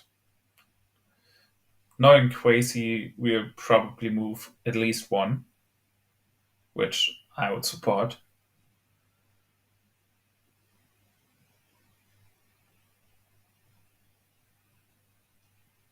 Trying to figure out Biggs reminds us Troy Williamson was a track star too. I haven't found that Felton was a top 30. I have not seen that. I was told it, but Felton did meet with the Vikings pre-draft. The Vikings, I believe, were one of 30 teams at his pro day as well. So that's something to keep in mind. I'm very intrigued to kind of see. I do not have him on my top 30 list.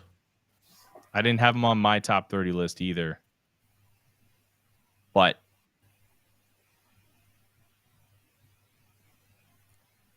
I don't even have him on my visit list that I see. McCardle attended his pro day.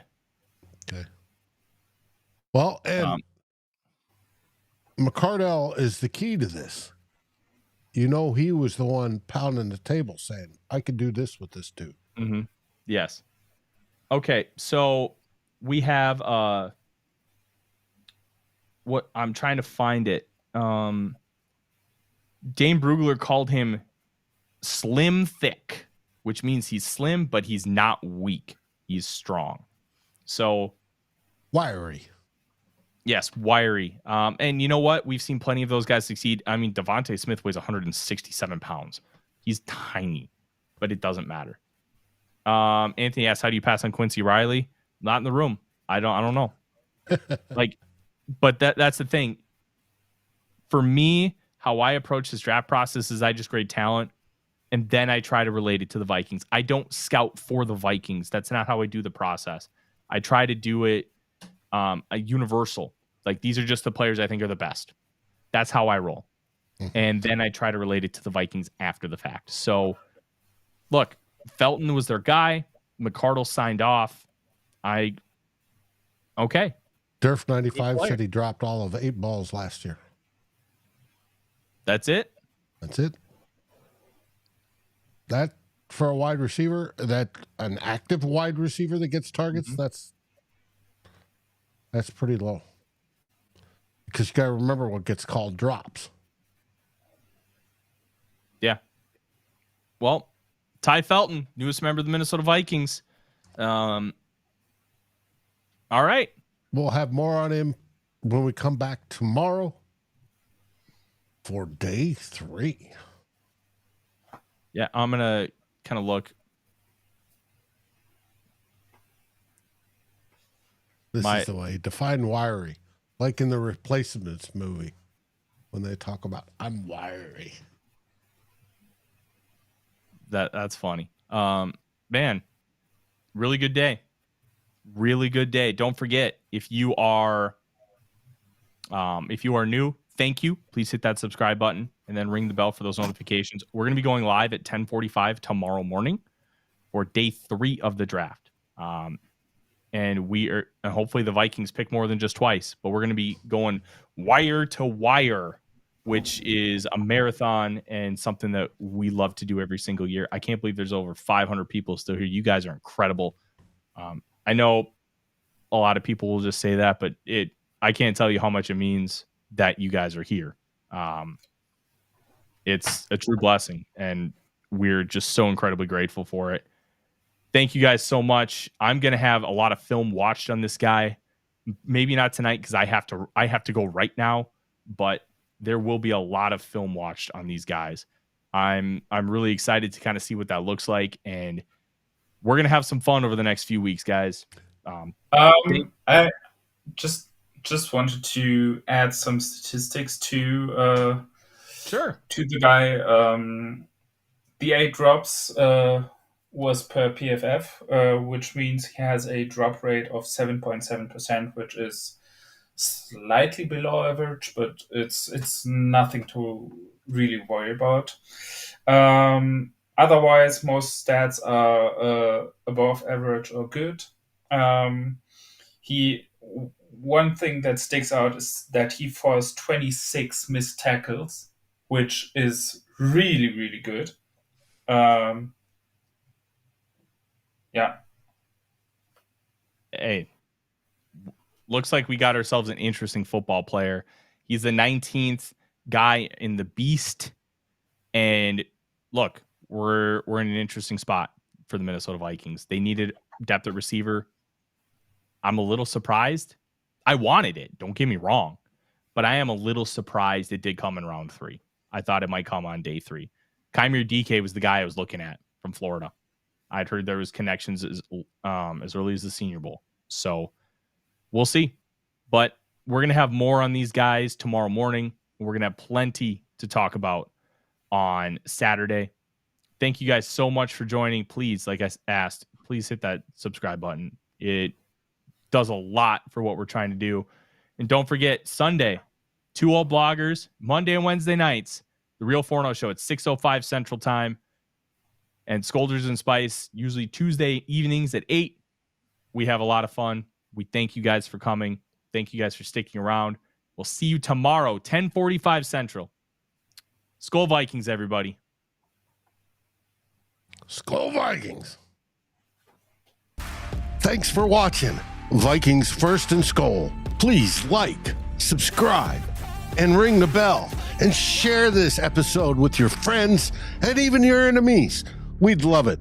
We are part of the Fans First Sports Network, and we appreciate each and every one of you. SKOL.